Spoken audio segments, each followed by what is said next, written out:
past 5 years, we have witnessed the birth of countless excellent teams and players in all 5 major regions. They are still remembered by us to this day.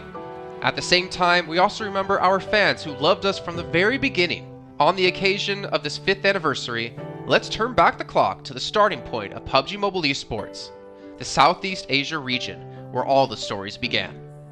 As the first world-class event, PUBG Mobile Star Challenge gathered professional players from all over the world. With continuous development, the 2019 PUBG Mobile Club Open Global Finals is undoubtedly the most exciting event. 2019 Fall Split Global Finals, ladies and gentlemen, give yourself a round of applause! Among the countless rising stars, one shined particularly bright. Bigatron Red Aliens, a team from Indonesia, Bigatron Red Aliens! just got first place in the PMCO Southeast Asia Fall Championship, earning the chance to compete in the PMCO Global Finals in Malaysia. In the subsequent prelim stage, intense competition kicked off immediately. And finally, they advanced to the Grand Finals in 2nd place. BTR demonstrated impeccable strength in the competition.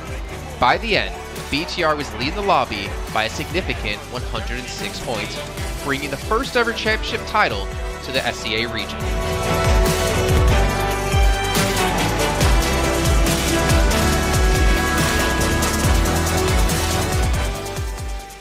Di saat itu siapa yang gak kenal dengan nama Bigatron gitu? Tim yang punya segudang prestasi, mereka juara dunia di PMCO Global Finals tahun 2019. Mereka banyak banget melahirkan pemain-pemain berbakat. Zuxi, Luxi, Ryzen, Microboy. Terus habis itu Zuxi, Luxi juga saat mereka menjadi juara dunia, mereka berada di masa prime-nya mereka banget. PUBG Mobile Esports always strives to develop and grow year after year. That's why we made sure to continue the support and build the SEA region. In 2020, the improvement of the competitive schedule introduced the World League, which later became the World Invitational. We also launched the PUBG Mobile Pro League, where even more outstanding teams joined the competitive stage. In the 2020 PMWL, BTR once again clinched the championship in the East. This had given Southeast Asia the title of the strongest region in the world. They hoped to continue their legacy at the PUBG Mobile Global Championship, the pinnacle of PUBG Mobile esports. However, BTR was not able to repeat the performance from the previous year. Top 2 teams is going to get those this round. Winner, chicken dinner, Nova XQL. With the rise of Team Nova, countless brilliant moments were had, but this also left many players with regret. After BTR Red Alien won at the Global Championship in Kuala Lumpur, we thought C region was the best. We thought nobody could beat C region except maybe RRQ Athena, maybe Illuminate the Murder, maybe Mega Conqueror, but C region was the best at the time. And we get to the league. We heard of a team called Nova. We thought maybe this team is not that good. On the contrary, they owned all the teams. They were very good. Let's move forward to the year 2021. With continuous efforts, more teams and players joined the Pro League. For example, Xavier, who placed 3rd in the 2020 PMWI East League, also secured 2nd place in the PMGC East League. FaZe Clan also made their debut on the world stage. Có thể nói 2021 là năm thành công nhất của Dingo Xavier trên đấu trường quốc tế, khẳng định vị thế và tên tuổi của Việt Nam vô cùng mạnh mẽ. Còn với FaZe Clan, đây là năm đầu tiên họ đặt chân đến với giải đấu cao cấp nhất của PUBG Mobile, nhưng lại khiến tất cả những đối thủ khác đều phải dè chừng và e ngại. Undoubtedly, the year 2022 has brought the greatest changes to the SEA region. Vampire Esports emerged, dominating 2022 PMWI, winning both the main and after-party tournaments, while also setting records for most chicken dinners, most eliminations, and more. They were not only facing competitors from the SEA region, but from all over the world.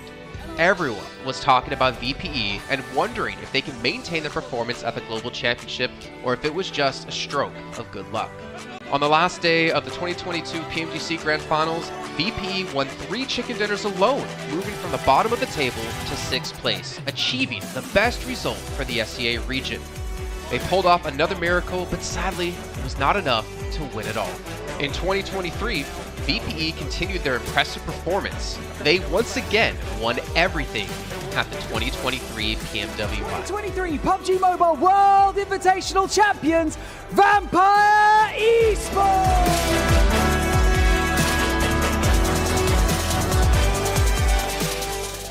ก็ย้อนกลับไปในปีที่แล้วนะครับเอาจริงก็ผมมองว่าน่าจะโอ้โหไม่มีใครที่จะมองว่าทางฝั่งตัวแวมไพร์จะซักเซสได้ถึงขนาดนั้นนะครับเพราะยุคนั้นเหมือนทุกคนจะโฟกัสไปทางฝั่งตัวอินฟินแล้วก็เฟซแคทที่มีแบบว่าผู้เล่นดังๆนะครับแล้วก็ถ้าจำมันได้เหมือน PMGC ปีล่าสุดมากินไก่แบบเบิ้ลติดๆกันในวันสุดท้ายเหมือนเอาจริงน้องๆก็เคยบอกเลยว่าเฮ้ยเราเครียดกันไปหรือเปล่ามันเป็นตัวเองดีกว่าเล่นแบบปล่อยจอยได้แบบจอยเลยสุดท้าย3 ติดจบอันดับ 6 ของโลกซะอย่างนั้นนี่นะครับแวมไพร์สปอร์ตเดี๋ยวเชื่อจัด But don't forget, Alter Ego, an Indonesian team, showed a very strong performance by winning the Super League twice. The SCA Super League was an upgrade to the previous championship, which by many is considered to be the most competitive league in PUBG Mobile. They could potentially become the next legend of the SCA region. Untuk dibilang legend, gua rasa belum sih untuk Alter Ego. Walaupun mereka sempat ngedapetin back-to-back champion untuk di PMSL 2023, itu menurut gua hanya sekedar untuk ngasih pembuktian gitu bahwa Indonesia tidak kehabisan pemain berbakat. Ya mungkin contohnya Rosemary gitu. Datangnya dia ke Alter Ego tuh bener-bener jadi ujung tombak untuk Alter Ego. Dan gak berhenti di Rosemary. Masih ada Alpha juga yang didatangkan oleh Alter Ego untuk mengisi kekosongan atau kekurangan dari Alter Ego. Dan gue rasa PMGC 2023 ini akan menjadi ajang global championship pertama gitu untuk Rosemary dan juga si Alpha. Jadi wajib banget kita nantikan performnya mereka di PMGC 2023 dan please di notes pastikan tonton Alter Ego sampai akhir. Of course, there are many more teams we haven't mentioned, but these teams will all take part in the 2023 PUBG Mobile Global Championship. So what do you think? Who will be the ultimate winner in this year's PMGC? Will they be from SCA? Well, there's only one way to find out.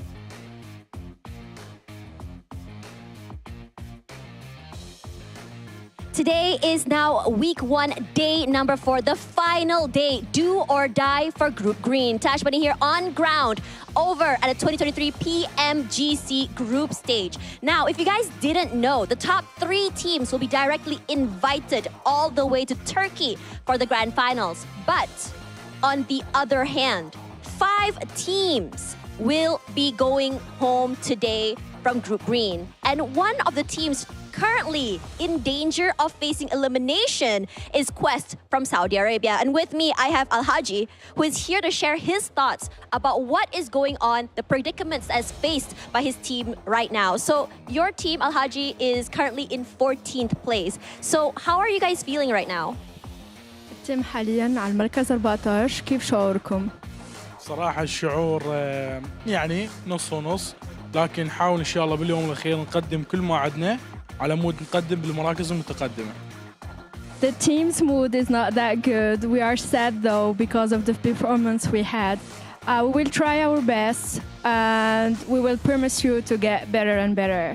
There we go. The fans are honestly wondering, and I'm sure that this words of reassurance would give them a little bit of hope. So let's talk a little bit about your journey. So on day 1, you guys started off strong, 5th place, and then suddenly it seemed like you guys were just struggling to find your footing. So can you tell us a little bit about what obstacles your team is currently facing? أدائنا أول يوم كان حلو. شو صار باليومين الأخيرة وشو الصعوبات اللي واجهناها بهاليومين؟ بداية اليوم الأول كان حلو بالنسبة لنا، لكن بالأيام الثاني والثالث كانت في أغلاط بسيطة وما توفقنا ببعض الأحيان بسبب الزونات، لكن إن شاء الله اليوم الأخير راح نحاول نقدم كل ما عندنا والتوفيق من بيد رب إن شاء الله. We had some individual mistakes that we are trying to make it better for the 4th day. We had like hard zones as well, so we had everything settled down for these past 2 days, and we will try our best for the upcoming days. I mean, I'm gonna have to agree with you. Some of the circles were super hard shift as well, so that may have just played a factor for you guys as well. So let's talk a little bit about the stakes. The stakes incredibly high for you guys. So what is your game plan for today? What are you planning to do here to get going to the survival stage? شو راح تسوي اليوم as a strategy مشان نصير أحسن ونلعب أحسن في آخر 6 جيمات؟ اليوم الأخير راح نسوي خطط جديدة، راح نحاول نقدم كل ما عندنا باليوم الأخير وعلشان نتقدم بالمراكز المتقدمة، وإن شاء الله اليوم تشوفون شيء مختلف باليوم الأخير. We will change our strategies. We will try to make less individual mistakes. We will perform well. We will try to, and you will see us in better shape. And there you have it, guys. And I wouldn't be surprised if all the teams would be changing their mindsets today as well, because again, not only are stakes very high, but the risk of elimination just looms in the distance. But for now, I'm going to toss it back over to the panel to dig into the action for the day. We'll see you guys in a little while.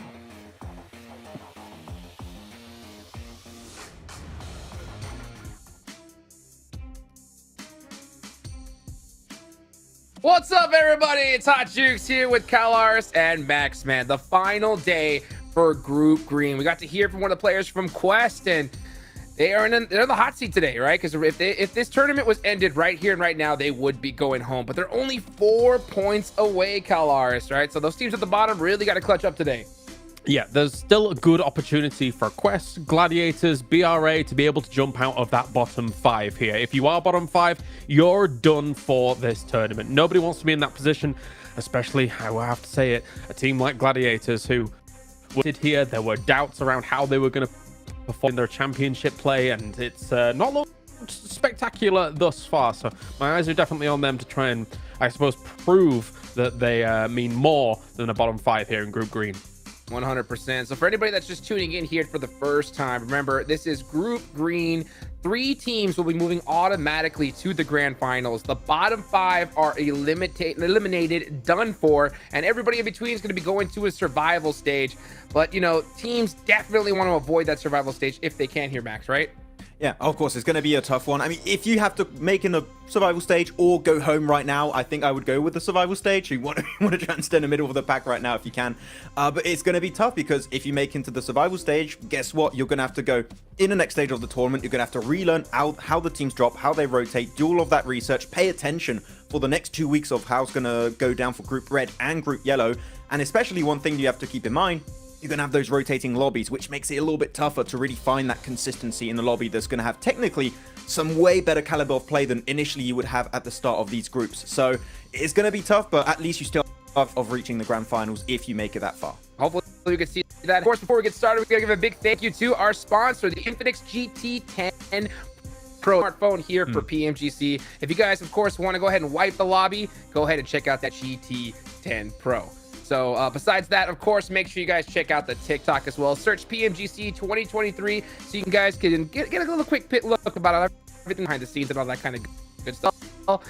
And that, make sure you follow all the socials, guys. I mean, this thing is getting crazier by the second. I love to see how much PUBG Mobile Esports has just progressed over time here, Max, man. The skill cap now is just more intense than it's ever been before, and by a mile.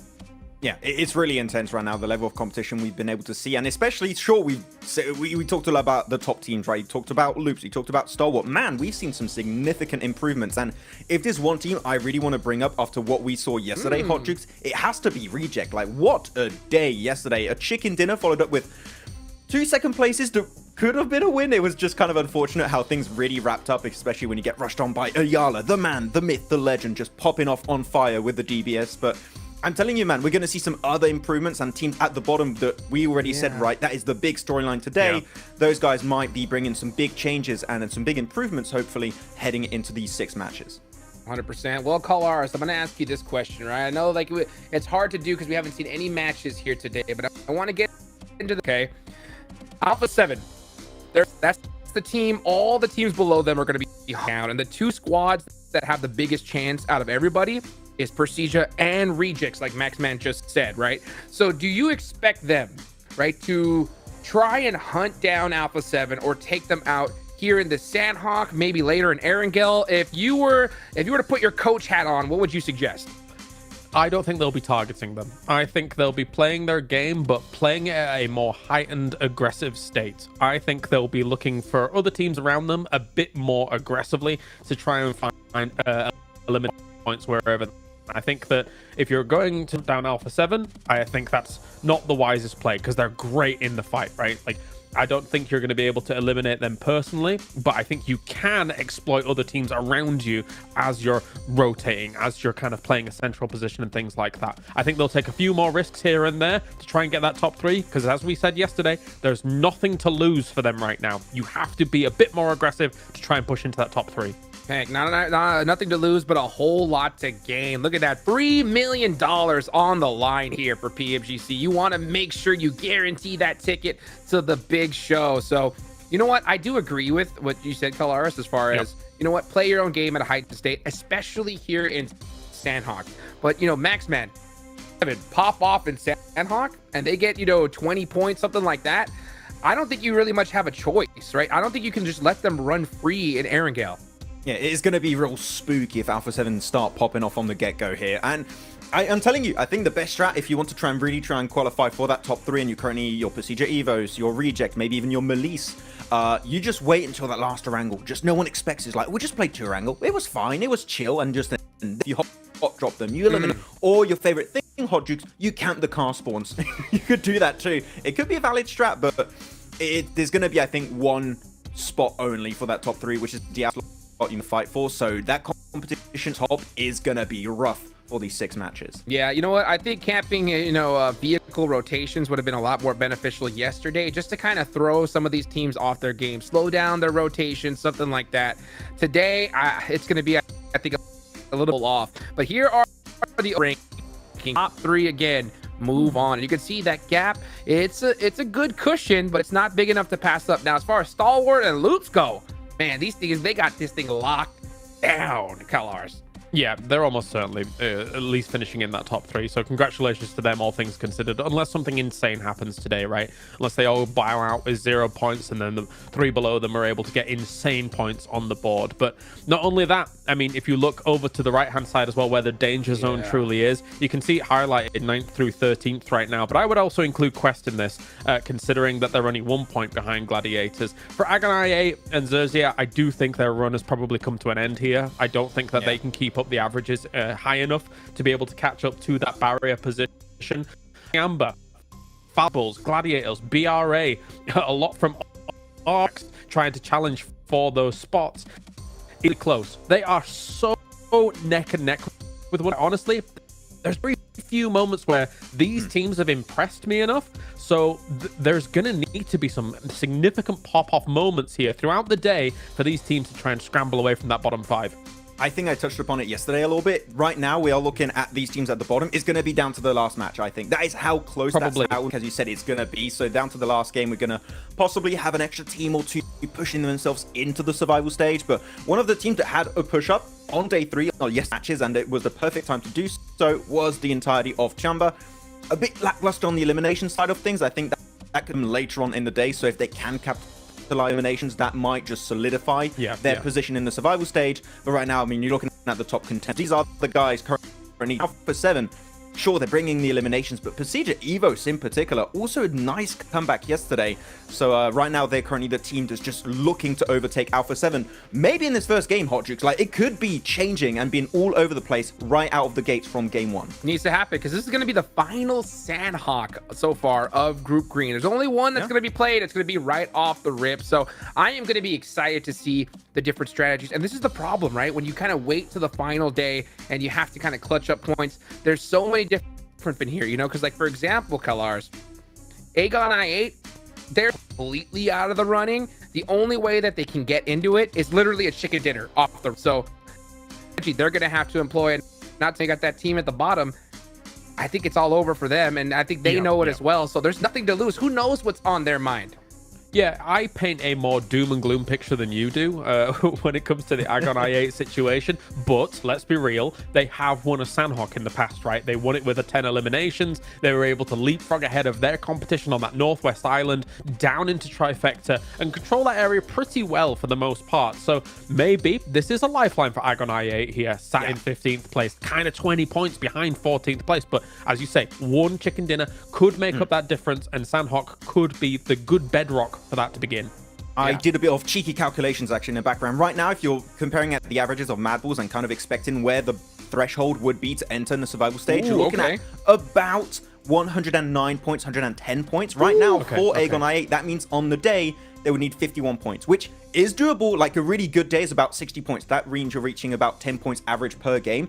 It is doable. It's just, I think that right now, as you said, we were chicken dinner from the get-go on Sandhawk because they have got a win there would be really important. 51, from what we've seen so far, doesn't seem quite doable, but one win could put them in a position where they could reach a decent average to the survival stage. I would say they almost need like a Northwest Island or a Trifecta Circle for that to happen, right? I think they need something leaning their way to be able to try and convert against it, because the one bet all of that situation is the third. You've got the Gladiators and the Alter Ego situation where they're tied up against one another. It gives them so much room to move around in. But I mean, again, this is kind of wishful thinking. We'll see how it pans out. Yeah, I mean, it's a must, though. I think it is an absolute must for them here at this point, because going into Erangel, going into Miramar, there are so many teams that are going to be needing these elite points. They're going to be popping up. I mean, even first and second place, right? Loops and Stalwart, they're going to be fighting it out like crazy, trying to put that belt around them. You know what I'm saying? Get some of that extra cheddar in the bank, Max, man. So it is going to be an all-out war from the get-go, at least in my eyes. Yeah, it's going to be over the top right now. Stalwart and Loops, almost, they could be like, oh, you know what? We don't like for 7. How about we just ruin this? Allow another team to come in because they are relatively safe. I don't think they're safe enough, so have a good start to the day, and maybe if you want to try and have an impact on what the Grand Finals could look like, you could definitely try and do so. You could even try at the bottom to impact teams that are going to make in the survival stage. If you have teams that tend to drop close to you, have a similar rotation on your Wrangles, Miramar, etc., you could try and do that. It's really pushing it. It really rarely happens, but it's always something that's got to linger in the back of your head. Just maybe that is something that could come up, but I think a lot of the teams are just going to feel the pressure that, okay, we need to all qualify for the Grand Finals if you're in the big 3, or just avoid the bottom 5. That is going to be on everyone's mind today. I'll tell you something. Seeing Rejects here, as had a pop start to the day yesterday, right? Oh, if they have a similar pop-off to the start of this day, then Alpha 7's going to be feeling the pressure. I did not think we would be in a situation where Rejects would be challenging for top 3, but yesterday, after Sarah's interview and them coming out with a first, second, anything's possible here in PMGC, and Rejects is making magic happen. You can see the top Sandhawk performers right here, and one of those names, right, we talked about a little bit earlier, is Agon. They need it. So I know that they had to have done their homework. They have to do the math as well and realize how important this first game is. But like you mentioned, you know, there's teams at the top that have such a good little cushion that they can decide to take out teams at the bottom, do whatever they want, but they're still in that first. I'm gonna ask you this, Max, man. Okay, for those teams that are on the in the extra hot seat, right? I'm gonna give you 4 team names. Okay. Falcons, Mad Bulls, Bra, and Gladiators. Which team out of those 4 do you think are going to be able to make it into the survival stage? Okay. I would say right now, Bra. I would be happy to see Bra because they've been willing to make changes, and I feel like just them being willing to make changes like that, like giving up on the hot drop with Xavier in particular, is a good change. So I want to see that rewarded, and hopefully they can advance, because when it comes to taking fights, man, they can pop the hell off sometimes. Especially he's on fire sometimes. So yeah, if I had to pick one, it's Bra, but that's, you can't ask me that question, Hot Juice. That's just mean. Well, you know what? Well, let me ask. I'm gonna ask Kalaris. Do you agree with that? You know what? I think Fate has an interesting and funny way of messing around with us. I think Gladiators is going to make it by the skin of their teeth.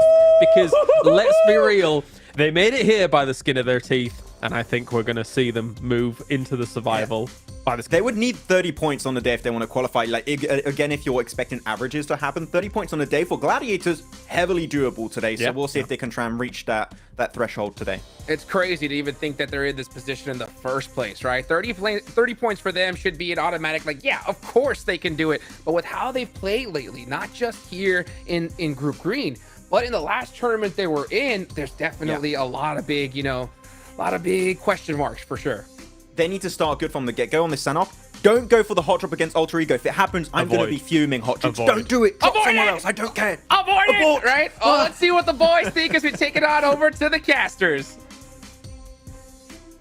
Will they be pulling any punches, or will they be straight back into the hot drops? It feels like they just can't avoid it, Blank. Even if they wanted to, Alter Ego will be chasing them down. They've started a feud, and I can't wait for it, mate. Last day of Group Green has been displayed over the past couple days, Blank. What more can we possibly ask for today? I mean, there's been so many nutty teams that have been able to pop off time and time again throughout all these days, and I think Loops has sort of stolen the show a little bit, honestly, towards that top side. But it has caused this like weird problem towards the bottom of the tables, right? With Stalwart and Loops both hitting their stride about 180 points at the end of yesterday. Now you've got this issue where pretty much everyone from roundabouts, I think it's 13th, 14th place, can make it in towards that top 11 to get towards that survival stage. It's scary stuff, man. And we had an interview at the start of the day from Quest. A little bit sad for the guy, and it kind of makes sense that he would be a bit upset that the team morale would be low, because they have had some hard rotates, they've had some hard circles.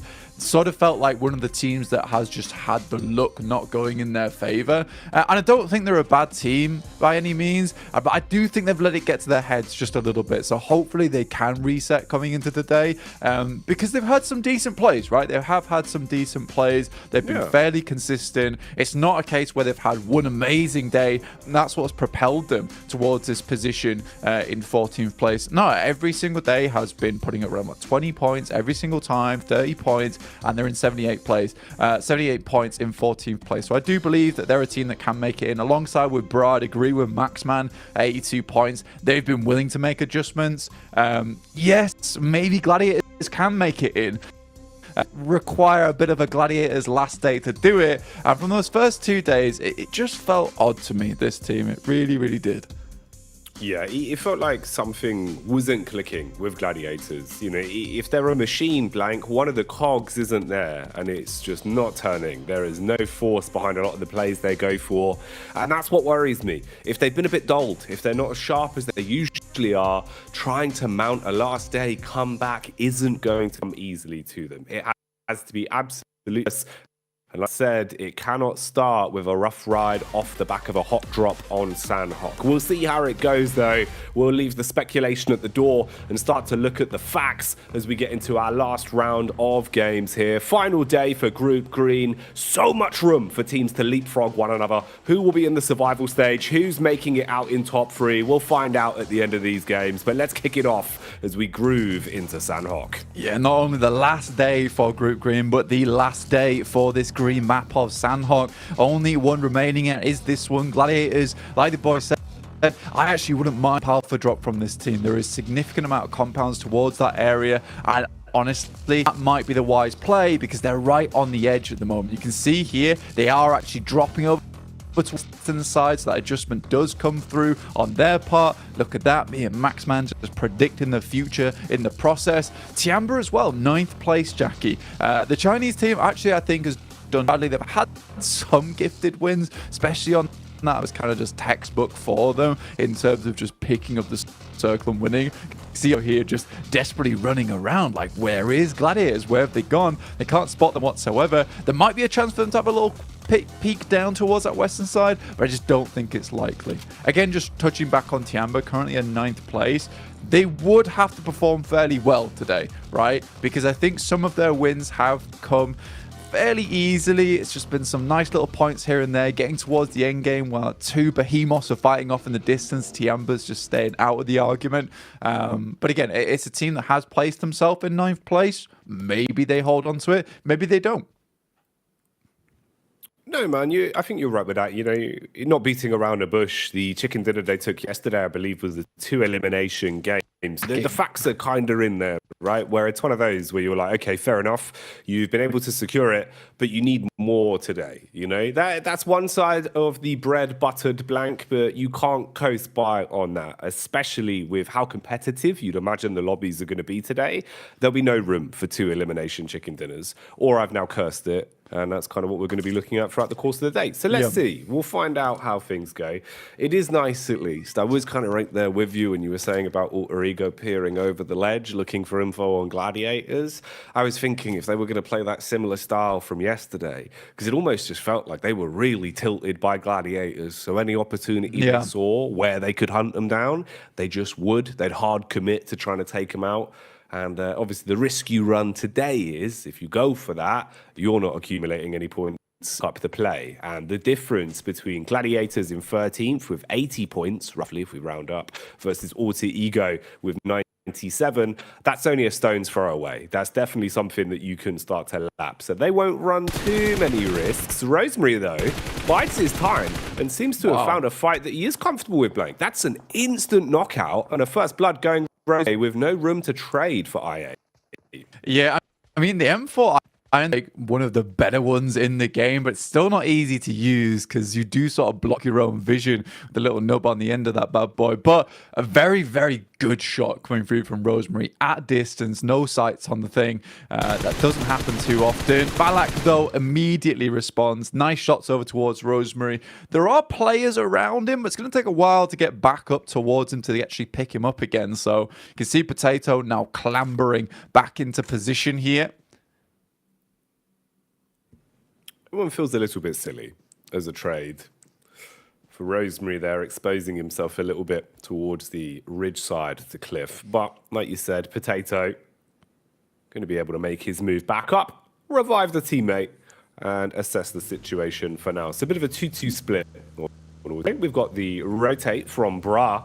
Bra definitely commanding a love from all of us over the course of the past 3 days of play. We've seen them willing to adapt, willing to adjust their play style after a bit visioning in the first day of constantly battling for control of Pachinki, really starting a feud versus DX. Now it seems like Melise have become their target as they put out control looking good, and pickings, Kishu, strikes, and this isn't looking too great. You've really fragmented it and could probably clean up on these knocked players without much of a response. So Kane and Topsic in a bit of a bad spot here. At least Coursera is still alive and kicking. Thought he went down in the commotion, but he's been able to back off towards the ridge. They keep the teammate alive in Kakali, just trying to commit to going for the saving, but they realize it's too little too late. They've got to give up the goose on that one. So Brago down a man and try and bail out.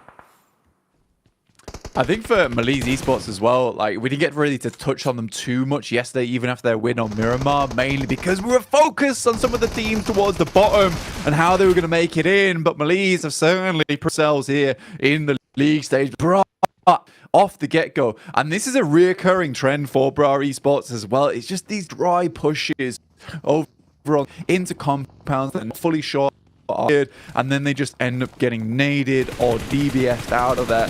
And I think this is a problem that Bra needs to fix if they do head in towards the survival stage. But that is not a good start to your day. There's 0 points, effectively dropping you down to just 5 more chances to put up the points and increasing the overall average that you'll need, because points on the game is definitely going to hurt your chances there. There's teams now that can leapfrog underneath you, like Gladiators as well as Quest. It's a little bit tough for you. Falcons similarly might be able to get further ahead in this game, but they're far down towards that south side. There's 3 other teams that we're really focusing on right now. The middle of the table, they seem fairly secure for now, so we'll touch on them maybe later in the day. But it's Alpha 7, Pacific, and Reject, and the Japanese squad fighting for their lives to get in towards that ticket to punch their way towards the Grand Finals at the end of this month, right? So you are really, really looking forward towards Pasija Evos and Reject being able to have a good day. Alpha 7 sweating just a little bit. They're not too far ahead, but they certainly picked up the pace at the end of the day yesterday. They did. Went back to that sort of more aggressive style that we know they can play very confidently. But today, it's got to be flawless the entire way through. It is exciting, though. I agree. We're looking at that sort of upper echelons that could shake so violently with just how few points it is between each one of them. And it's interesting the way the early game's gone here, at least as well, with Zia being able to steal away some of the eliminations. That kind of makes it easier for a few of the other squads to still look to ascend here versus the points being picked up by one of the more well-fed squads. So it could be a bit of a nightmare. Bra Esports definitely going to be upset with the way the early affair went on this one. Zone's going to start to encroach in as well. See how our squads are setting up. Yesterday, all about center for Reject, complete facelift on their playstyle, and it worked really well for them. You know, we saw basically what could have been, in an alternate timeline blank, 3 back-to-back chicken dinners. They only secured the one, but it was always a close second on the following games. They played some really stellar PUBG, so I hope that continues from them. Alter Ego as well, seeming to find the opportunity to strike versus Quest in the background as one man was knocked. Meanwhile, we join the Mad Bulls, who are fighting versus Loops. Loops, the big dogs on the block at the minute. They are #1 when it comes to our standings, and they had a fantastic run over Group Green, always showing how confident they can be. But can they contend versus the Bulls that have seen red, spreading out and trying to take some space off them? Chief, pop in the stims and look into on contact. Yeah, this is the box, right? They're fighting for their lives in this tournament, but it's Reject actually from the side getting a side swipe on them. That's on the northern edge, so Mad Bulls might have to pull away from that. A lovely nade will take down one, but look at this off in the distance. Procedure Evos, they have cut off the rotate coming through from Alpha 7. They're direct competitors. They've already got 2 knocks on the side. There's one that's been thrown back over towards Zuxi so far, but more damage keeps on pouring through, keeps Alpha 7 on their toe. Ooh, Alpha 7. They're not on their toes anymore, Blank. They've been knocked onto their knees as the nades are going to blow them straight off their feet.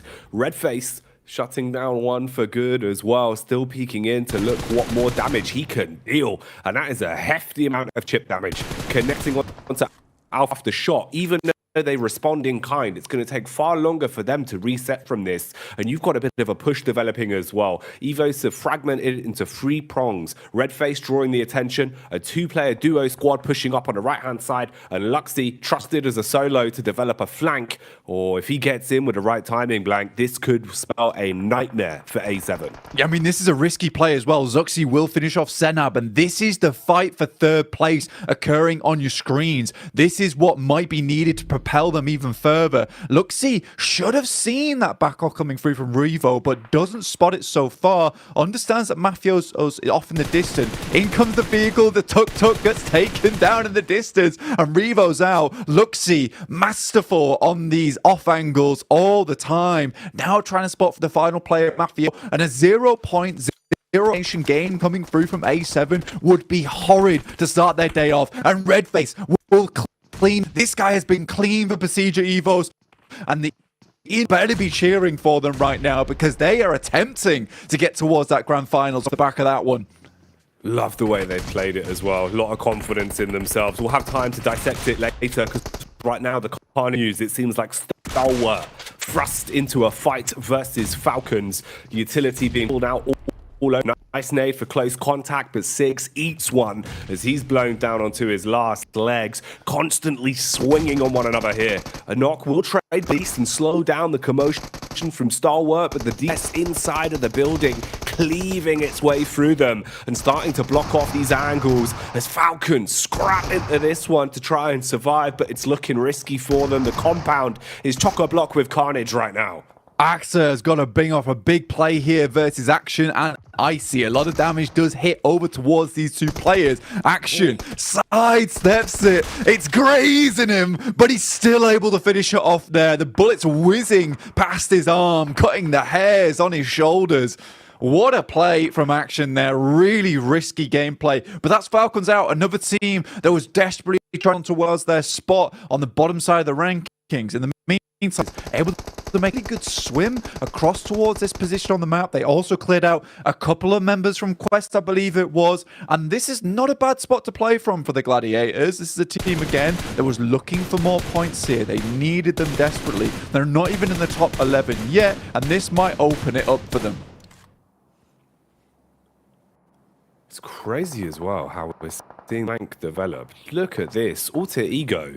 I was telling you, Blank, they've got a feud against Gladiators. They've sniffed them out. They know their location. Seems like they were able to reset pretty comfortably as well. They had a moment of panic where Rosemary took a lot of damage, but he's back in the fight, and look what he's up to. Causes an issue as he comes flying out of the weeds, wide swings, hit the first shot. Now the flank pushes in as well. Fnatic, not as crisp, goes down to Meku, fragments them into a 3 versus 3.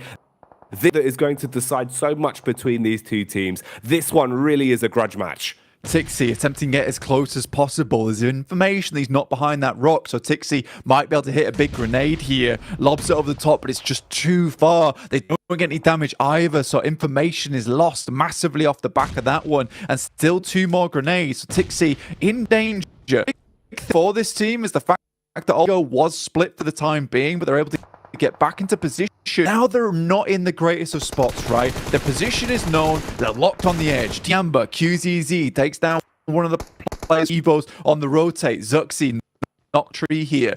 Not super likely they'll be able to get him back up again. And I think for Fazija Evos, you identify there's a team still in tap mock. You rotate around the side of it. You try and get more points on this game. You realize you've taken down your direct competitors of Alpha 7. Now it's time to just put up a nice profit on the match.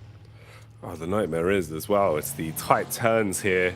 Turning circle a little bit too big for them to try and get the vehicle out in time to adjust quickly. Not worth the risk, though, as well of going for the revive. You would have been so exposed, and not worth the utility input / potential reward you would have got back from it. So they accept their fate, fighting as a free, look for an open pathway as they do try and rotate back in. Only problem is, even if you avoid Tiamba, you've got so many other squads in close proximity now. DX are there, Zia are there, the zone as well. Oh, mate, look at the move on this. Gladiators and Alter Ego, they're basically in a prime position, but only one of them will want to survive. Know how much control they can have if they win this fight. Yeah, I mean, for Gladiators, this is a worst map, right? It's not exactly the chance you would look, right? But considering over the past year, they have just been very at Sandhawk overall, and I think they've really tried to change things up as much as possible in the PMGC. Nades over the top coming through from Redface. This guy's been an absolute monster on the side of Evo.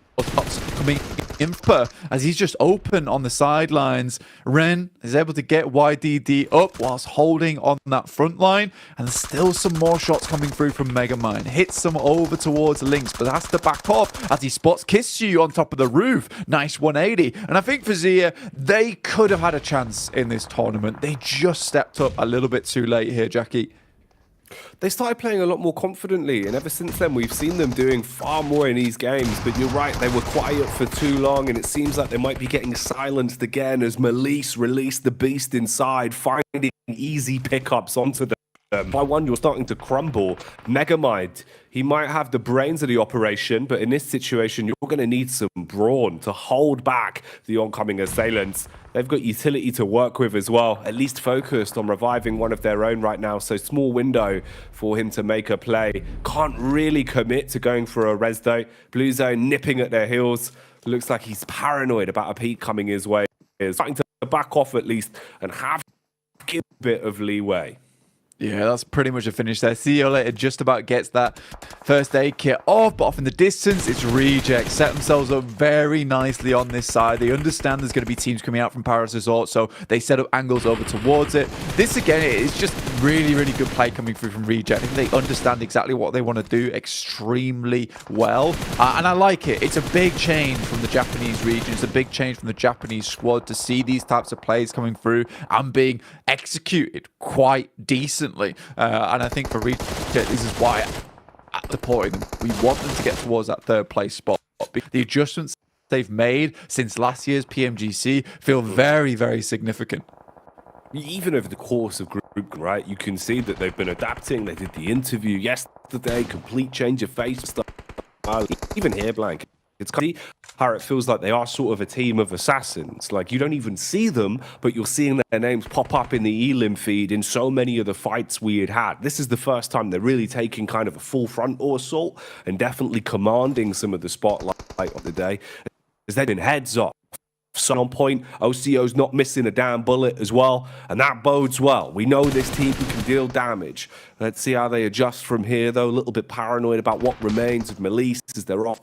That's Poser, who's basically gone from Nitty, and the play zone will take him out of commission. Meanwhile, Alter Ego seems like they've been revving up for this one for quite some time, but finally they want to push into their Gladiators compound. Can they clean house, Blank?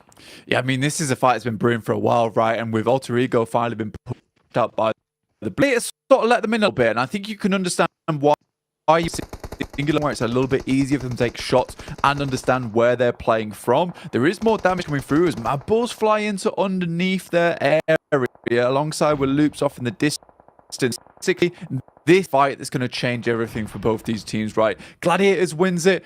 Now there's an opening. Now there's a chance, a little edge that they can sneak their way through to maybe get towards that top 11. If Alter Ego win it, they've got a really good chance of securing their survival stage off the back of this Sandhawk. Close range combat continues as well. T Amber versus IA. The DBS proving too powerful on the cleanup for Falak, but he's still got one more man to deal with. Potentially playing medic from this position close towards the wall. Obsta goes for the revive. The Molotov spreading, but I'm not sure if it's actually burning enough. The walls blocked it. DBS pulled out. Close range connection. He says, see you later, as Falak will secure that one. Meanwhile, Alter Ego burning to a crisp as well. Fnatic on his last legs, but the DBS deals with him, and Gladiators win the very important fight. Yeah, that was huge for Gladiators. We didn't see all of it, but for them, that is absolutely gigantic in terms of point scoring potential. Taking out Alter Ego as well must feel like a nice little morale boost, right? You get to take down your direct in pretty much all these games, not just in points, but in terms of emotional damage that's been coming through from them too. That is lovely to see. As well as Reject over towards this right-hand side. You said they're like the assassins, right? You got the crouching chicken, hidden dinner over towards this side. Maybe they can find a first place. Hopefully they don't get stumped by the second. With DX moving in, Pasija Evos, I8. This is a really, really fun ending. And I think for Pasija Evos, they want to get even further into this match, make things uncomfortable for Reject. They aren't just going to send directly ahead in front of them. They're going to have to work harder to take that third place, A7 alongside Pasija. But first, big fight on the cards for them. Reject versus DX as they move into the singular building across the road. Competitors here. Both of these teams knowing how much it would mean if they can thrust themselves a little bit deeper into this game. So for DX, taking on Rejects is an all-important one. Then you've got that lower end of the skyscraper battle as well between Mad Bulls and Gladiators. At this point, no, Mad Bulls basically just a solo dolo. So not much that can be done from there. We'll see how this develops, but an awful lot of storylines going into things here with Stage 6. We've done well with the teams that remain. It's up to them now to deliver. For Evos, it's a little bit unlikely to get much more out of this. Blue Zone nipping at their heels. Lynx just trying to play for the timing, constantly getting them in to survive for as long as possible. But that is location. For this to have so many barrels honed in onto you, so he'll probably expire eventually, and then we'll be looking to who else can thrust this one a bit further. He's going to go for the wide berth the whole way round. Might be a little bit of opportunity for him, but of course you've got to stop and start so many times, taking too much damage. The zone will dispatch him, and he's now gone. Funny because all the teams we talked about desk in the start of this game are in our final circle. You've got Gladiators here who have not had the greatest of tournaments, turned it up a little bit in these last couple of days to really increase that volume. You've got Reject, you've got Pasija Evos trying to take away that third place spot, DX who's constantly on the climb, and IA who desperately needed a big game at the start of the day to start their journey to get wood on the pack are going down now. And I mean, it must not be enough here. 5th place won't cut it, but it's a decent start.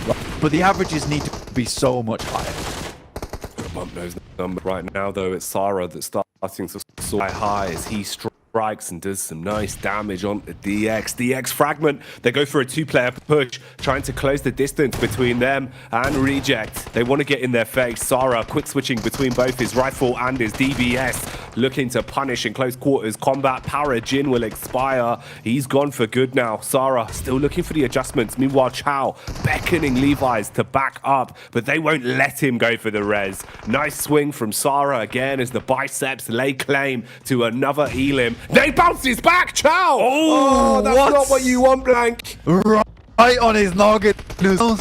Off his head. Streams to bits. That is depressing, but it's delayed them long enough, and Gladiators are just going to mow them down as they leave. But it's Mad Balls, actually, still alive in this situation underneath the coastal edge to get knocked for Gladiators. This is unideal. Falak's still going with a 7 eliminations on side. Technically a 1v1v1. This is insane. For I8, we all counted them out, but Falak, the big man on the side of I8, continues forward. Tulika trying to get in position. It's up to Tixie. The supremacy has to come through now. There has got to be a moment of teamwork between these two solos if they want to fight for it, but they know that a second place matters more. They clash amongst themselves. Tulika secures it, gets the guaranteed second place in the bag. Gladiators, they're smiling, chuffed to bits, thinking that they're on the last in, but maybe Tulika has other ideas. Yo! Enough. Kitsune with a DBS brings it home for Gladiators as they do the unfink. Gladiators, you couldn't even see them in the air there. Tixie saw wings upon high. And I mean, it's a good decision that he makes at the end of the game as well, which is a case of, yes, we've lost 2 players, but Mabel's underneath. There's a rogue member from IA over towards that right-hand side. I have to threaten the res now. Mabel's Tulika's going to get a little aggressive. He's going to try and move up, come into contact with, and then even that little bounce off the tree with the Molotov preventing him from pushing up, making that an even playing field. That's the thing you want to see. Meku also providing the information across. It's all good. These guys look happy. Their worst map. They pick themselves up. A nice game. A much needed game too. Man, the script seems to be written for Gladiators to mount a comeback in the last. Will be hard though.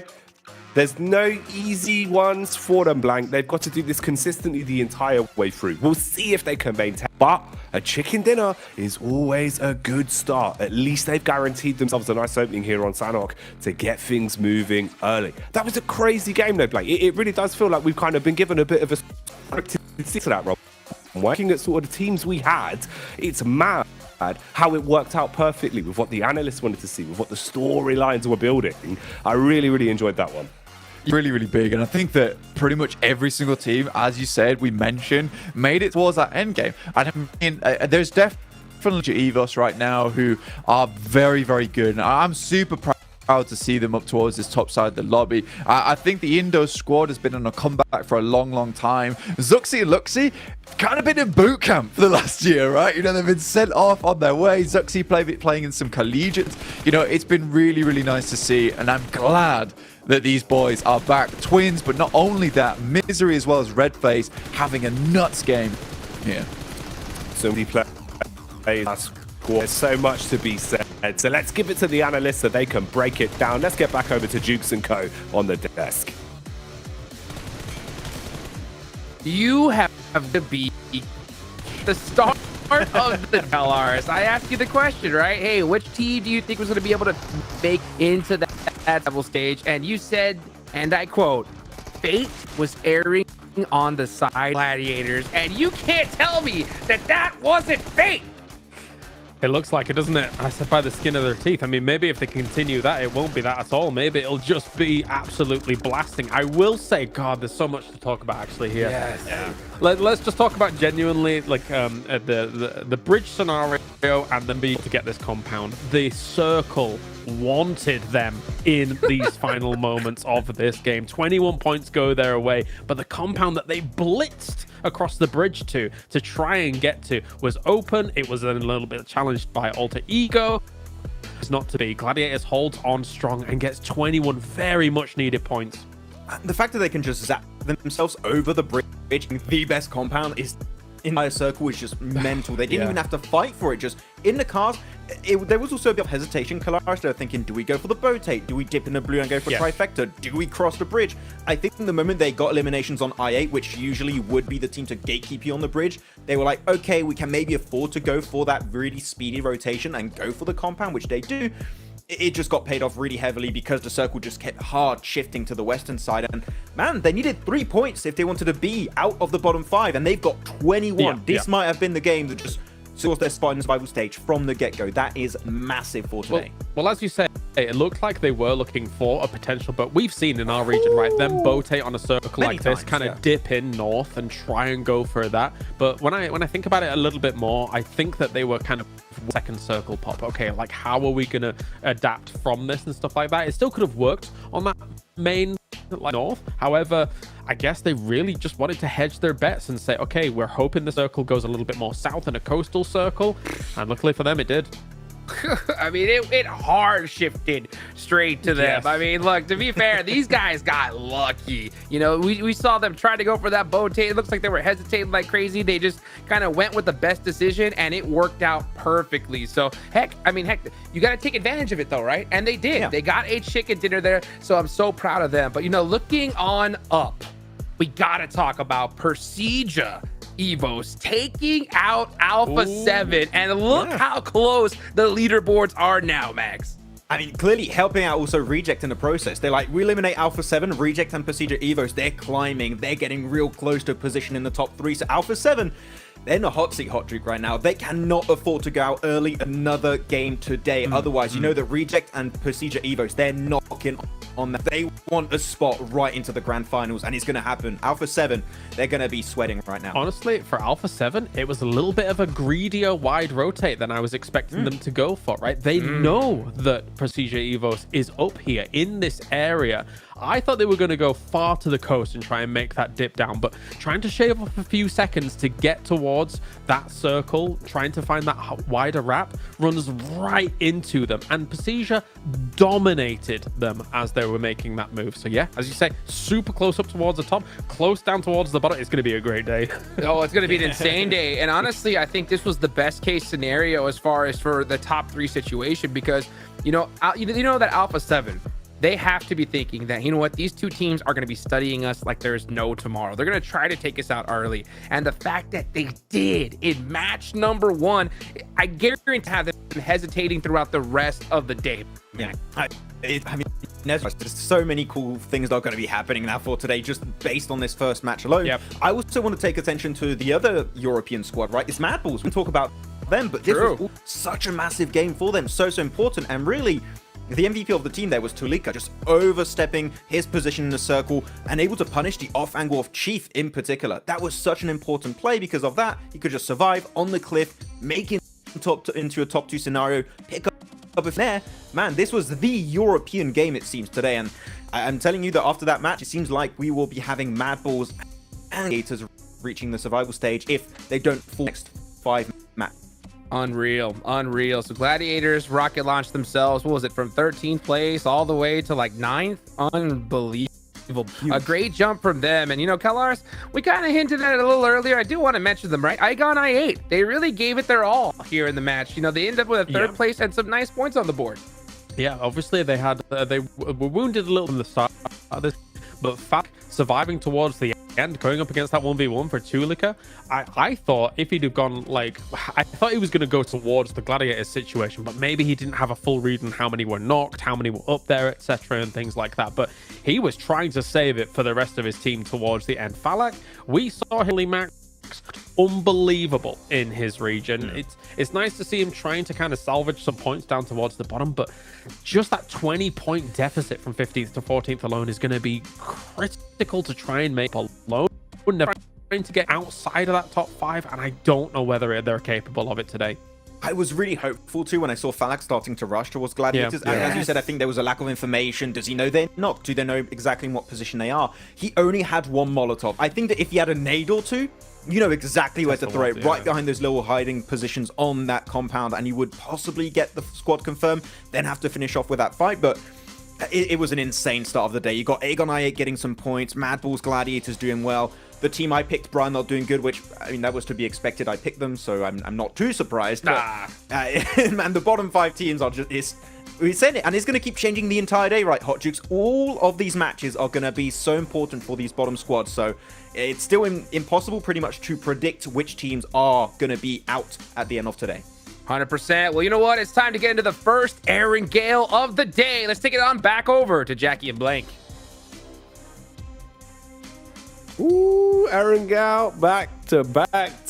3 more of them for Group Green. They've been grotesque, honestly, Blank. Some of the games we've been seeing on this battleground have been filthy.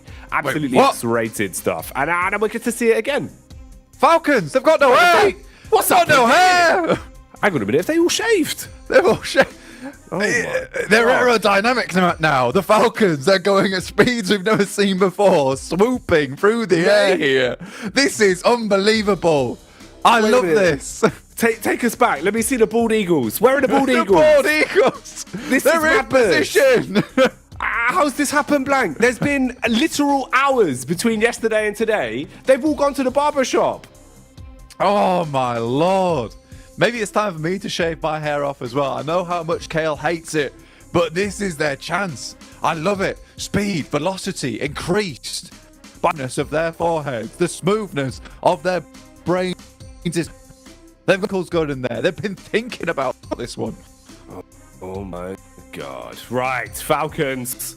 No hair on their heads, but will they be smooth enough? Will they be slick enough to start to steal away some points? That's the big question. Hair will grow back, Blank, but chicken dinners are eternal. Heading over towards our first Aaron Gale, where we will regale you on the stories that will be occurring today, the things that will be proceeding forwards. Who's going to get towards that grand finals on that secure ticket? Who is going to be dropping out in that bottom 5? And who exactly will be going home after that last game on Miramar? Because it is so uncertain at this point in time. Everyone jumbled up on the leaderboard. Gladiators, after that last match, I can already hear the cheering from the chat right now as the last minute Andes once again strike on that final day to try and make their way in. It's not done yet though. There is still more work to put in. The shift is not over. It's only just beginning.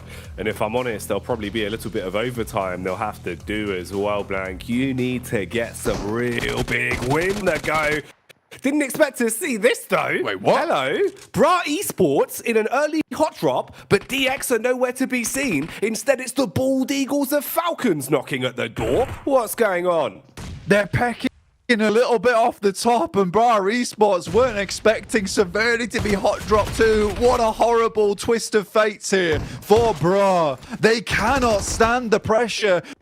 6 is with the pump shotty.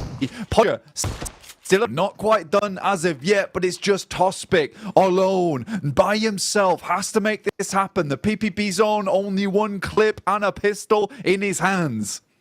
39 bullets of pain, 1 in the clip, and the rest ready to try and attack from up close. He's spraying, he's begging, he's hoping he can hold on to his life here for Bra, but the unfortunate facts are you're about to be overwhelmed by a bunch of bald men that want to shut you down instantly and lay claim to these eliminations. Lay claim, Bra, and they're already first thing on your down teammates. This is a nightmare.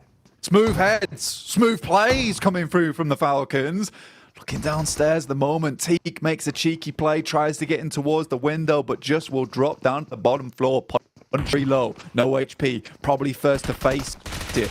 Overwhelm them, but this little corridor is nasty. When the PPP's on, he can spray for a good amount of time, so they're just trying to waste the bullets he has on side. They know he's got to not have a lot here. Jumps out, and it will be 6 first to 4. There's one more on the top. He finds it, and another. We're in a 1v1 here. Pistols out.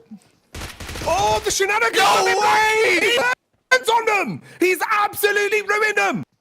Well, it's lucky they don't have any hair, because they would be pulling it out after they've just lost 1 versus 4 to the PP business. Man has never been happier. Tospic comes through, leaving the Falcons very sick indeed. This is not what we expected, but they've learned from DX, and it's Tospic who has created an absolute unfathomable victory over towards Severny, but it is a minimal victory at that. 4 points on the game for them, but that's simply not going to this one. But the Falcons desperate for a good start into this one with the circle over towards that northeastern side. The balls, the velocity was too much burned up on the approach. I can't believe that. Didn't even have a full magazine when the fight started. Barely scavenged himself ammo as he went. I think the most we saw was like 40 bullets in that bad. He just timed it so well. Smooth moves as well. You got to give him props there. Fragmented the pushes. They gave him the 1v1s, Blank. You can't be giving him so many 1v1s. And he just runs his way through them. With the PPB zone, no less. The Bison. The Bison. Maxman's going to be wild, and he loves that gun. It's his favourite. 1v4 with a Bison. I mean, that has got to be the most incredible play that will happen today. Surely. Let me but check we never know. Hang on. No, all right. Page 2. Oh, you're in for a treat, lads. Oh, mate. But what a day. Yeah, that's Show right. me We it. better Yeah, get a give me replay it. of this bad boy. Look at the way he approaches it, man. They're just giving him the 1v1s on the jump out. And he just has no ammo. He's got 20 bullets left time he gets into this final fight. 10 bullets, Blank. He's 2 bullets left. In the mag, in the chamber, every bullet counted for 1,000,000 miles. Oh my lord, you do not see that every day, let alone in a PMGC, the Falcons.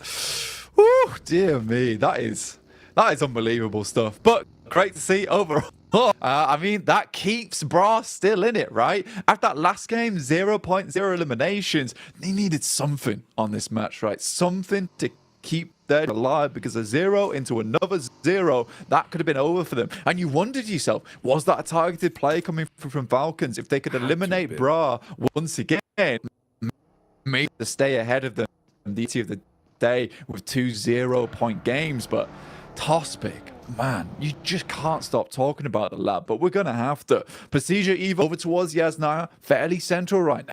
Another team looking for that 3rd place. After that last game, it looked like Reject might be able to run away with it, but they remain resilient to the very, very end, even despite some pretty difficult rotations that they had to make, Jackie.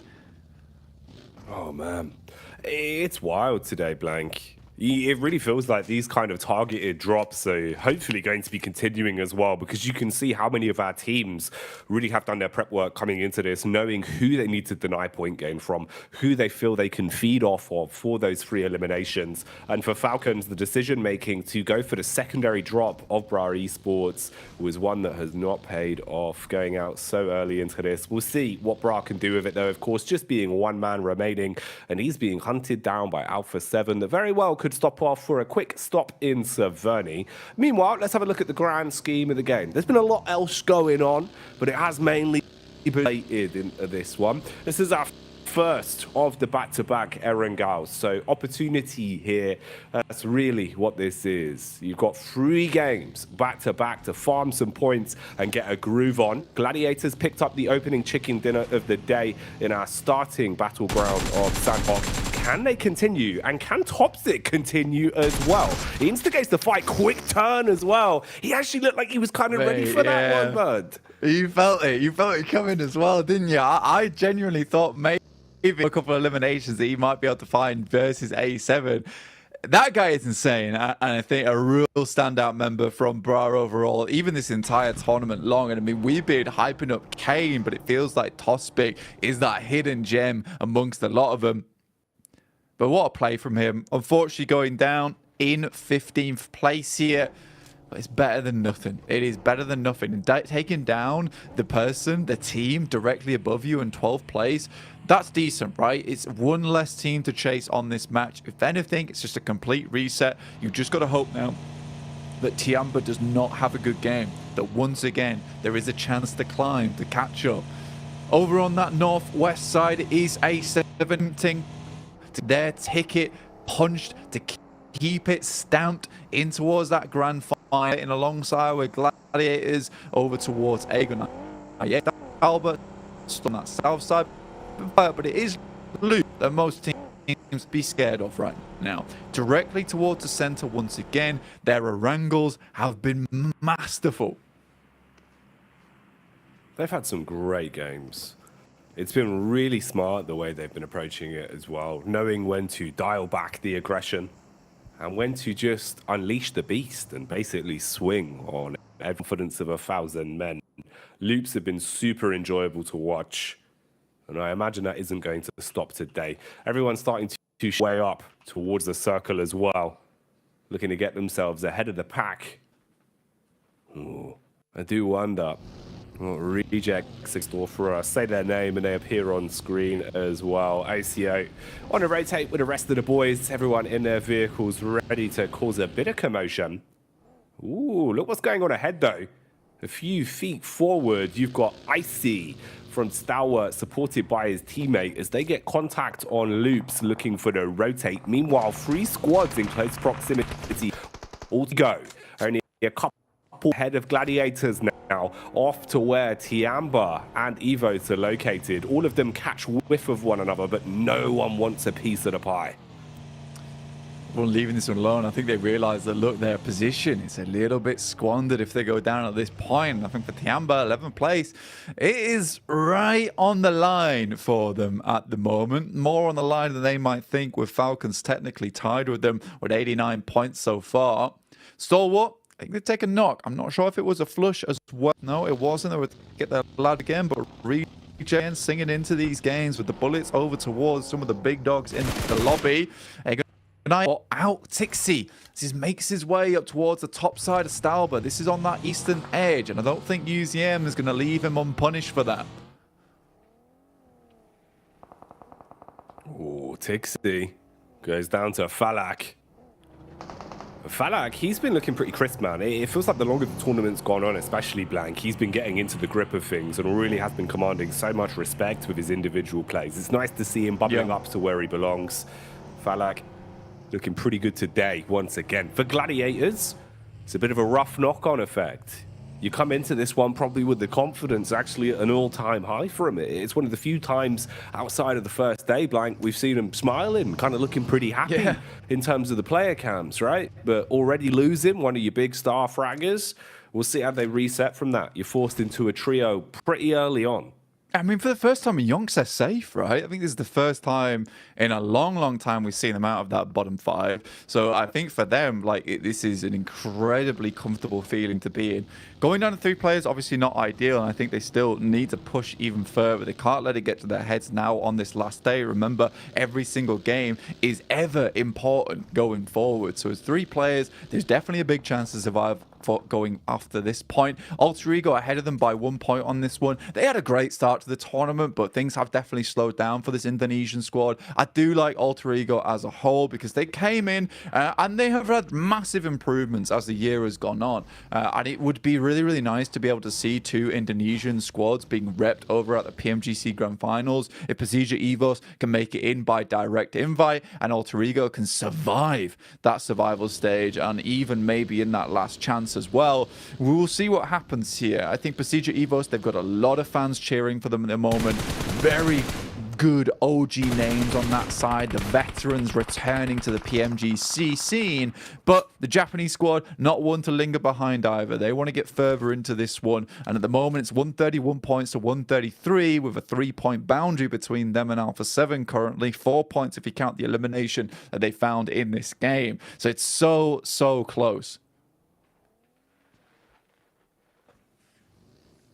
Malise on the coastline. We'll see if they can survive their assailants in Tiamba. Meanwhile, Rejects have slowly but surely been mounting their push up the hill, getting closer towards the domain of Zia. Zia still dead last in the overall standings, but they've been flexing their muscles a little bit more. They've been getting into the grip of the games. Of course, for them, though, being able to get into a position of safety towards the survival stage, it looks very unlikely at this point. You'd have to have some unfathomable games going forward.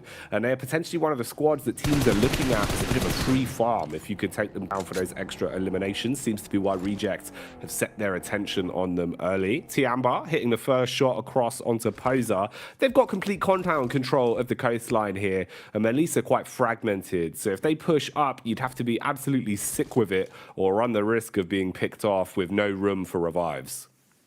Yeah, Malise Esports constantly find themselves pitted against Tiamba, and they just have such similar rotates, right? They've got a very, very similar game plan, which is these wide positions over on the edge of the map where they swing in over towards either the north side or the east-west side of the circle. I really do like it. I enjoy the gameplay. It's safe. It's the way we like to play it as a group over in our own games. But again, it's one of those cases where you are likely to run into the same team over and over again who have shifted your way to playing edge. It's difficult to get towards that center side. Sometimes you are blessed where the circle comes towards your region of the map and you're able to quickly shift into a decent position. But there's so much control being shown here by a lot of teams within the lobby being able to get towards some good spots and play them off comfortably. It's nice to see, but Tiamba losing players. Malise were able to wrap around with a couple of their own up towards where Alter Ego play. And I do think that this is one thing that Alter Ego is really trying hard to fix right now, is that they are doing these very risky 2-2 splits, Jackie. And I think sometimes it doesn't work out in the sense that they get split off far too quickly. So I'm glad that they regroup here. They realize they have to reassess the scenario. They found a knockdown towards QZZ. I don't think they're going to find too many more eliminations in this area. They need to start worrying about protecting their back going forward.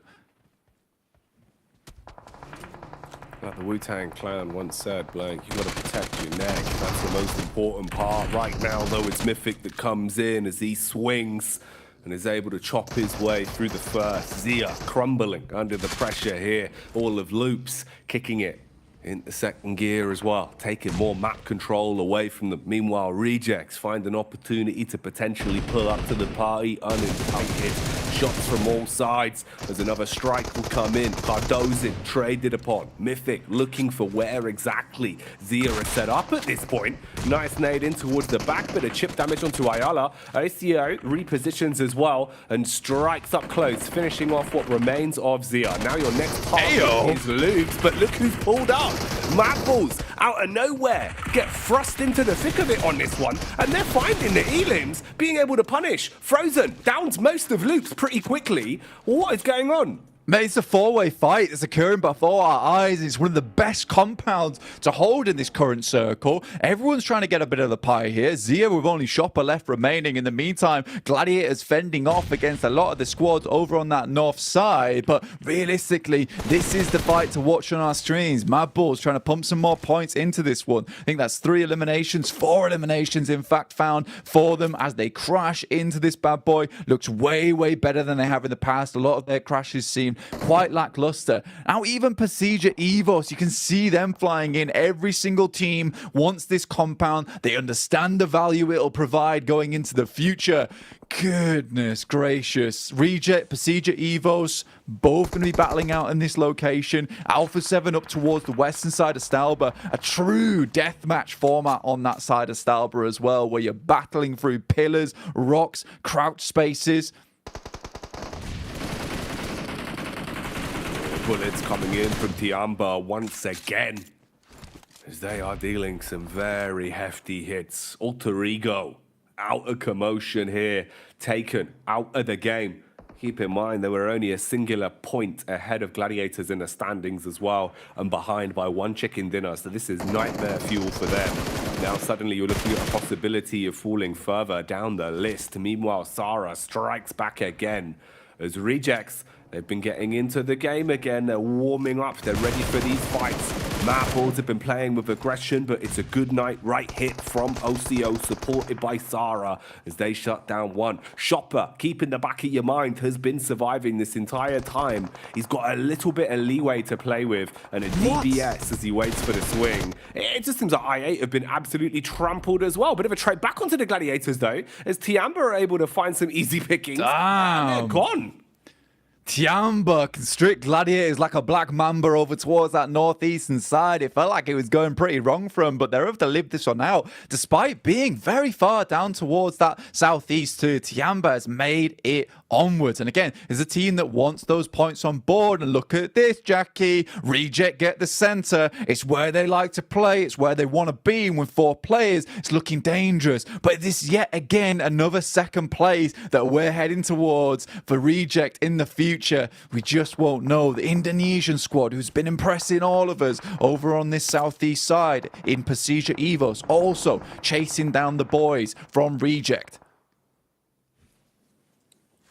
Tiamba trying to make their move slowly but surely up the hill. Meanwhile, Evo is spotting them in the back line. Bullets coming their way from Link. Playing a little bit further ahead of the pack, being point man and scouting for info. Luxy, Zuxi, and Misery all supporting one another. Mini 14 in the hands of Misery as well, and he's facing the direction of Stalwart. So potentially some room for some big hits into the back there. Action, dashing out the nades as well. Suspicious about players being close to him. Was hoping that that would arc down on top of Reject, but they're able to keep their noses clean for now. It's all quieting down just a little bit. This plateau here is just going to be the focal point of a lot of these engagements. So many teams trying to get themselves off the top edge. Ren up close and personal with A7. Such a difficult push for this team. Not likely going to be able to do too much with it. A7 though, they know that they've got to get down this hillside. And QZZ breaks out, makes the mad dash, gets to the tree, hugs it, provides him a little bit of safety and peace, and continues onwards here. Action also going down to none other than Quest over on this northwest side. We wanted to see more from these guys. I don't want to see him down in the dumps. I don't want to see him being sad, because this team has been determined to get further and further into this tournament, no matter what these circles are thrown at them.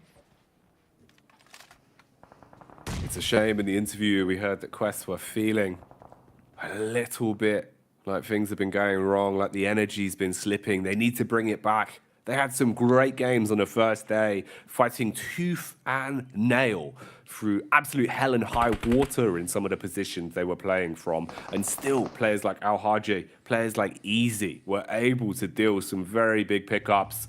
Just got to keep that momentum high, try and keep the confidence. Here, though, it won't be an easy task, as you've got to find your way through the absolute Brazilian brick wall that is Alpha 7. They've got control of the part of the map you need to find your way through. Meanwhile, Tiamba closing the gap as well. Fragmented on the push as they start to get closer. Look at the nades going over from Quest, though, hoping for a hefty hit. Nice double up. That one blows away Mafioso. This could be your room to instigate. That's big from Fahidan. A really nice opening for them. And A7 know they've got to get closer and closer down. Nice on the side here. More mollies going through, trying to prevent the push from Alpha 7. But it's likely they'll be able to get on towards this res, which is what Quest do not want to let happen. You let Alpha 7 reset, you let them get close to you. That's where they start to tear into you like a Wolverine. So for Quest, they need to do a bit more here. Otherwise, they won't be able to complete this quest on this game. They won't be able to get the reward at the end of it either. It's difficult. It's a difficult scenario, but they just cannot be passive in this situation, Jackie. You've got to play with confidence. You've got to play with aggression. Letting the other squad set the pace of the game this late into it here on Erangel is not going to win you those points. It's not going to get you to that chicken dinner.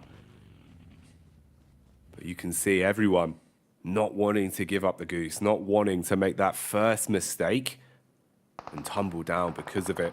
Alpha 7 have reset. Have got themselves further back towards the tree line, trying to hold for when you see Quest forced to move. It's going to be a small rotate for both of them.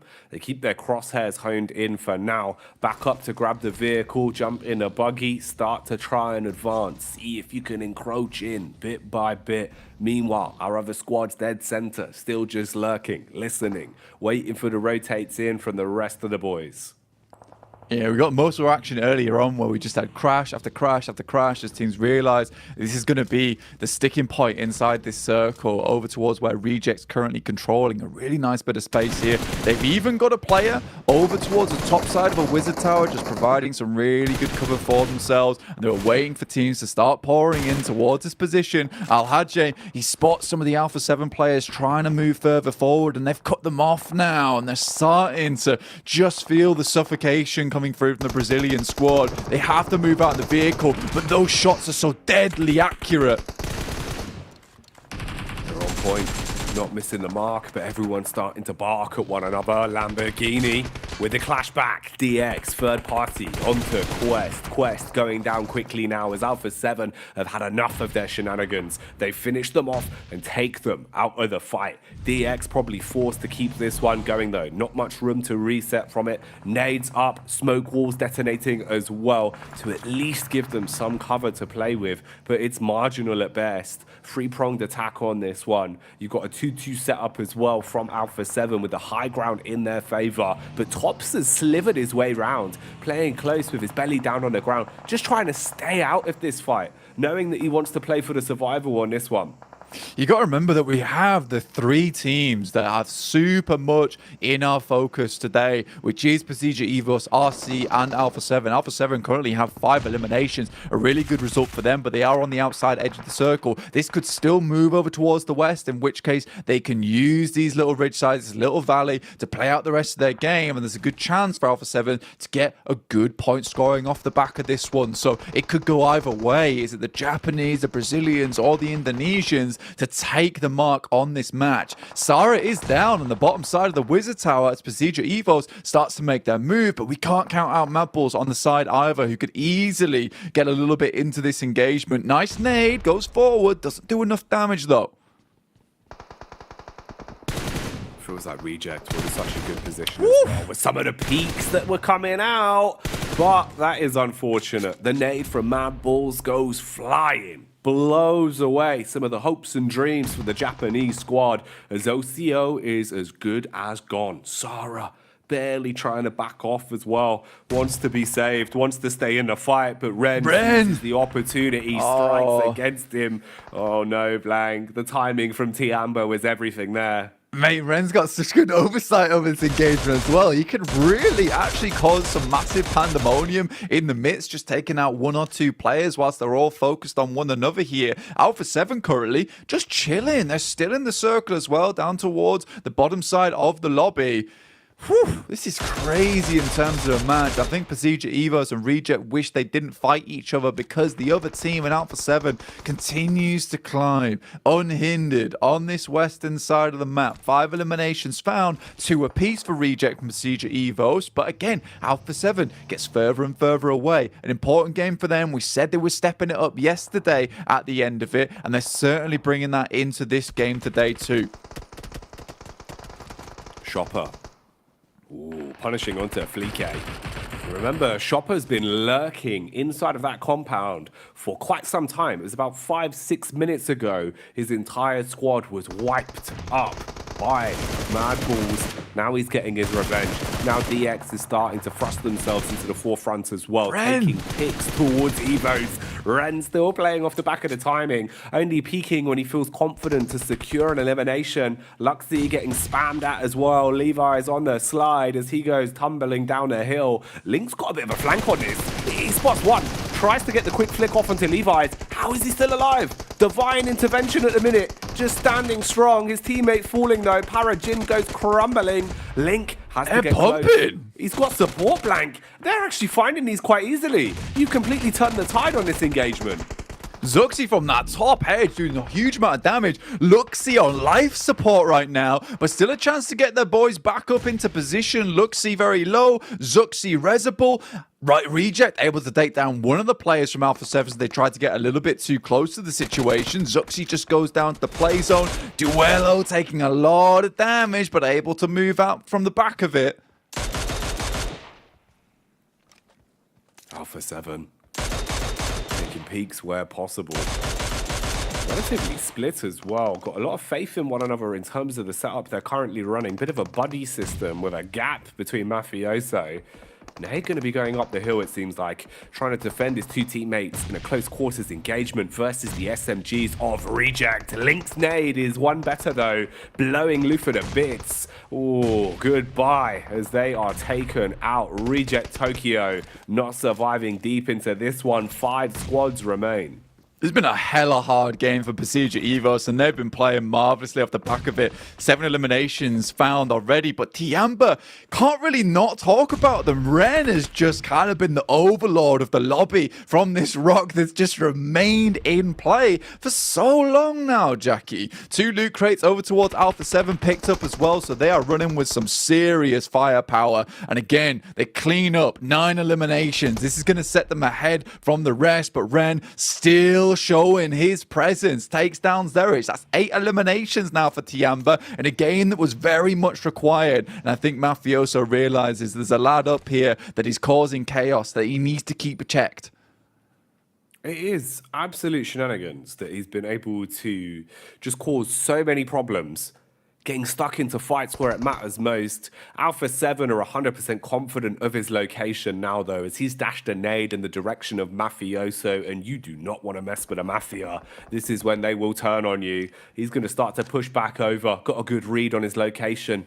Knows that Ren's behind the rock, and Mafioso wants to come out like a piece of paper, engulf the man and silence him. First few shots whiz on by. Molotov to force him off the angle. Taking damage now. Ren becoming useless in this situation. If he peeks, he will fall. He has to go for it. It goes down. Tiamba out with 8 elims. A good feat, though, considering how it was just one man for ages. Respect to Shopper from Zia. Does finally go down to Frozen. Off the back of that one, DBS in hand, and Senab just shuts it down instantaneously. Puts the boot on the neck of the Mad Bulls, and that'll be them taking a massive chicken dinner on this game. A much needed one. It feels like they've been just trailed behind by Reject and Procedure Evos for so long here, and that match with a bunch of eliminations they found will set them far ahead. It feels like Procedure Evos and Reject have been having good game after good game, but it's just not enough to catch this Brazilian powerhouse. Alpha 7 up to their old tricks, feeling a lot more like that kind of killer instinct with trusting one another again, Blank, to fragment, to play 2-1 setups, to play 2-2 setups, and confidently regain map control, confidently hold back pushes from even full squads. It's looking really good from Alpha 7. A lot of damage across the board. Stat padding with some of the elims as well, which is what you want. You're not just taking a chicken dinner, you're doing it in a very confident manner. Yeah, they're sort of like a bully team, right? Because if they sense that even the smallest amount of weakness from you, they just take advantage of it. With Quest there, where it felt like realistically, they should have just been able to bomb them out and then just chase over that top side and get the eliminations. As soon as Alpha 7 realized they weren't pushing it, they just went for the res. No fuss, no drama, and then just pushed over the top side and took down Quest because they have the confidence that some of these other teams don't and understand that as well and just push into them. It's really, really well played. And you also got to mention the 51,000 meters that they traveled in this game. Not an easy one at all, as they slowly encroached on what everyone thought would be the winning position. It just happened to be that, like I said, everyone thought that was the winning position, so everyone was there. All fell into the same trap. But man, that is mad. I mean, it goes to show really just how much more they were roaming. They were adjusting consistently, always on the move. And that bodes well, because that was one of the big factors that I think was a bit of a backbone for them in the first couple of days of Play Blank, where you'd see their distance travel was always, a couple thousand higher than everyone else. They were very quick with their rotates, very quick to get into an advanced position and look for fights. Crazy game though, Blank. Erangel always delivering. 100%. It's just absolutely crazy what we saw at the start of the match here as well, with the 1v4 coming through, which will be forever replayed, forever posted on all the social medias. Feel bad for Falcons in that situation, but I feel good for you guys because we're sending you over to some very capable hands with Kale, Max, and Arjux. All business for Alpha 7, getting a huge chicken dinner here. I love to see the reaction on their faces. You can see obviously the happiness from being able to clutch up this dinner, but it's still all business for them, right? They know the job's not done yet. They definitely got to be feeling the pressure here, Kalars. Yeah, they were able to carve out so much good room for themselves up on the north side of this circle. Usually I always lean towards warehouse as one of the biggest potential strengths of a circle like this, and so did a lot of teams. But Alpha 7 clean out the north side. They don't crumble under slight pressure from Quest, who is able to get a knock. But you know what? Given the scenario in that fight, it's very easy for Alpha 7 to reset that, make sure that Quest's not pushing on them, and just force Quest to make some almost silly decisions and trying to send it into the middle of that circle, which carves out the rest of the west side of the circle for them as well. They're great about space control. Yeah, I mean, having cleared Stolber just beforehand, they know that they don't have any points of pressure behind them. They can just stay in that position and just create natural pressure on teams like Xavier, and as you said already, Quest that had to leave that position. But I do want to talk about the individual players. Sure, Revo was really impactful when it comes to the nade play, etc., but Mafioso, he was holding that ridgeline for his team against Reject, against Pasija Evos, the entirety of that match, and especially getting rid of Ren at the end was very important to get that high ground angle to make sure you're securing that match 100%. So Alpha 7, I mean, such a smooth sailing in this match. It seemed easy, but every step was just so well executed, and they have that fragging power to back up plays like that, Hot Jukes. Well, let's take a look here at the overall rankings. Remember, guys, top 3 gets moving on over to the finals. And you're right, man. Look at that. Alpha 7 carving a nice little cushion for themselves here, Kalars. Honestly, we're seeing, it's not desperation, but it's kind of a heightened alertness from these teams that are on the cusp of not only third place,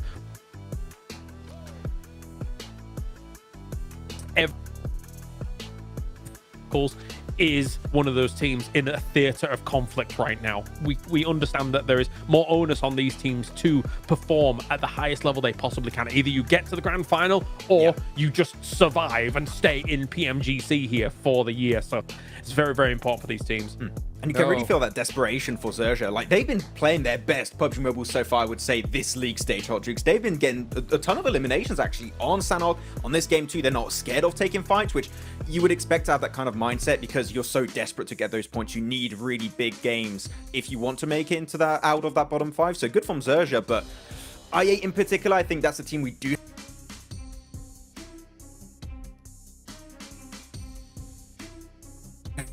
So that was a bit of a weird regroup for I8. They could have gone for a game-winning position really early on. Yeah, I'm surprised that they didn't there. I mean, when it comes to Zerja, I think that they just have nothing to lose. And I think they're finally starting to play the way that they, are. But you know what? How can we not talk about Tospic with the BBB zone and clutching it up there? Oh my goodness. The 1v4 was so insane. The PPB zone. They gave them a buzz cut in Saverni. Oh, I can't believe it. Oh my goodness gracious. I mean, what else can we say about that? Clutching it up, 1v4. That's how you get it done, guys. Speaking of get it done, I'm going to give a big shout out to the Infinix GT10 Pro, the official smartphone here for PMGC. It was created for esports players. And if you guys want to dominate the lobby, go ahead and check out that GT10 Pro. And while you're at it, of course, search the TikTok, guys. Get on there. Use that hashtag PMGC 2023. Who knows? Maybe we could see a behind the scenes on the Falcons getting their bald eagle look going on. That'd be nice to see. And last but not least, follow us.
Tokyo have already lost one man, the only casualty actually. So everyone else pretty good. They wanted to save the action for us.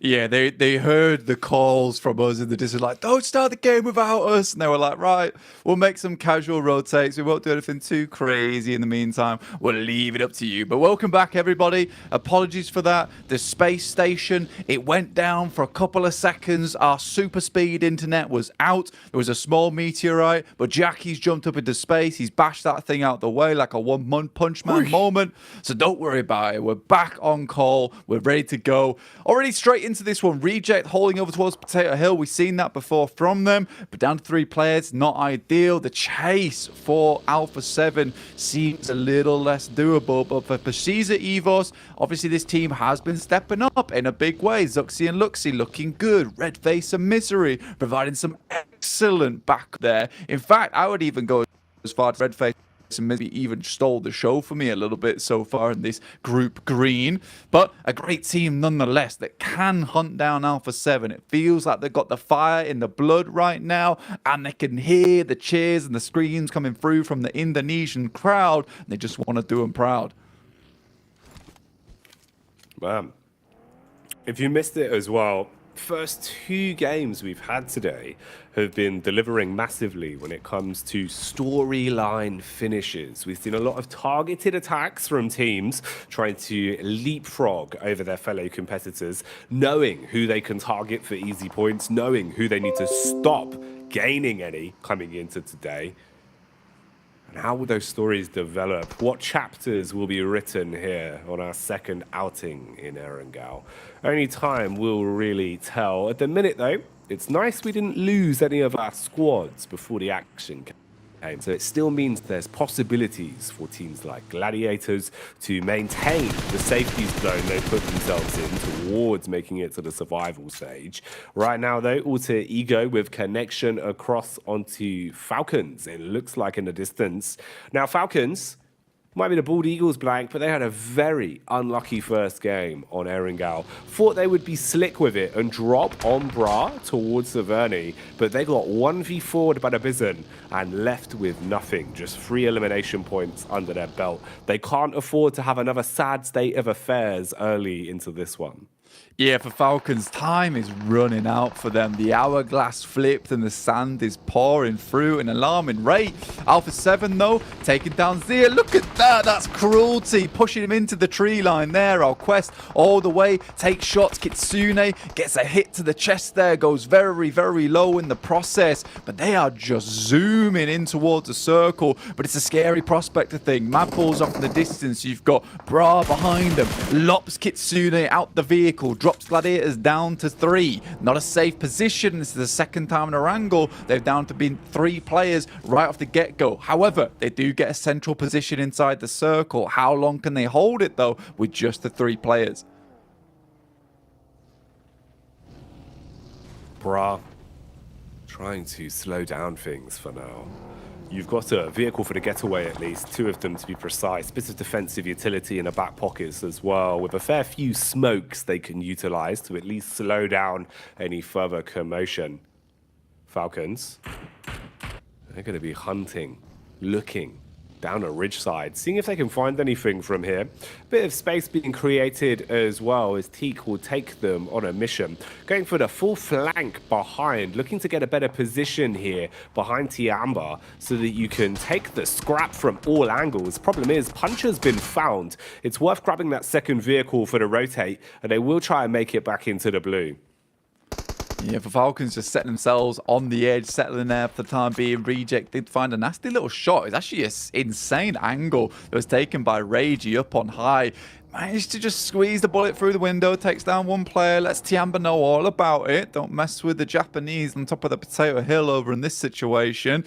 Obviously, the circle moving up towards that northeast side. Supports Alpha 7, but it's Malese Esports still on a bit of a tear here. Probably one of our more consistent teams in the lobby. You got to love them for it. On the edge play as well, they're doing very, very decently. Taking down some of Stalwart's players, doing a bit of damage on that side. A Stalwart, once again, makes a textbook play for for Stalwart heading over towards the western edge of Potato Hill. Another circle swings its way through to us. It's non-stop train here over in the PMGC League stage. We are settling over towards apartments. Look at that, Alpha 7 already taking up position, looking to really cement in stone that third place position for themselves now. Bullets and nades stepping so close to Audio.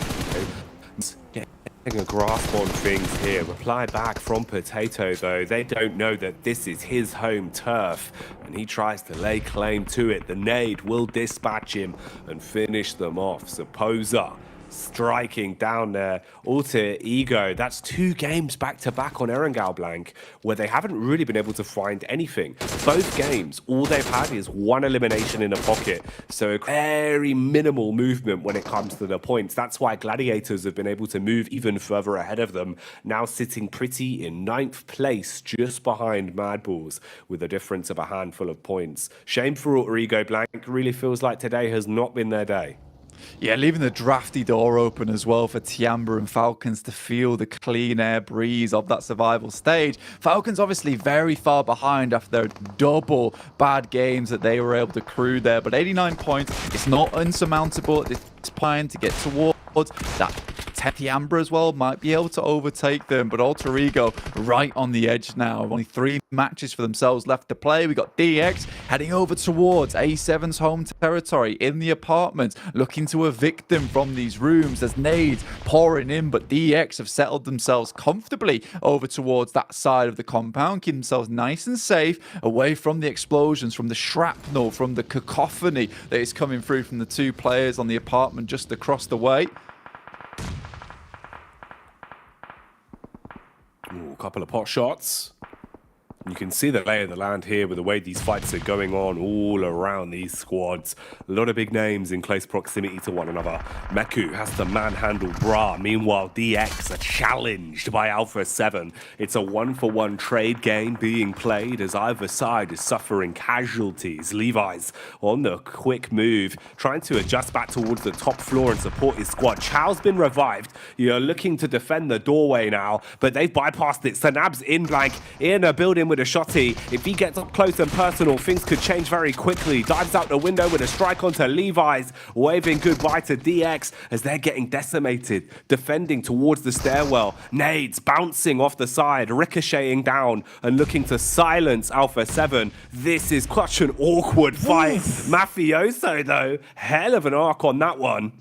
That's a brilliant nade from Mafioso. Chua goes down and out forever for the rest of this game. Lamborghini, Paragin last remaining, and Alpha 7 refuses to give up. Reaver was slayed, but at least he did relay back that information of where the players were inside this compound, able to get some good nades off the back of that one, so his death was not in vain. Nade bounces back though, deals quite a bit of damage to Senna, but an instant reset from them. We'll see them looking a little bit prettier here.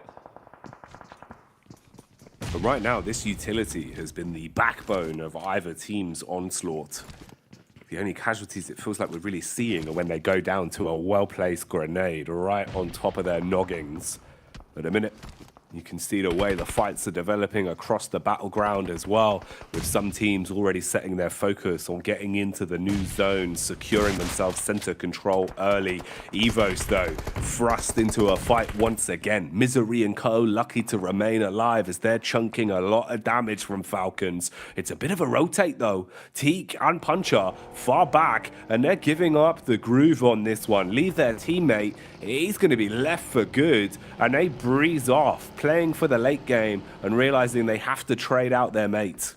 Yeah, I think they understand there's got to be not many people over towards apartments. The amount of fighting that's going over towards this eastern side, the least that they can do is pick up one of the many buildings that sit over towards this area. Malise Esports getting dumpstered on just a little bit by Stalwart right now. Stalwart is down to 3 players, and Malise can bring this back because it is an even split between the amount of players still kicking for both teams here. Tops, though, not one to be underestimated. However, past couple of days, Stalwart have been slowly slipping in terms of performance, still pumping out those numbers, but nowhere near as successful as those first couple of days we saw from them. Mali's looking to pick up their player once again, as he did get knocked, and now Stalwart, they look to put on the pressure a little bit here, Jackie. Thing is with Stalwart, it felt like it was a complete change of play style for them after day 2. They started playing an awful lot of edge, going for very slow rotates. Seems like they were happy to coast, knowing that they almost feel confident they'll have that guaranteed top 3, and just look to gain more experience in these lobbies, look to gain an understanding of how everyone else is playing for future reference. Wow. At the minute, though, they are just scrapping. It's them versus Malise with the assist of Rejects in the middle. Malise 1 by 1 will be mauled, going down to the bears of Stalwart as the claws have come out and cleaved their way through them. Reject have a good understanding of where exactly they are, though, Blank, and maybe the confidence is there for them. Closing the gap, playing behind the smoke walls, the vehicle will drag them closer and closer. Meanwhile, Gladiators swung upon. That nade could be filthy, but it's bounced. Another Molotov doesn't quite get inside the building, but hefty damage is still getting hit through. Tixi once again falls. This is one of the few locations that is safe for Gladiators, but nasty nades over the top side. It's a nice molly outside the window as well, prevents them from leaving whatsoever, and Gladiators go out in 12th place, 0 eliminations, so their spot once again becomes a little bit rickety here. Reject, in the meantime, dealing with the players coming through from Stalwart. This team just looks so good, Jackie, so far. Some really nice plays, some really nice movements coming out from them. It's lovely to see the Japanese squad still thriving today. We wondered whether they would be stopping anytime soon. It looks like that's not the case. No, if anything, it feels like they're starting to get back into more of that groove that we know they can use. Can they maintain that pace, though, over the course of this one? The zone's only going to get smaller, so room for error goes with it. Ooh, favouring up towards DX and Alpha 7. So a bit of a rotation path for some of our bigger names to make it up there. Chance for a clash between Rejects and Marbles, who had a bit of a scrap into our previous Erangel. They went face to face with one another. Tiamba have got a pretty good time of it as well. The only real competitors is the backline of Evos that are spamming bullets their way. Yeah, you've got to admit that Tiamba has had a bit of a resurgence today, right? After that chicken dinner they were able to find yesterday, just feels like everything's stepped up in performance from this team. QZZ still going strong with it right now, looking for a little bit more on the game, on the situation. Shots going over. A lot of damage back onto IA. Blade looked like he was ready to insert his way back into this game, but since then, they've gotten relative, not too much cover to play with. Evos, though, turning on cross as their close quarters engagement, driving straight by, baiting out the peaks, actually, Blank, and this allows some of the other teams to find an opportunity to strike on Tiamba and do so much damage to them. Stalwart also down as they're taken out of the equation, finished off by Rejects. This is getting aggressive now. Yeah, totally unideal situation there for Tiamba, and a risky maneuver coming through from Procedure Evos pays off in a little bit of a way. You wonder how much longer they can live out in that position though, and it wasn't very long whatsoever. 4 eliminations found for them, but look at that. Alpha 7, 3 players, but 7 eliminations on the board. They are making this jump up so difficult for both Rejects and Procedure Evos. What a good day to have these big money games coming through for Alpha 7. It's working out well for them. Tiamba, how can they play it though? Is there any more room for them to pad some points down to a 2? All of their games today have been pretty good when it comes to those snaky plays towards the end. When you're in a 1v4, when you're in a 2v4, and you're just looking to claim eliminations to give yourself a bit more of a thrust. They've got 4 so far, could be 5 if Fleek can't survive. Backline from LY is good for the cleanup. And now you've fragmented Mad Balls as well. Potentially room for Quest to get stuck into this one. Bullets are being put down range. Alpha 7 also wanting to get stuck in. They want a piece of the pie. Bullets being thrown across from all angles, Blank. And this is getting a little bit rough for both Tiamba and Mad Balls. Yeah, Lee just tries to crawl it way down the hill there. Potentially gets through. It's very unlikely, but he's got to take the chance on it. Now just QZZ, last remaining member for Tiamba. But you are right. They've just been getting towards these end games time and time again. You know, picking up points where they can off the back of a placement point. Remember, it's been a squeaky but decent run towards a survival stage at the end of the day here. Mad Balls want to push things just a little bit further, but it is Alpha 7 who is the scary prospect in this circle. Once again, find themselves in the end game in a really strong position. Falcons, though, after the back of that disengage of Procedure Evos, leaving one of their players behind to deal with them to cause chaos in the process, they were able to pick up the northern edge of apartments. And this game is so important for them. They need the points desperately now to keep themselves in the conversation, because if not, they're going to get kicked out. You got to do something heroic. Really get some momentum under the wings in a spot like this. An intense circle. A lot of squads that have so much to prove and so much need for the points. You can see how close they are in the grouping, the middle of the pack, basically looking to leapfrog one another. Guarantee there won't be any easy pathway for the squads below to overtake them. Parajin on the peak, takes down Axa, fragments Falcons once again. Puncher and Teak, the only two that remain now. Zerich as well, struggling to stay alive here. Teak's found a peak off the back of the dinner plate. Ooh, nade for Parajin though. If he can find the right arc on this could be pretty big. Unfortunately for him, dashes it through the lower level window, won't connect where he wants it to, and won't inflict enough damage onto Falcons.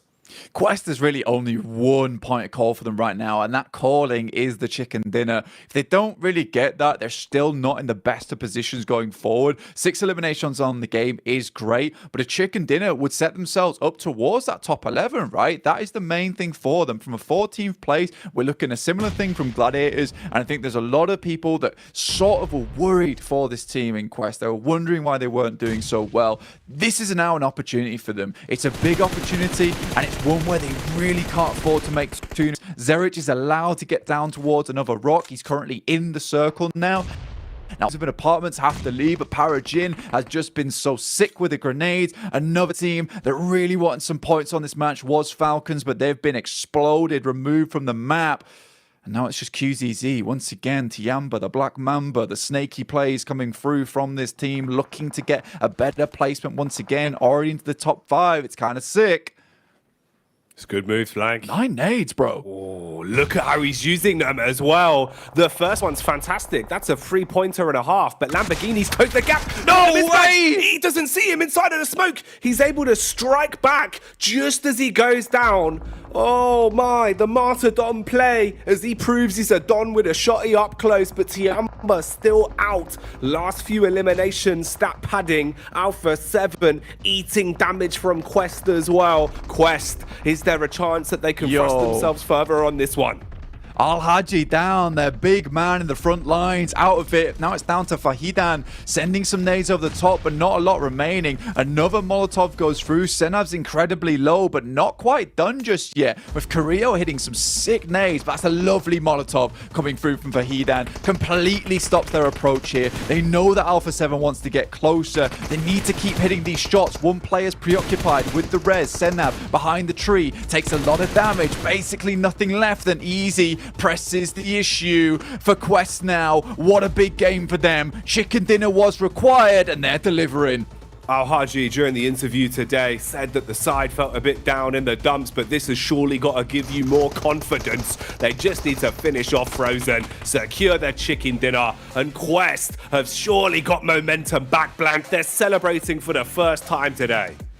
Al-Haji, a little bit of celebration, but I think that's more mixed in with relief for this squad. So needed. Kiss on the forehead. You love to see it. The boys are back in town. They're back in the leaderboards as well, right? They had to remain in the conversation. The things they were bringing up, a little bit dry, but now they bring up an interesting story and move towards that storyline of our own, getting into the survival stage. So happy for them. We understood that they weren't feeling great, but again, it's that determination, that grit from this team that shines through more than anything. they've been playing on the back foot the entire tournament with some very unlucky circles, some very unlucky rotations, but it felt like their confidence was always in the right place. After the interview this morning, you're thinking, okay, it seems like they've established where things have been going wrong, and coming into this game, Blank, a chicken dinner that is supported by a nice bunch of eliminations as well. Much needed points here. This is going to be a great start for Quest, especially if they can maintain a bit more momentum throughout the rest of the day.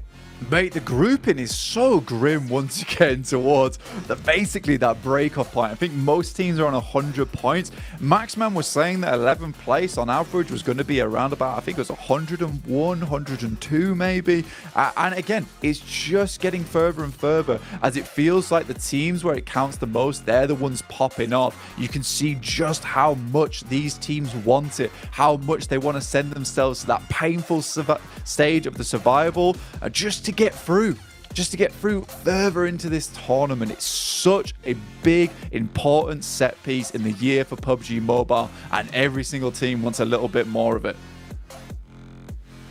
Great result for them. Fantastic stuff, really, for Quest in the grand scheme of things. And it's crazy again, man. The amount of teams we're seeing, Blank, always making it into these final circles. You really couldn't make it up how good it's been in terms of the storylines. Always looks like we're getting those close clashes. Some crazy plays from Tiamba as well. Man, it feels like they almost heard us talking about them this morning, Blank. But we said, 2 elimination chicken dinners can't be consistent. Instead, it's all been about the elims.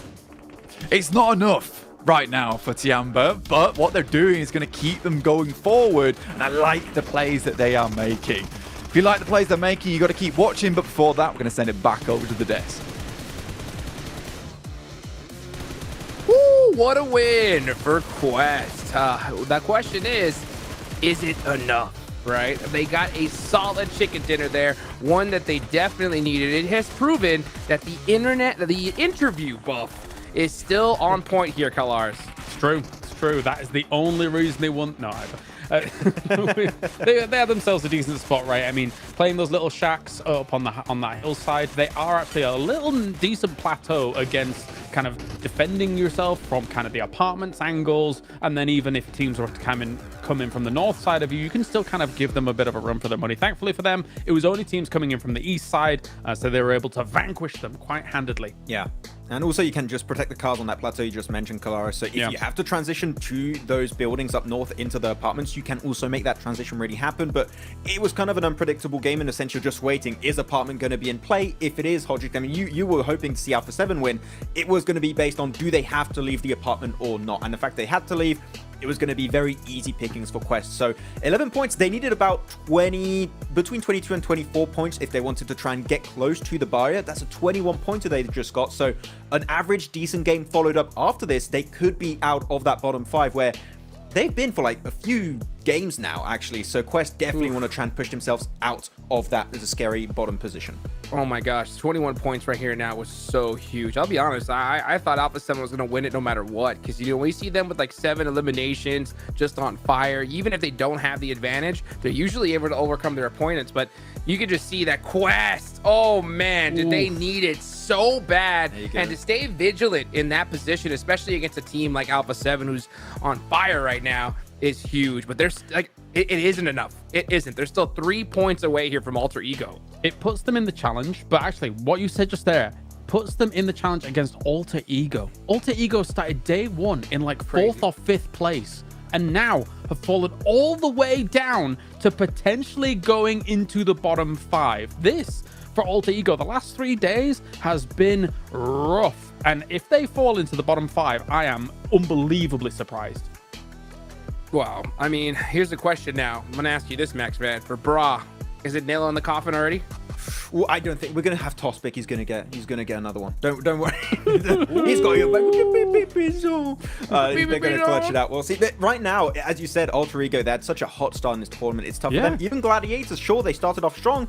They're still not out of that risky situation where they could fall back in the bottom 5. So this is MEA, like so much pressure on the MEA region. Quest, Falcon, all fighting for a spot in that survival stage.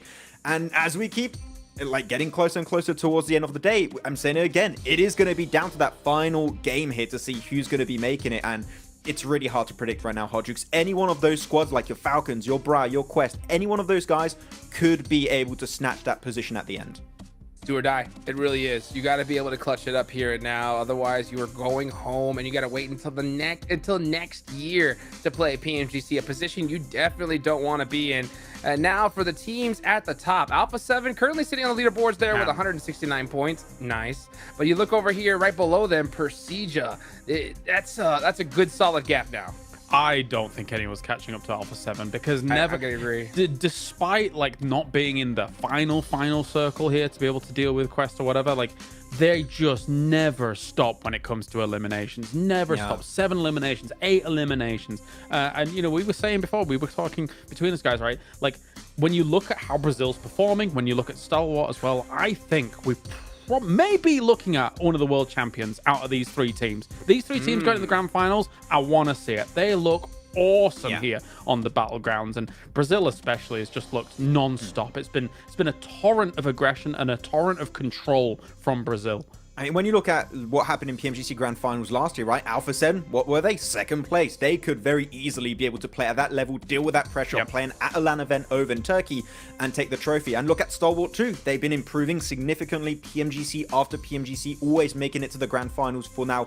It should be 3 years because it seems very likely they're going to qualify for the 2023 season again. So I think like we are seeing Group Green potentially breeding our new champions for this year. But that's actually an interesting point, what you were saying about Stalwart, right? If you think like, so obviously they had a great start to this Group Green, yes, and will guarantee be going to the final considering where they are right now.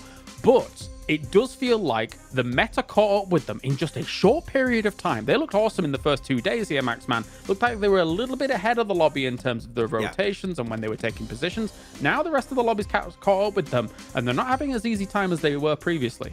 They would usually get very easy access to some central positions or even ed positions and just sweep from there. Teams are just moving so much quicker in the middle and bottom of the pack because they are desperate here, Hotjukes, to try and aim for that survival stage. So it's now or never for these guys. It is desperation time. These squads are in the hot seat, but hey, you know what? This is where champions are made. Let's go ahead and take it out over to Jackie and Blank. Get back at the game.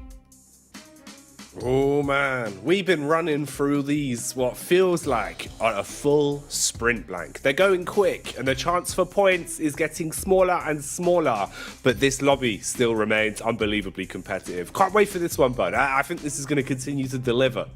I mean, Max is telling me in the background there it's 109 points, that break off, right? So, I mean, we're getting close to it right now. With Alter Ego 103, it's all these teams at the bottom are just pushing themselves harder than ever before. And Quest, you know what? Great news for them. I'm really, really happy they're able to step things up a little bit because I think, like you said, they have been pushed against the wall many, many times here. It's not been easy for them. Yet, despite all that, in this last day, 100 points now, only 3 points behind that 11th place. Let's go, Quest. Let's get it done. I think there's definitely an opportunity here for this team to break through towards that top 11 if Alter Ego just can't keep up here. Falcons, again, another team on the chase, 93 points. Weren't able to get too much done from that north position in apartments, but it's not an easy spot to play in, and Paragon's nades were just unbelievable. Oh, they were really on the money, man. There's been some big nades the entire tournament. It's been so cool to see how much that utility has had a real big leg up for some of our squads that have good comms when it comes to timing with the double nades. It really has been a good affair to watch. Right then, setting ourselves up for the last Erringale, third and final one. After this, it's 2 games. That's all that remains for Group Green.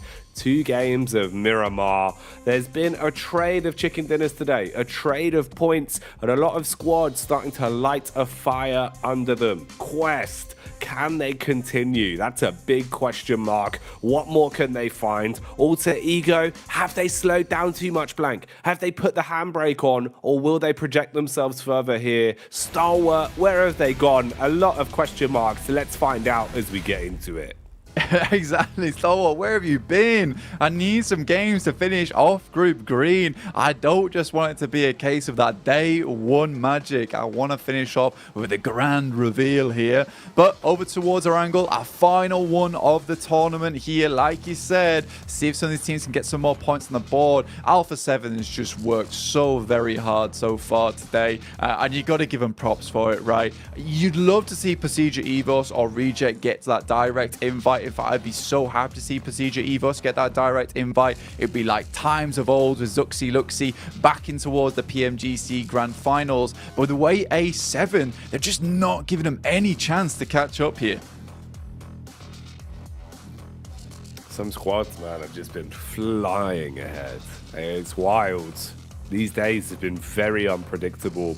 The lobby's only been getting more competitive the longer everyone's had a chance to feel out how teams are playing, make adaptations, and also find who they want to bully, Blank, because there's a couple of squads that have a big X on their back going into these games.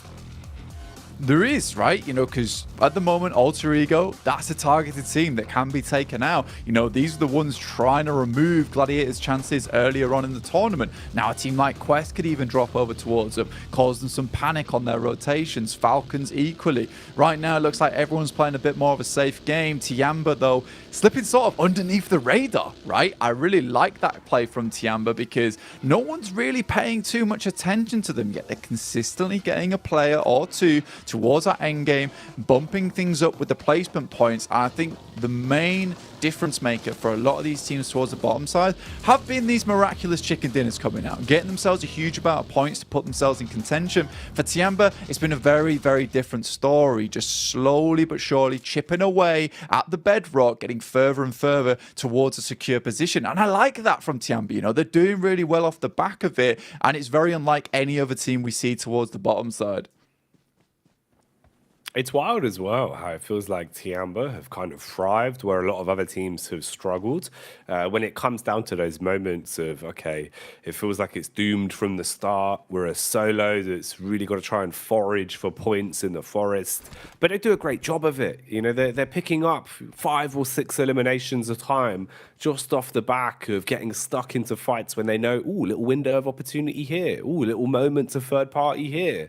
And that's done wonders for them, especially with how close the grouping is. Even from 9th place with Tiamba, you kind of look all the way up towards 6th place there with DX, right? There's room for you to move, and there is certainly room for these standings to shake up a little bit by the end of the day. Just make sure the squads below you don't start to get up close and personal.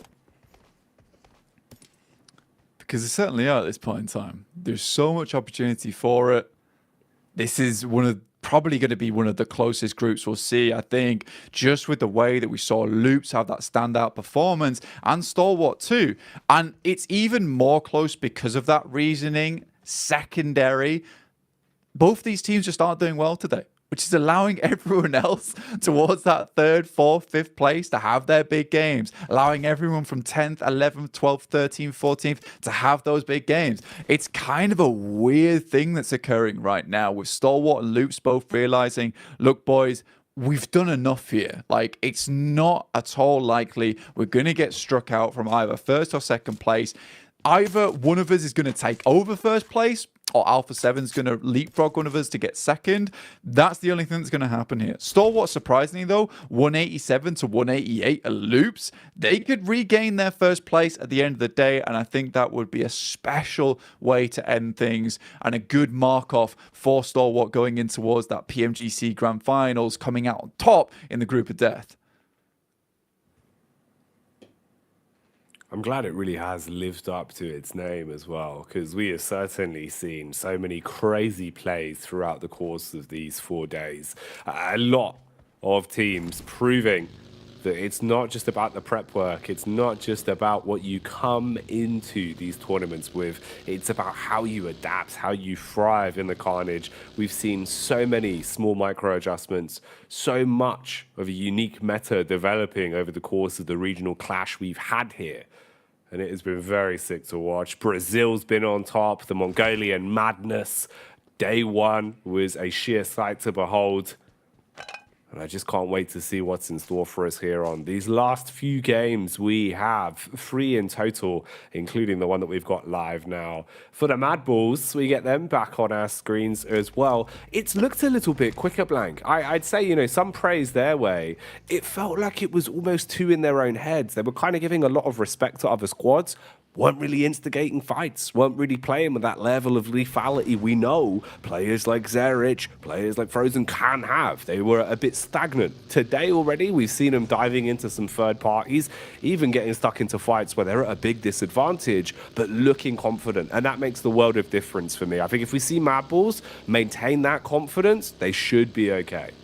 Yeah, I think for Mad Balls, they have like a certain kind of lethality when it comes to those end games, right? Which is great to see, because I think that even when the things get very rough for them, where they're surrounded on all sides, they're able to find these little rocks, these little crevices to play in. I don't think we've seen too many games where Mad Balls has had the significant compound to play with. Feels like they just hate buildings at this point in time, but they do get towards these end games a lot more often. You're right, they're just not in their heads anymore. They're playing their own game, playing off the back of one another on that squad, and I think that's the main thing we have to take away from the Mad Bulls. Currently 7th place, kind of a sleeper team for us so far, because they have made it really far towards that top side. 117 points is amazing, almost overlapping over towards DX, and we haven't had too much chance to talk about them. We've been far more focused on teams like DX, who have been really consistent throughout this league stage, Malise, who have been on a bit of a rise themselves, and Tiamba, who is just slowly bringing things back up to speed again. The big Tiamba. They've been going by the beat of their own drum today. Zia have been a little bit quicker into some of these fights as well. It feels like Zia know their days are numbered, so they've just been trying to play with a bit more confidence. Bit of road rage going on here though, as they're able to spot out Mad Balls. No overcommit from either side, just a few bullets to give your intentions across, and then they begin to back off, once again creating space.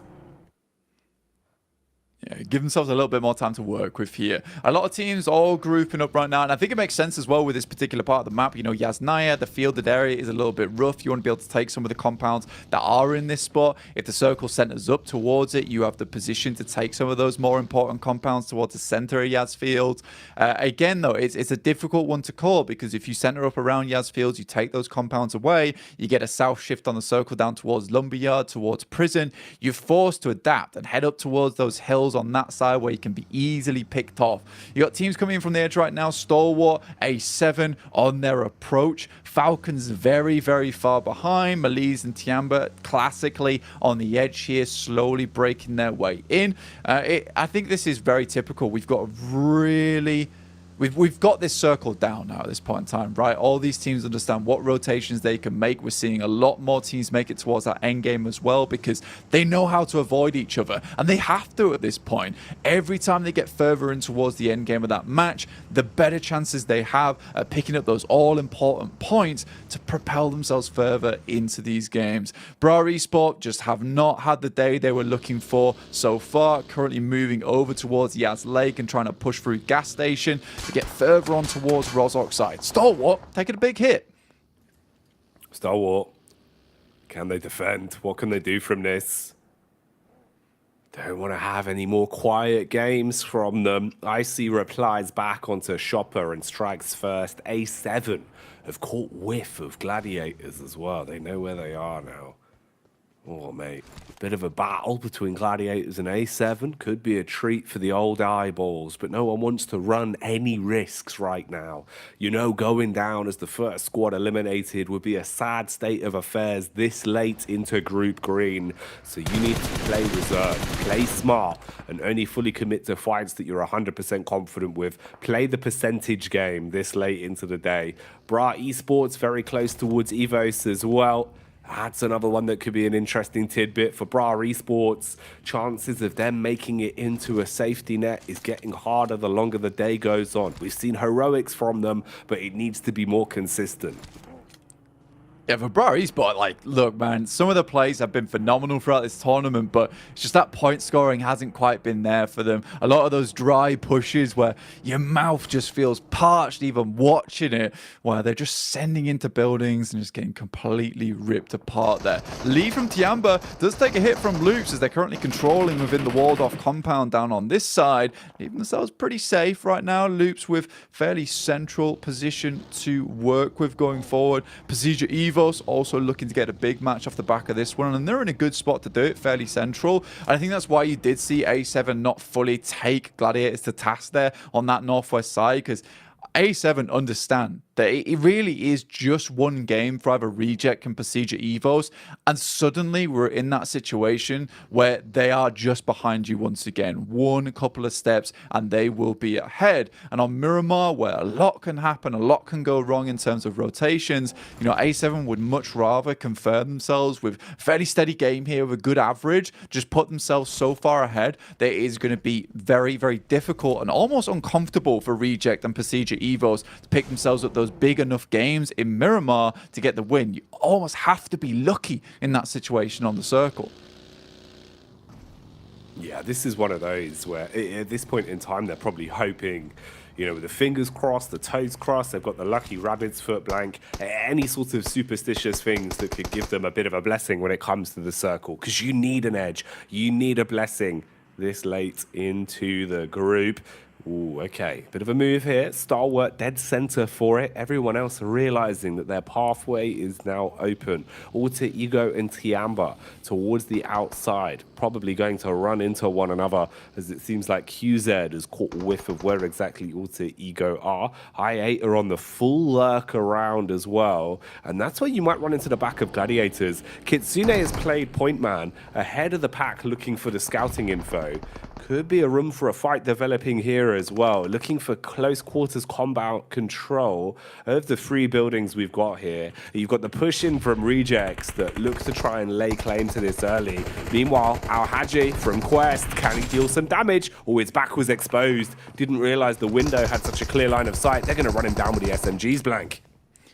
This is really weird in terms of the amount of teams that are in this location. You've got Quest with Al-Haji, who burns out here. The Molotov's going to do a lot of after damage as well. You've got Reject on the sidelines looking over toward this one. This is dead central over towards apartments. And we see this part of the map so many times here in the group green stage. Tiamba equally trying to barrel their way through. Luckily, they head over towards Malise's position just as Poser hits the floor, giving them an opening, and they can unlock the door.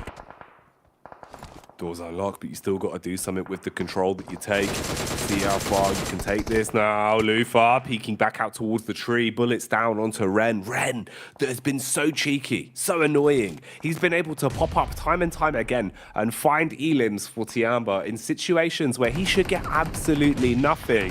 The fight isn't going to end there, though, as the rest of his team gets collapsed upon. Melise with a level of lethality striking their way through them with ease.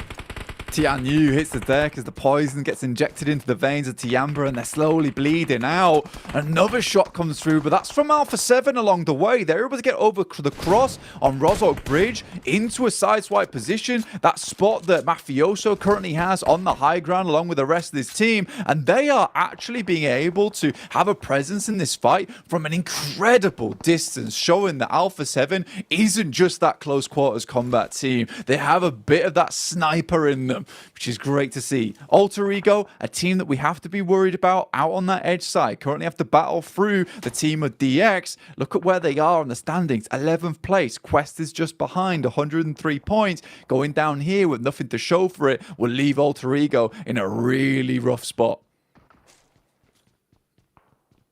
They can't afford it. They really can't afford it to go that way. Alter Ego have to survive for longer, have to get some eliminations. Ooh, look at the rotate they're going on as well. Backline close towards Madball's potential to be sniffed out by DX on the POV of I8 here as well, as they're starting to clash down towards the location of Stalwart. And that is so much talent in such a small square with Alpha 7 off to the left from Stalwart.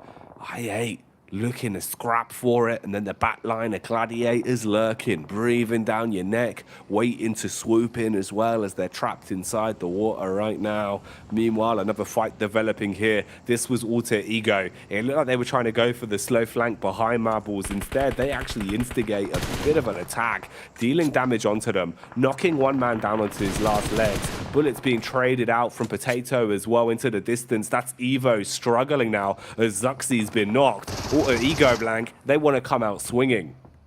Dear me, this is really not friendship between the Indonesian teams whatsoever.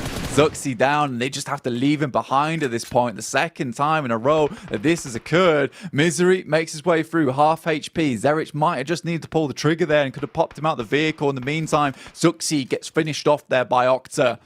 Procedure Evos down to 3 players now in a really awkward spot of the circle where they've got to push through very open ground to even have a hope of getting in. They need to find a knockover towards Alter Ego, but these angles that they're able to take from this little ridge line that looks out towards them just makes it so tough. They're still giving it gas though, still giving it as good as they get as a player makes his way up towards the compound. They've got to respond, and now Potato looks to try and lurk his way in. Molotov dashed out through the window. More nades to play with as well as he's got a hand grenade primed and ready. Throws it out. Looks to punish. Splash damage not tagging. Vehicle set ablaze though. SMG in close range is what he hopes to pack a punch with. He eats a grenade. It rinses his HP. Potato forced to slow down the push whilst Link takes position outside. Hasn't seen him, but he knows exactly where his enemy is now. Wanted to go for the full flank. Instead, juking him, playing inside of the building. Runs through the fire and the flames though, Blank. But this only further turns up the heat as the SMG spits damage round the corner.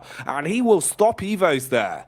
On Procedure Evos, they catch the smoke off that guy. Really, really well played. Bra Esport looking to control Mad Bulls, who have set themselves in a fantastic position up towards this northeastern edge, able to look down towards all this carnage that's currently going on. Gladiators took a long rotate off towards that western side, yet there's so many teams confirming themselves over towards apartments now. You got Reject, Alpha 7, Falcons, Tiamba, even Malise in this area. Quest also trying to keep up with their position, but Alter Ego, they're not done yet. Looking over towards Bra Esports as their next victim. Good shots from Fnatic, but it's not quite enough just yet.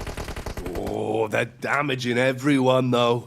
A lot of HP being licked up across the face of these squads. Alter Ego, you're going to be struggling here. Your ego might take a bit of a hit if they can't survive the push from the Mad Bulls. This is one that they instigated. Mad Bulls now looking to finish it. Nades for days, blowing away Alter Ego. Frozen, armed with a shotgun, looking to cleave his way through them, spanning through the smoke, wants to leave them broke. Stop. Going to reply back as well as Pops will hit that first shot. Another one onto I8. So in the commotion, Stalwart have been able to third party and find a few extra points. Tulika, he's jumped inside the vehicle. He's still a bit paranoid. Doesn't quite know where the rest of Alter Ego have gone. At least finds Potato for now. Icy thought he was ice cold in this angle, but he's been stabbed in the back. It doesn't matter on the trade, and it looks like they've barely got the res off as well. A lot of carnage happening right now. Alter Ego going down for good though, Blank, as Zia seemed to have located the last man in Rosemary. Everyone on full-on survival mode at the moment, trying to get further into this game. Falcons making a quick, swift rotate on that western edge. Alpha 7 peppering over towards the Gladiators, finding it very, very difficult to leave. And they've set themselves in a great position just to control any team that might want to come out in apartments towards their edge of the arena. It looked like all these positions in apartments were good, but Alpha 7 currently the landlords at the moment, holding down everyone, demanding fines to be paid and levies to be coughed up. This is getting rough. Loops, though, once again, might be able to get themselves a good game, as well as Stalwart starting to push themselves further forward. They realise they've got a chance into this one with the eliminations they currently have. Look at this, Jackie. They're in first place. This is more like the Stalwart that we expected to see. This is what we saw from them on day one of the group, feeling themselves into every firefight, racking up those eliminations and waving goodbye to a lot of our other squads. DX, though, no stranger to being able to pull out some last-minute power punches as well. Frozen was close by. Thought he had a read on this one. Mad Bull's very fragmented, split off into 3 prongs effectively, just trying to assess the overall battleground and figure out where their next opportunity to strike will come from. Seems like Loops could be their target as they fight versus Zia. And Loops has suffered a bit of a knock. Ooh, Zerich. He's found an angle into Paragin. Bullets are actually connecting as well. Quite a substantial distance, but man's got composure. Still continues to pepper him through, and Paragin just barely leaves that with his life. Some shots come back, and Zerich will be sent back. And for Mad Bulls, the time is getting thin right for them. They were looking for a position to play, but the rest of the battlefield right now, flat as a pancake and not very fun to traverse at all. So they need to find openings. They need to find picks. Right now, they're doing a hell of a lot of damage over towards DX as they try and get in. Other teams also taking shots towards them. This might give Mad Bulls a bit more space to play down on the southeast edge, which is so important to them. It's Loops, the other team, that spotted out DX on their approach. Constantly setting off barrages of bullets right now. Ooh, Cardozo in the back. He can see everyone's rears right now and just peppering bullets towards them. Should be able to actually farm up a nice chunk of damage onto DX here that are basically trapped in a position that you can't really rotate effectively from as well. That's the scary factor. There's so many players all around you. Frozen as well, going for the sheer shenanigans play as he parks up inside of the smoke. If you commit to this fight, the only issue is Loops. They've got good angles to work with the compound covering them as well. And if the circle moves in their direction, they're going to be licking their lips blank. This is prime time for Loops. You've got the rest of the teams now hustling and bustling as well as they realize this circle's just gotten smaller and everyone is on top of one another. Mad Bulls going in for the fight that they've been eyeing up versus DX for quite some time. They put the pedal to the metal and close their gap, but it's the metal of the bullets fighting back against them. They detonate the vehicle though as Loops get the shots in and DX are gone. It's Cardozo to steal that one away. I didn't expect that at all, and they'll take a lot of the points the Mad Bulls were desperately hoping for. Now they've got to go for the full res here. The vehicle's heavily damaged, and Loops can continue to put that pressure that you were talking about earlier on. The very least, Mad Bulls creates a little bit of space for himself, but I'm more concerned with apartments right now. The amount of teams all sat in this area is absolutely disgraceful. Look at this. You can barely count them yourself. Oh my days, this is going to be an ending to remember here on our final wrangle of Group Green.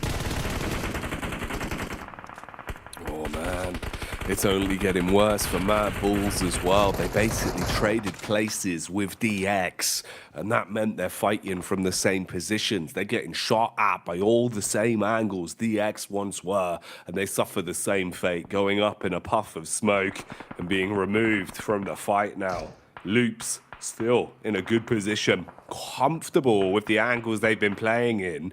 Zia spreading themselves out as well with an awful lot of map geometry to work with. You've got good positional setups here with the compounds they found. Stalwart also looking pretty comfortable, but this is the meat and potatoes.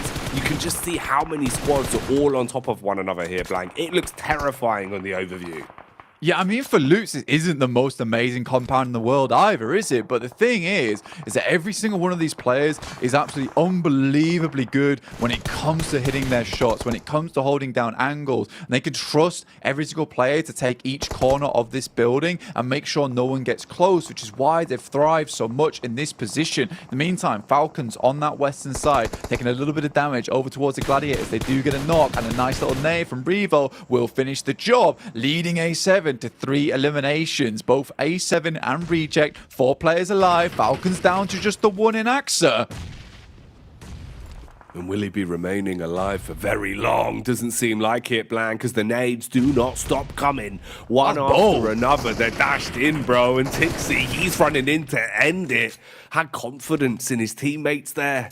The nades soaring through the sky and the bullets shutting down the last man that was alive in AXA. So Falcons going down quick today. I think you realize for Gladiators, they know that honestly, at this point in time, with the amount of points they've been getting over the past couple of matches, the very least, they need a full squad wipe here. They don't know how much longer they're going to make it into this match. With them being right on the barest edge of that western side, I like the maneuver they make. They get 4 eliminations, they get 4 points, but that's about it. There is other teams that can still overtake them. Quest are in this game as well, remember, and they have that position on the backside building. They might be able to catch people off guard as they attempt to leave, but it's Alpha 7 with all the control right now. They're the ones holding the button, and when these teams have to leave, they're going to be ready to accelerate this game to new heights. Stalwart, controlling a shed. Just trying to stay alive and keep those fires moving, crouching up and down. Loops looking for early commotion again as well. Loops done a good job of finding their way through a lot of these fights, at least to keep the full squad alive, gunning to get themselves a bit more on a day-to-day. The top 3 squads are all still in the runnings, and Reject Tokyo, no less, alive and kicking as well. For Reject Tokyo, they're looking to potentially thrust their way past Evos if they can accrue a couple more points. Need to get themselves some elims and look for the late game. Ooh, but it's going across on towards the up. Ayala, he'll get one on the backline blank and take down the first man. Yeah, Loops just stealing away these eliminations feels really rough for Alpha 7, honestly, because the more points they can score on this map, the harder it is for Reject to catch up, because as long as Alpha 7 stays in this game, Reject's push towards that top side just feels almost like a futility, Jackie. Stalwart attempt to make their way across with a long old smoke train, but it's looking like this train is getting derailed on that northern side as there's just bullets pouring in left, right and center towards them. Lufa, Reject, all trying to take those points for their own, but every single team sees these as potential ways to climb the leaderboard. Fair play to Quest as well, actually being able to snatch some of those points blank, realizing the commotion in the distance were freebies. And Kante hits the mark, so Quest get a little bit more out of this. 4 elims under the belt. Remember, they lost one of their star players as well in Hao Haji quite early into this one, but they've done a good job of at least keeping their chin up and playing together. How far can Quest take it? Where are they going to end up in this one?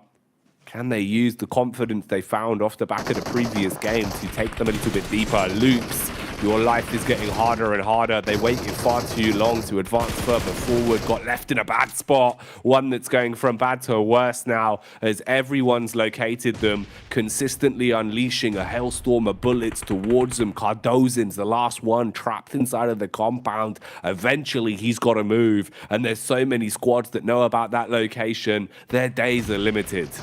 Reject is doing a great job to steal away a lot of these eliminations. Alpha 7, though, they find Kiss You over towards that backside. Carrillo takes a little bit of damage. Reject certainly not letting them just peek whenever they want, but it is Fahiden, the guy I was talking about earlier, who's really done a good amount of work for them. Again, another one goes down, but similarly, Carrillo able to pick up another 6-5 for Reject and Alpha 7, both looking to gun it further into this match, but Reject's closer towards the center here. Despite that, it's just going to feel not so awesome when A7 continues to climb these rankings, but at least Reject is still placed themselves in a position where it's possible. Gladiators, further into the match, I didn't think they'd make it towards top 6. I thought they'd be out so much sooner. Nice little Molotov, but the peak will be there, and he directly runs into it, and that should be him done.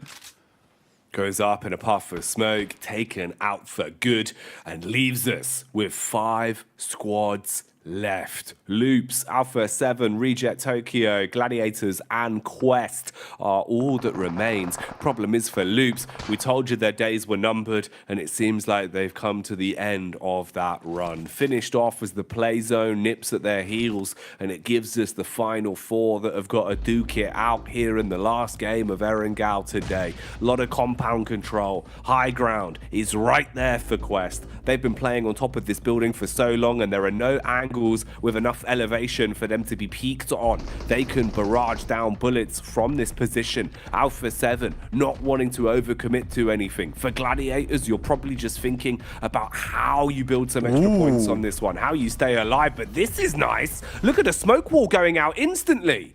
I like this from Alpha 7 actually, because they know that Reject isn't technically direct center right now. If they can get players out towards the edge here, towards the center of the circle, as we are closing up, we are finishing the game in approximately 2 minutes here, stage 9. Reject currently beset upon on all sides. They see all of these smokes. They know they need to have to respond somehow, but with the amount that's been placed down, with the absolute boatload that Alpha 7's been able to maintain on, it's hard to predict where they're going to be, Jackie. This is really interesting, Blank. Look at the positions the Gladiators have taken as well. Basically being the doorman, denying the exit from Reject. Okay, Quest. I talked about the height advantage they had, and they're using it, swinging sky high as the bullets start to strike down and leave Alpha 7 in a rough spot. It can go very wrong quickly for the Brazilian team. Meanwhile, OCO playing with confidence as the Japanese squad come through like a katana, chopping their way through Gladiators, slicing them down in the arena, Blank. The shotty from Tixi, quick for the trade, but they're also getting third-partied. Alpha 7, they give up the circle, they play for the fight, pushing back in as they strike down versus Reject. Gladiators sort of ruin the run coming through from Reject here. There's nades up towards that top side, and this is another win potentially coming through for Quest. The back-to-back, the push towards the top side of the table. A little nade bobbles down off the side. The smoke's all blooming underneath, but Quest, they need to remove themselves. They need to provide themselves with a little bit of cover. Senab, very low here, crawling back in. Reject somehow get the res off, some way, and are still in this match on the second floor. Senab out. Senab's gone down to just the 3 versus 3 at this point, as you're going to drop straight into the commotion. There's the first as Quest ascend from the heavens. The punishment, though, is being distributed by Reject as the Japanese side seem to be trying to steal this one away. They want a chicken dinner today, and that seems like what we're going to be getting out of it, Blank. As the final frags come in, Reject have done it again. This is so good for them. It's exactly what they needed, and not something I expected either. You got the perfect jackets on the back as well, and that really was a perfect bit of gameplay towards the end. The fact that they held on versus the Gladiators as well, when they came in with such a significant push towards their position. Serious relief from them. The ref won't even give them a high five. Come on, man. They played a serious game here. Man, they were giving it, Blank. And that's one where really it felt like they kind of got targeted towards the end there. You know, Alpha 7 get a few hefty hits off onto them. They knew they had Quest living upstairs rent-free. They were frustrated by it but couldn't do anything. And then Gladiators just walking in through the door. You know, at one point we saw them basically go down to just the solo man, Blank, but they take it in the end. That's fantastic for them. This is a side that, you know, have given us an awful lot in terms of the personalities on camera, the way that they've kept their mentality so high, the adaptations, and now a clutch that they needed to steal a chicken dinner. Great plays today. Yeah, you gotta love this team so far. They've been forever cursed by this second place. And you know what? I was really feeling it there as well. Not even a second, maybe even a third. But what a way to play that out. Sarah from the second floor window as well, really battering down on both Alpha 7 and Quest. But Quest taking themselves a second place, I believe it was, and Reject taking a first, leaves Alpha 7 only getting a few placement points off the back of that third place. Yes, they had a ton of eliminations, but similarly, so did Reject. They get closer to that boundary. That is third place, Jackie. Man, every time I see Reject play, I become more and more of a fan of this team. So fun to watch, but there's plenty more action to come. For now, let's get back over to the Desto and dissect this one. Reject clutch up a win in the most important time for them. That was close, man. For a second, I thought we were going to see another team be able to jump on down and clutch it up, Max, man. But Reject, just in the CQC, just too good. Not too good. The apartment finish, I had no idea who was going to win, by the way. It was Alpha 7 Reject, where you just don't know. You got the smokes all over the place. You got no information on where anyone is. So it's just down to the wire. And Reject, such a good play, especially being able to clear Gladiators.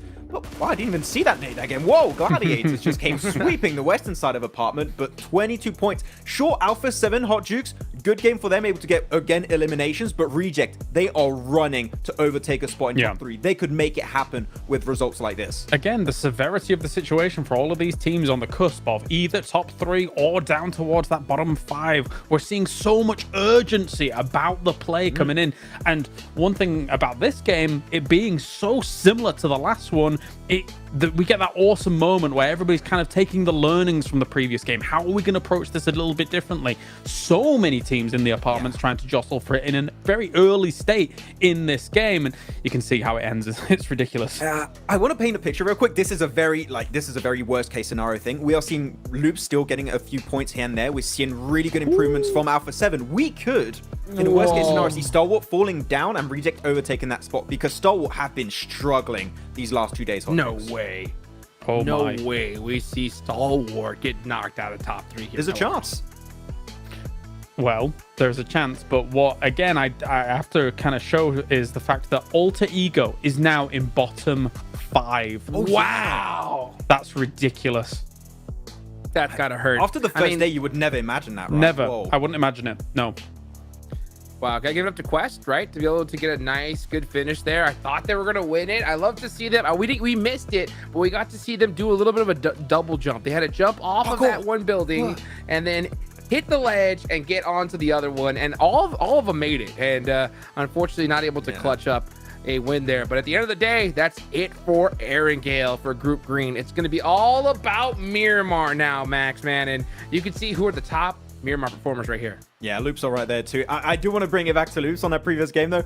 I feel bad for Loops, man. They had a good position. The circle doesn't go their way. You have 3 teams, 3 fully stacked teams on the roofs at different levels with the windows just shooting in your global vicinity. You were just never going to make it out, so I feel a bit bad for them, but they were able to at least salvage a few points this match. And I mean, first place is going to be hard to take away from Loops, but man, as you said, Kalaris, already, you got so many cool storylines for the top 3.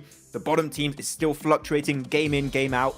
It's really hard to predict what the rankings are going to look like after these next few matches. Miramar is going to be the deciding factor for this group. Sorry, I'm still a little bit flabbergasted that we're finding Alter Ego down there. Like, I was adding up their points and kind of tallying things up. In day 2 was more impactful than I thought it was, because obviously they had a great day 1, but day 2 they got 15 points across 6 games, which really kind of hamstrung them going into the latter half of this tournament. And I mean, even the the third day, they got, you know, a second place with 8 limbs and stuff like that, and another 8 limb game. But when you're wanting to keep your averages up, it's not enough. There's so many like 1 or 0 point games coming out from Alter Ego that they need to remedy fast. Yeah, they need to do it so fast. It's unbelievable. There's only 2 matches left, 2, and then we're done. 5 teams are going home after this, and Alter Ego are now in that hot seat like you wouldn't imagine. And speaking of hot, of course, we got to give a big shout out to the official smartphone here for PMGC, the Infinix GT10 phone, a phone designed for esports players. You guys want to go ahead and dominate the lobby, you got to check out that Infinix GT10 Pro. And oh my goodness, we're going to see some monsters on that GT10 as we get into the final 2 matches of the day. Alter Ego on the hot seat, the Bald Eagles, the Falcons, right there next to them.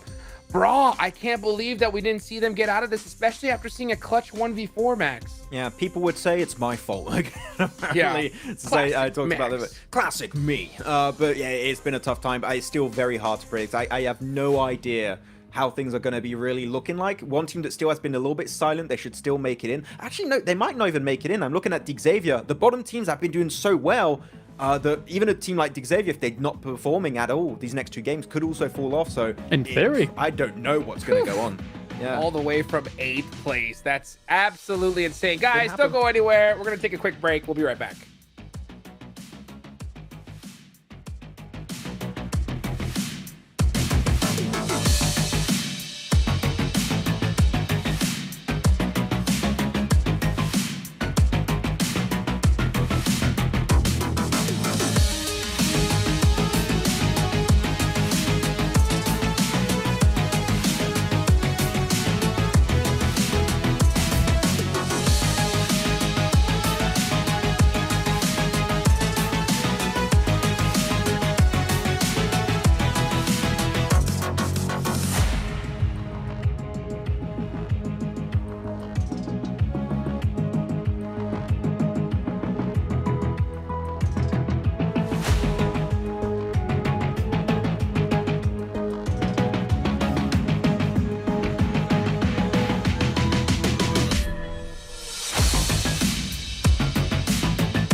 the desert. And let me just say this. Alpha 7 have been doing so well today. Can you imagine if they get a good performance on this next game? They could be the champions here of Group Green. Can you believe that, Max? Yeah, I mean, Alpha 7, the thing is, even in games where they don't get maybe that many placement points, they are still getting those eliminations. And that is just so scary. The fact that a team is able to be so consistent on how many elims they get per game is mental. And they just now, not on top of that, they also reach in the late games apparently too, which is just double threat for these guys. So I'm telling you, Stalwart, they're not quite as safe as we initially thought. There could be a big change in the big three here if some teams like Reject and Procedure Evos keep getting points on board. So it's could be a big change up there. Now here's the question for you, CalRs, right? We saw Procedure take out Alpha 7 in Sandhawk. If Procedure wants to stand a chance, I know the gap is so big, right? If they want to stand a chance, they have to take them out here and now. So do you think that's something they could actually consider? From my perspective, I think Procedure's done, personally. Like, maybe I'm a pessimist. Maybe Max is a glass half full kind of guy, and I'm a glass half empty kind of guy. But for me, it would be Rejects if they were going to make some kind of shunt up towards that top three here. Considering the kind of stability of those top three, I mean, as much as Stalwart has not really been that stable in the past, let's say, day and a half, especially. I still don't see them really falling out. They'll play it steady, they'll play it calm, they'll find themselves a central spot, get a few limbs here and there. I think they'll stay. Yeah, makes sense. Well, you know what? Let's see if they're going to be able to hold on as we take it on over to the boys here for Miramar. How good is their grip? That's the question, right, Blank? Because they can't afford to let it slip at a time like this. 2 games of Miramar, that's all that's left for Group Green. Are we expecting utter carnage at this point, Blank? Should we just expect the unexpected? Mate, honestly, there might be hot drops. There might be teams targeting one another. I'm fully expecting the A7 to continue having a blaster a day right now. I think we all thought that no one would catch up towards STE or Loops, yet A7 has sort of done the impossible. They're really close by to them now. Soon to be towards that top side of the lobby. I mean, we just look at the overall rankings here, right? 196, 190, A7 with 181 points. They could even push themselves further towards a second or a first place, which is an absolutely unbelievable thing to talk about. And Brazil has just done so well during this Group Green. Loops and A7, just the center of the stage right now. Man, so many big names forging history here over the past couple of days. Really competitive group, and for some of the regions coming into this, they've shown that their talent is not just in their home region. It can also be done on the big stage. Now they've got to do it again on Miramar. 2 games of Miramar back to back. That's all that's left. It has been a lot of man hours, a lot of blood, sweat and tears over the past few days, Blank, and it all finishes in these next 2 games.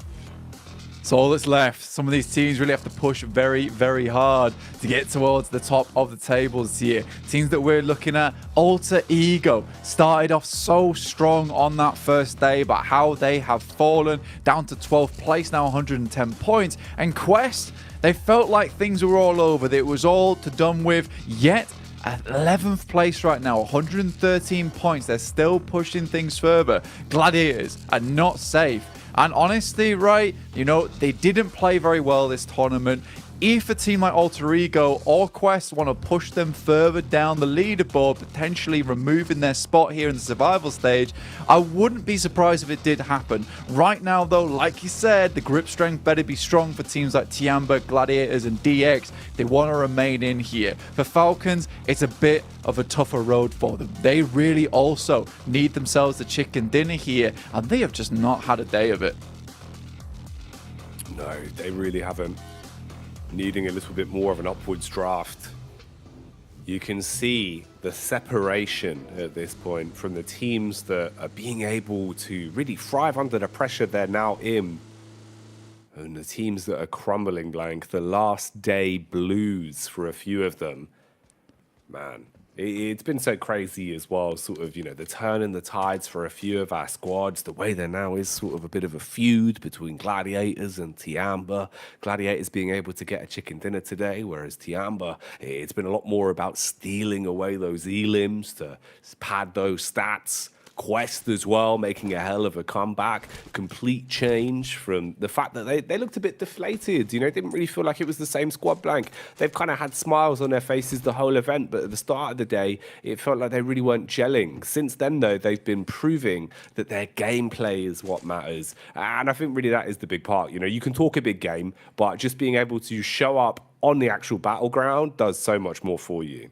Yeah, I mean, there was a lot of pressure on Al-Hajj, right? I think a lot of people had eyes on him to be a big performer. And let's be honest, he has performed very well, keeping his team in these fights where it mattered most.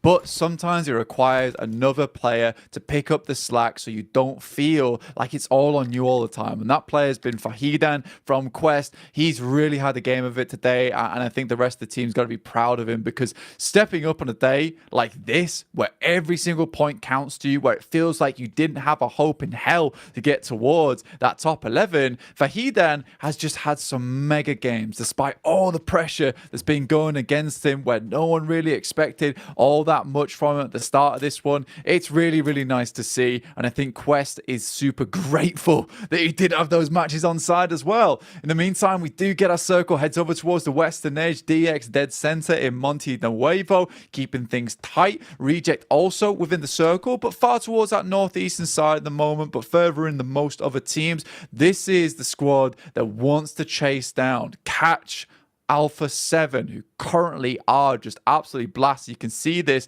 The way they play just really feeds into the fact that they have used 606 total throws throughout all these games. They're constantly pushing, constantly using smokes to get close, constantly nading. They're really good at taking control of a situation where it looks very bleak for them.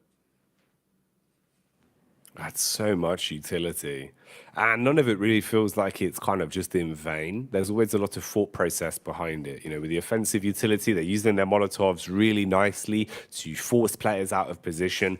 Good two-player nades when they want to take someone down. And the instantaneous smoke walls we've seen them bringing out as well. So great understanding of where and when they need to use their util to give themselves the biggest advantage as possible.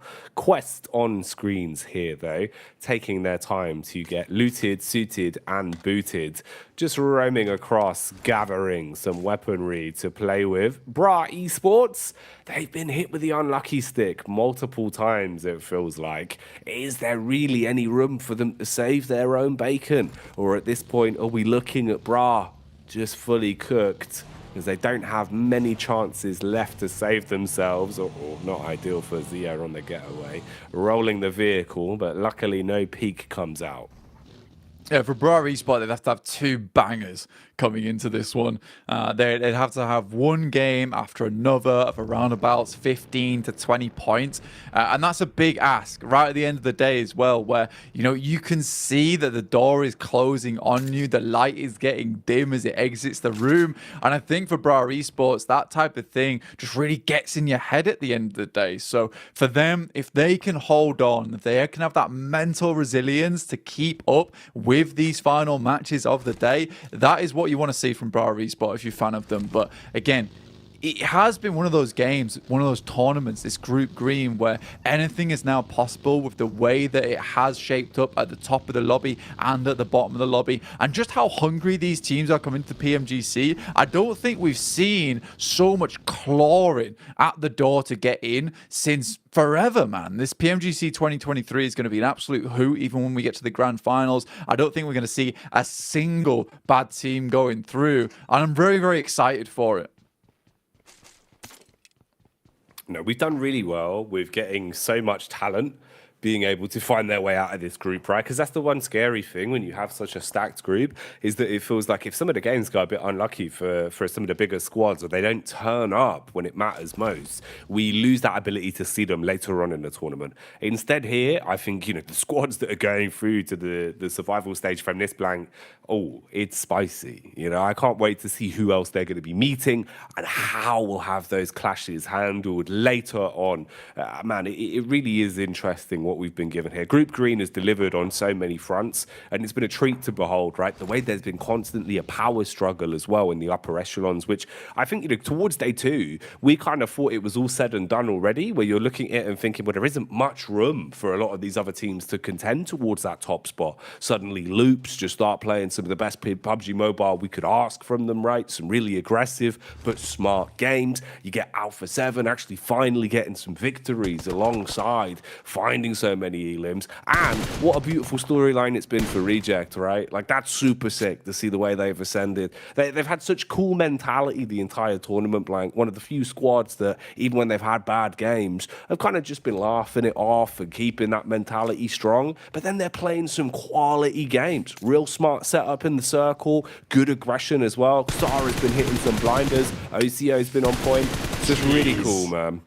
That is bad news, but you're right. Yeah, for them, they have definitely ascended. All I can imagine is all the players just putting their arms out wide and then just rising through the roof of the ceiling right now, because it's such a change of pace. But this year is so disappointing for Falcons. Alter Ego, another team that realizes that they've got to do very well. I'm not sure if this is targeted or not, but losing a play for Falcons feels really rough and sort of does put a nail in the coffin. There's still a chance to escape it though, but for Alter Ego, this was also very much needed. They need to gain space, they need to gain control over towards La Triera on this south side. Next circle about to pop for stage 2. Wow! Up towards the northwest here. Favors over towards Alpha 7 as well, who are going to be able to get a lot of control available for themselves. Falcons have to ditch the vehicle. It explodes as it barrels through the air. But so many teams have to barrel their way into the circle as well. Again, it's that fated battle between Rejects and Alpha 7. Oh, mate. A classic fight at this point that will decide so much. And there's other squads wanting to get stuck in as well, seeing if they've got a late invitation to the party. Meanwhile, Quest fighting versus Melise and applying the pressure onto them. CEO later not fancying his chances here as he'll begin to back up. Keep in mind, we've seen some chicken dinners from Melise on Miramar. It feels like they do spread their wings a bit more on this map, a little bit more confidence when it comes to this as a battleground.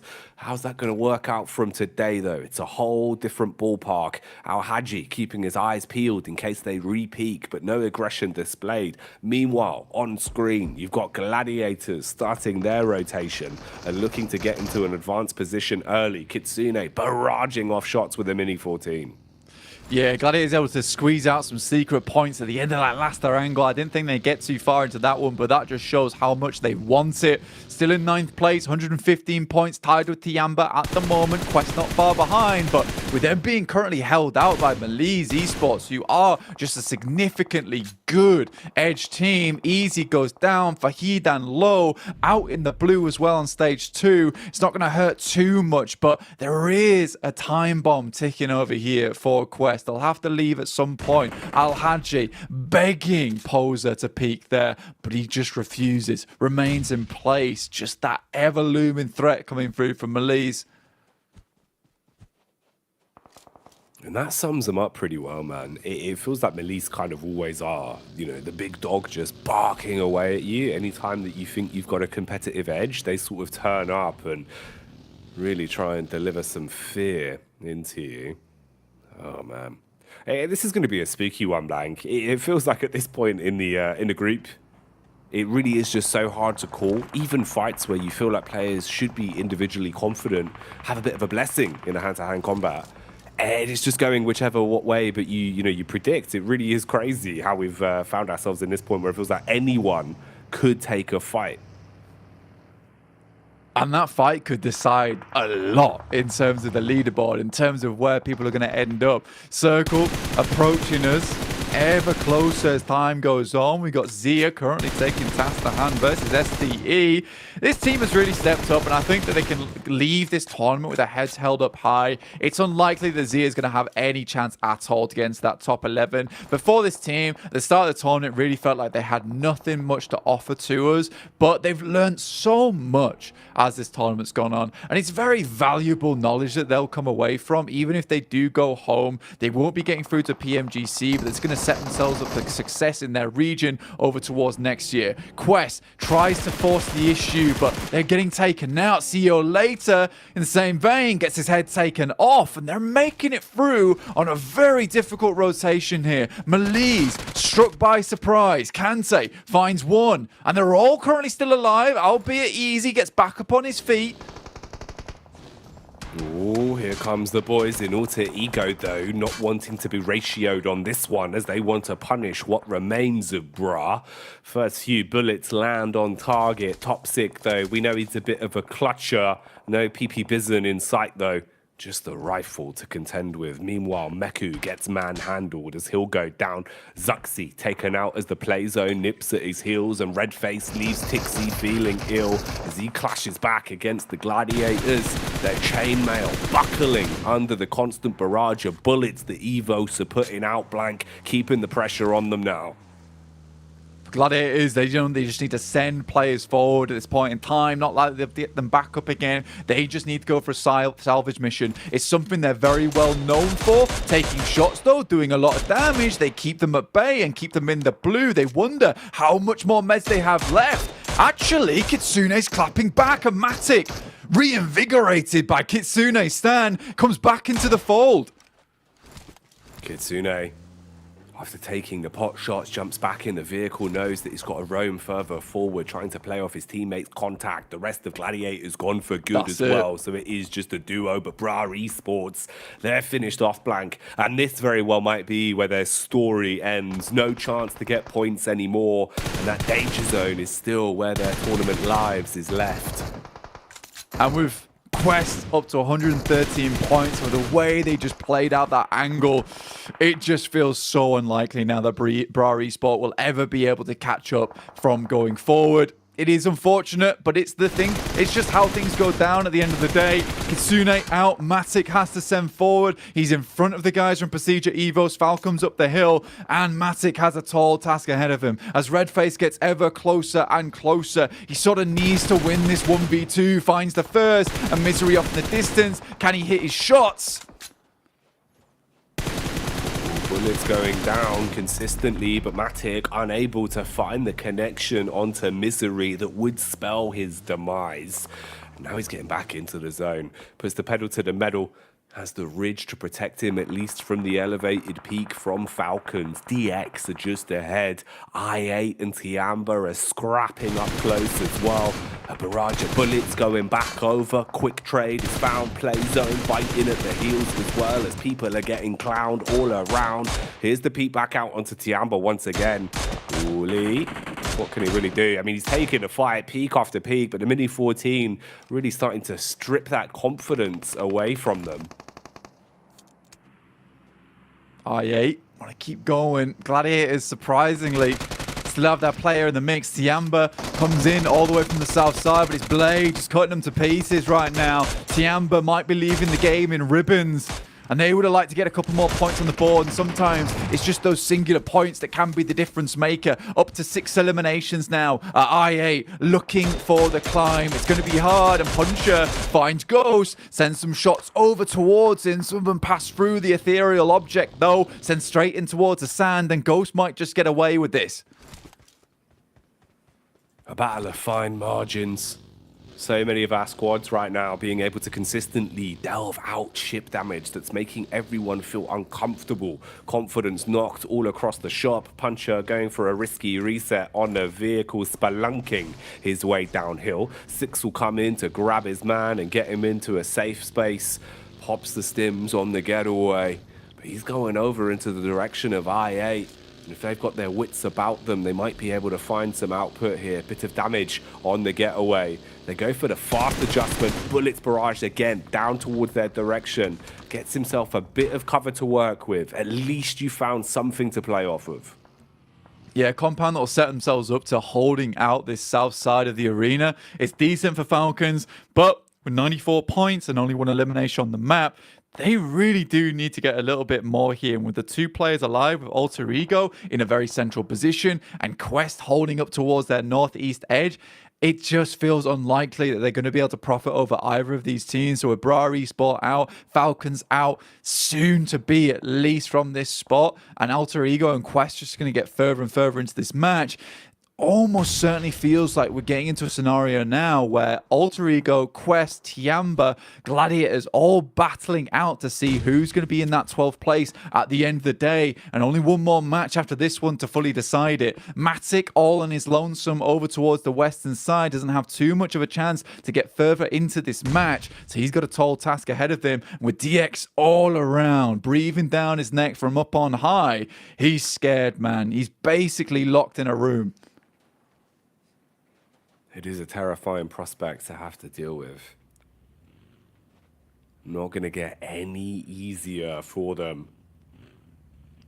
So many of our squads taking some hefty hits, bringing their numbers down to duos, trios, and even solos in the case of Gladiators. Blade hops in a driving seat, tries to push further forward. I8, do they realize they blank? They might be running into a tripwire, a double grenade setup with the pins primed, ready to dash them out, but instead it's the response back from I8 that hits the first man, knocking one of the Falcons down to their knees, looking to finish off with a backstab It's over. well. Oh, mate, they're gone. And for Falcons there, that is a real difficult defeat to take. It's a real difficult one to swallow. 94 points for the Falcons. That's pretty much it for them too. Next game would have to be an absolute killer of a match. Teams would have to go down early. Alter Ego would have to go out right now if they want to have a chance. DX challenging off versus Matic. The UMP does a good amount of damage. There's still more going through, and Matic is dodging, ducking all around. Wants to get this elimination point. Finds another, in fact. And Levi is considering jumping off the top edge, but can't quite find the angle. These two eliminations could mean so much to Matic here, but can't quite confirm them without revealing his position. Shots off to the side. They look so close and on target. And yes, they are. Lamborghini is bleeding out right now. Let's see if the players can get towards him and get DX back to a full four-man squad. Oh, struggling to get up the hill off the back of the commotion that's caused. Lamborghini's gone, man. Matic's dying wish as he takes him down in the end there. Oh, mate, that was absolutely rough for him as well. You could see how he was trying to figure out the peak, wanting to get a nice wide swing on to take the fight towards Gladiators. But in the end, Gladiators have been stopped. They're only going to be able to find those two eliminations in the space of this game here on Miramar. Room for Quest. Room for Alter Ego to try and get some additional points. Talking of which, though, taking the fight straight to Quest. It's Reject back into the drive-in seat, looking to deal some very heavy hits, and they've cleaned the entire squad up in a matter of seconds. And Alter Ego, now it opens up to them. The gate fully swings wide. They're in 12th place. They can leapfrog over the top of Quest at the moment. Like we said before, they got a strong position towards the center of the map. A gifted position to them after a very strong rotate. Let's see how far they can take this one, because this could mean everything to them, setting themselves up for a great game to push themselves further upwards and take their spot in that survival stage that they've held on to for the majority of Group Green, only now in the last day slipping out, and they realize that there is some serious work that needs to be done in this Miramar going forward. I8 taking damage, Chua from DX looking to light them up.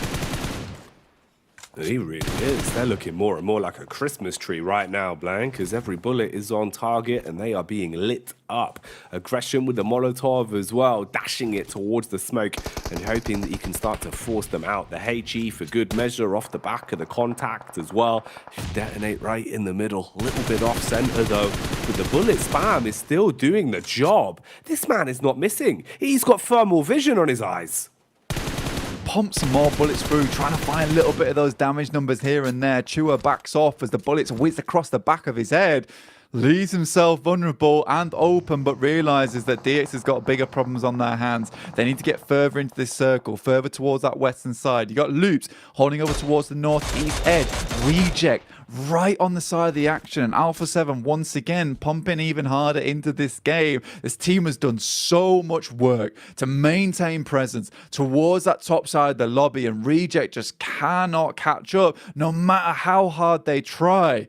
They've had a real respectable run of them have reject, but that ticket is just looking like it's swinging away in the wind and sort of unreachable no matter how far they grasp their hands out at it.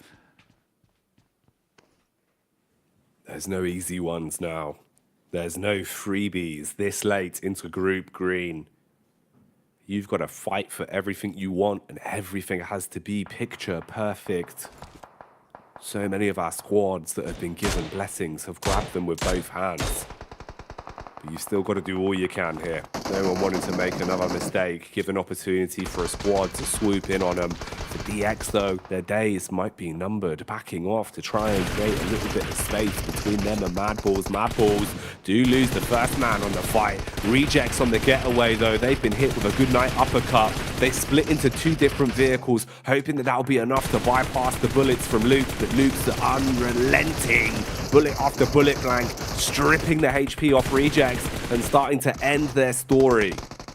A little bit of help for their guys over towards Brazil on 8-7, and Reject will go out with just 3 points in tow. In the meantime, it's the Mad Bulls and DX going toe-to-toe on this side of things, and they feel like they stubbed their feet on one another here because DX is giving it just as bad as it takes. Nade over the top, explodes in his face, but it's Zerich from long range to take him out and whiz a bullet directly through the head of DX. 7 eliminations, great stuff, leads them up towards a very strong position at the top side of the lobby in 6th place. But it is Mad Bulls to go a little bit further. Ghost tries to remain in the game, but it's just haunting teams at this point in time.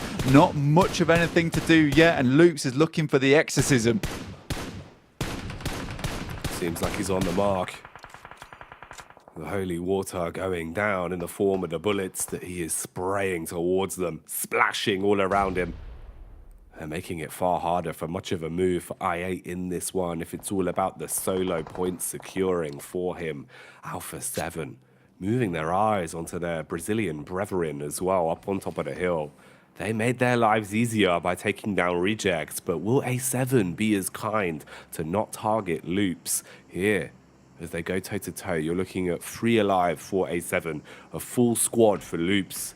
It's only them and Alter Ego that have actually got the entire squad alive and kicking at this point. The last man for Melise is Lewis, and he's lurking onto Stalwart. Do they know? The zone slowly pushing him further forward. First contact found with a nade, hefty damage. That's a chunky one, and Tops so quick with the reactions.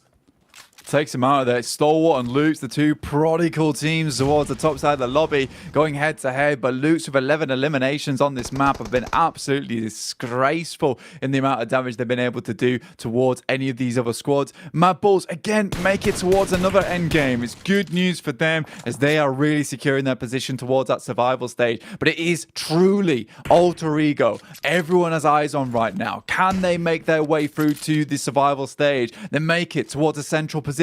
Alpha 7 has to push out to them. So do Loops, so do Stalwart. And this is a massive chance now for them to push through from 12th place into 11th, taking away that hard-earned position of Quest despite them going down so early on in this game.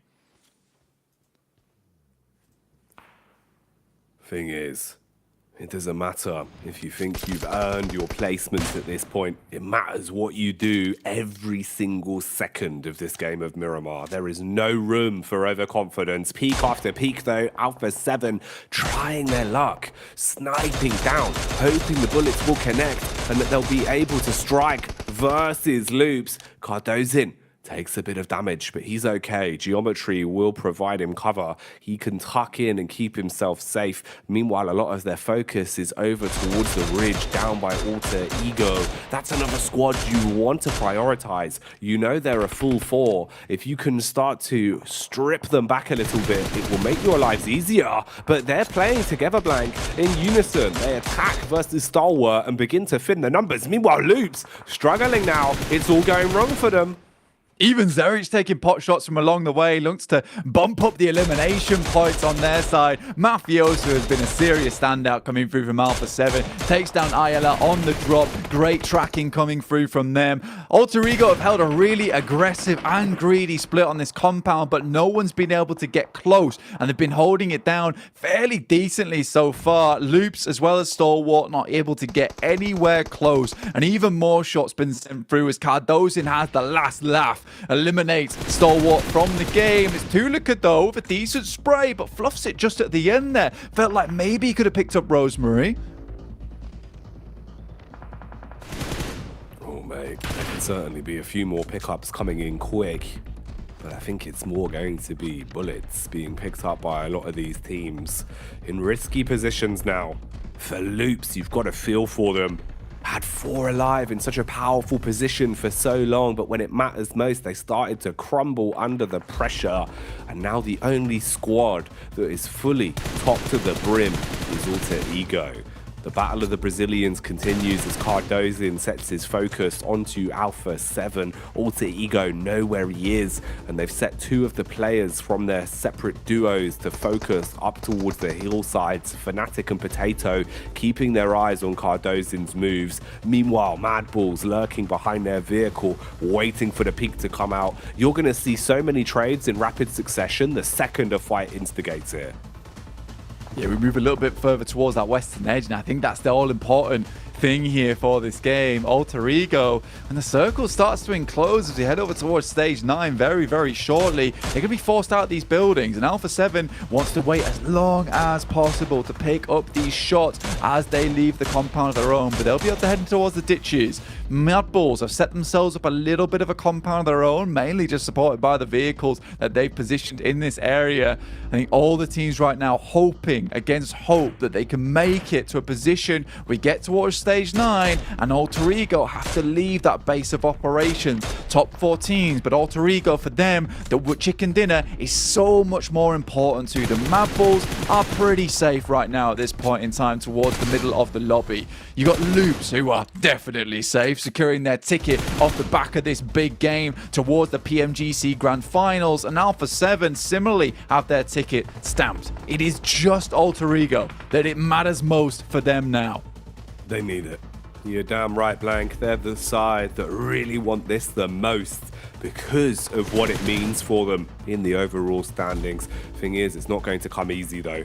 Even with the advantage you've got, having all 4 players alive, having extra utility in the backpacks, you still got to play smart. You can't afford to run any risky business. Grenades being thrown over onto the Madballs. Alpha 7 pushing up, Fnatic attacking and dealing a few big blows. Chip damage out onto the Brazilian team that remains in the runnings here. Meanwhile, Madball starting to group up, looking to try and play together. Could that be a bit of a curse for them though? There's so many nades to work with for Alter Ego that if Madballs close the gap between them both, they could be putting themselves in a position to be blown away by the nades. They strike back onto Alpha 7 though. A lot of damage established. Fast flick from Rosemary as he runs rampant, shutting down Zerich, continuing on their warpath now.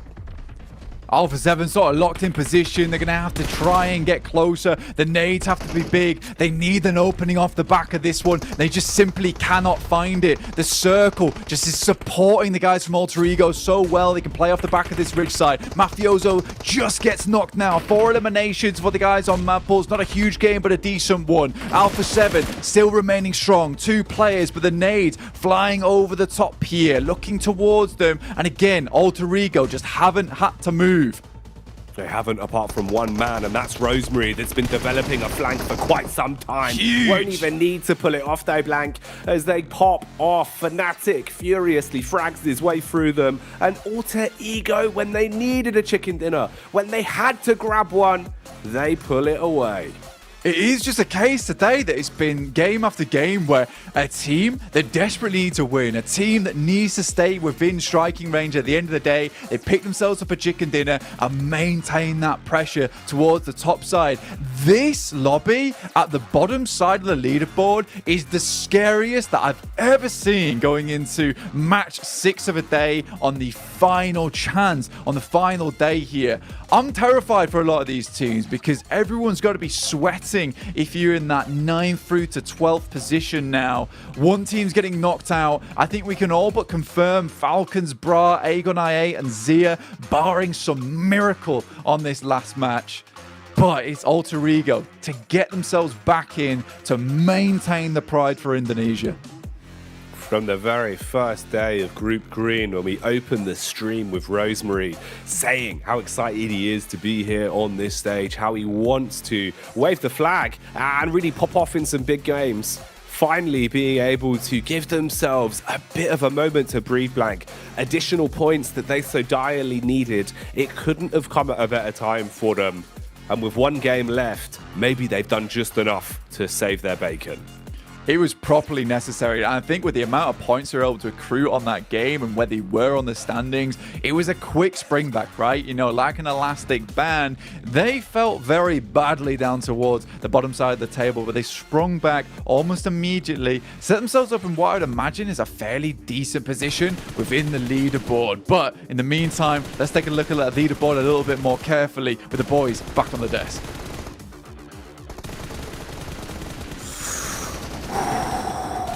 What a sigh of relief for Alter Ego to get, I will say, gifted a chicken dinner at the most clutch time possible. Calaris, you said you can't even believe that we're even seeing them in a possible position to get eliminated.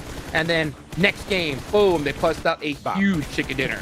A gift from the PUBG Mobile gods for Alter Ego. They have been flagging in the last couple of days, but this is exactly what they needed to avoid that bottom 5 position. I hope for them that this qualifies them into survival, but I hope when we get to survival, they are looking a bit more on point like they do in their region when they get to also those clashes for the internationals, because they look great there. This time around though, yeah, great chicken dinner on the board, but this was going their way from Circle 3, so they had to get big points in this game. Yeah, and what I think is one of the last times we're going to be able to touch upon this storyline at the top 3 is that Reject were in a position where they could have contested with Alpha 7, but they just keep getting eliminations. And Loops too, look at that 13. Yeah. What do you want? Brazil are just so insanely consistent on the elimination front of things. They're just untouchable in that kind of aspect of the game, but Reject did have a little bit of an early end, only getting 3 eliminations this match, but now it's just the focal line on this game. Hot Jukes is coming up just after this one. It is going to be the bottom 5. The number of teams still competing for that 1 or 2 extra positions in the survival stage, it's going to be rough, man. It's going to be down to the wire for that last match. 100%. Just to punch it home one more time, got to give a huge congratulations to Loop, Stalwart, and Alpha 7. It looks like they are going to be going to the finals, bar a miracle at this point. But you know what? There's also a question of who's going to still win this thing. Loop's getting 17 points. Rocket launches them all the way to the top. So they may be your Group Green champs. At the end of the day, though, you said it. It's about that bottom 5. Who is going home? And look how close it is. I think unless Falcons gets a massive win in this next game, I think the fight is between Gladiators, Tiamba, and Quest. Look how close they are to one another. Unless all 3 of these teams pop off and Malise is the one to be challenged for that, which is unlikely, right? It's in the realms of possibility, but it's a low chance that that would occur. But Gladiators, Tiamba, and Quest, the fight for me will be between those. The Falcons down, again, bar a miracle for Falcons. I think they are done this tournament. I fully agree. And the thing is, if it goes down to a tiebreaker, there's only a 1-point difference between Tiamba and Quest right now, so it could be down to a tiebreaker. 2 chicken dinners over to Gladiators. That could be added to the mix. It could have somewhat of an impact into this one, but Tiamba, in today's matches, has been looking a lot more aggressive on the elimination side of things. So those eliminations they could acquire in the last game could make a difference. But yeah, it's down to those 3 teams: Gladiator, Tiamba, Quest. Who's going to be able to secure what technically should be the final 2 positions into the survival stage? It's hard to predict. The circle is going to have an impact. Teams are going to have to be so efficient on their rotation path. I can't wait to see here, Hot Jukes, who's going to be the ones to make it to the next stage. Yeah, me too. And you made a great point there, because if Tiamba and Quest do tie, it will come down to a tiebreaker. They're evened out in chicken dinners. It'll then go to placement points, I believe. And right now, Quest is down by 4 compared to Tiamba. So if you're Quest, I think you really want to extend it to the end game as much as possible, just in case if you do end up with that tie. Now, another thing too is, Bra, Egg on I8, yeah, we have to give them a little bit of a props, for making it this far. The nails in the coffin for them. Also, the thing is, they could do whatever they want in this lobby. I think they know it's over. It's mathematically pretty much impossible. So if they want to make it harder on Quest, Tiamba, and Gladiators, they can. The team I'm most concerned for is Tiamba. And the reason I say that is because if you look at the record of their games throughout this tournament so far, there has not been a single game where they've got double-digit eliminations. Even their win was a 2-elimination game, right? Even all the podium finishes that they've got has barely gone over 5 eliminations. There was an 8-elimination, 4th place.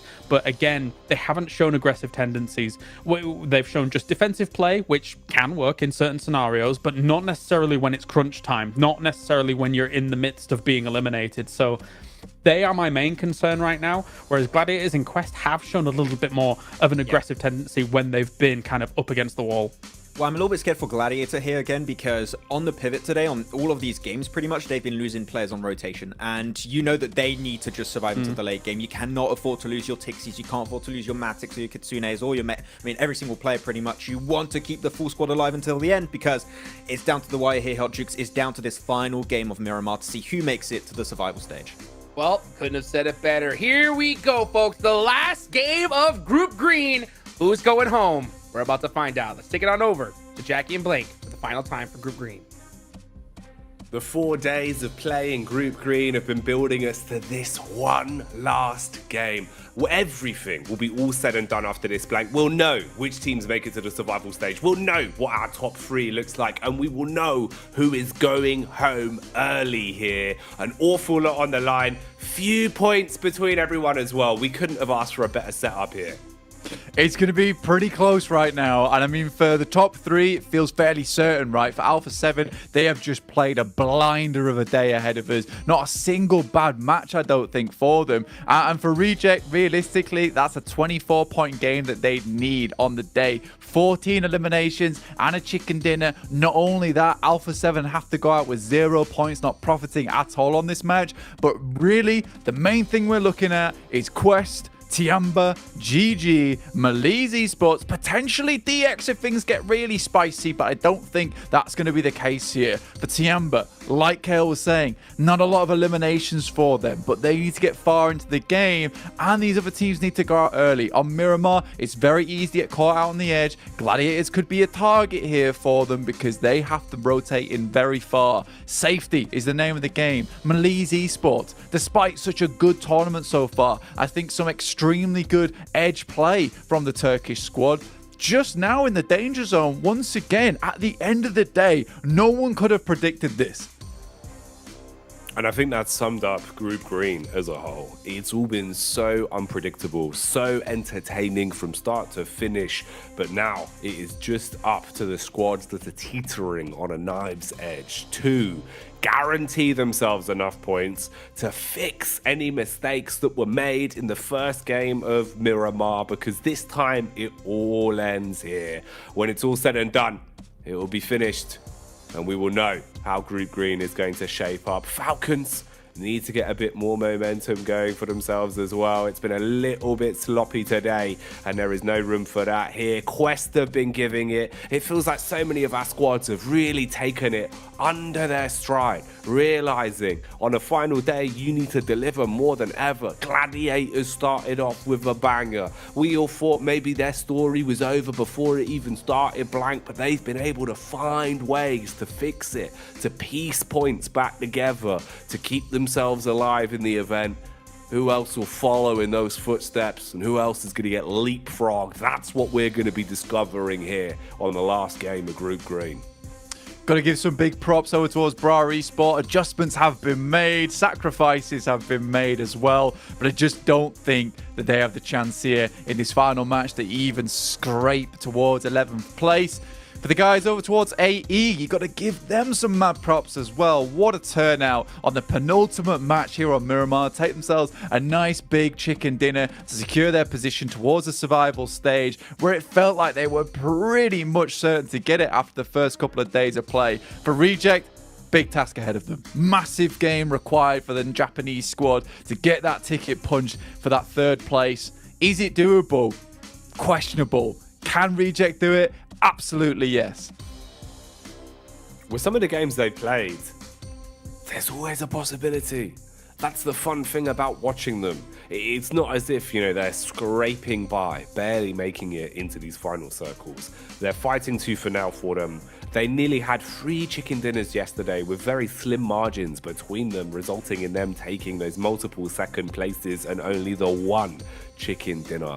And for them to come so far, to fall out of the running of the top 3 would be a shame for them. We'll see though, they'll need an awful lot. Like you said, so many eliminations and a chicken dinner is going to be the game plan for them coming into it. For Loops, they're just going to be continuing to play the way they have been. They have been wreaking havoc inside the battleground. So good when it comes to the fights, very crisp communication, great teamwork as well, Blank. It's looked great from Loops the whole event.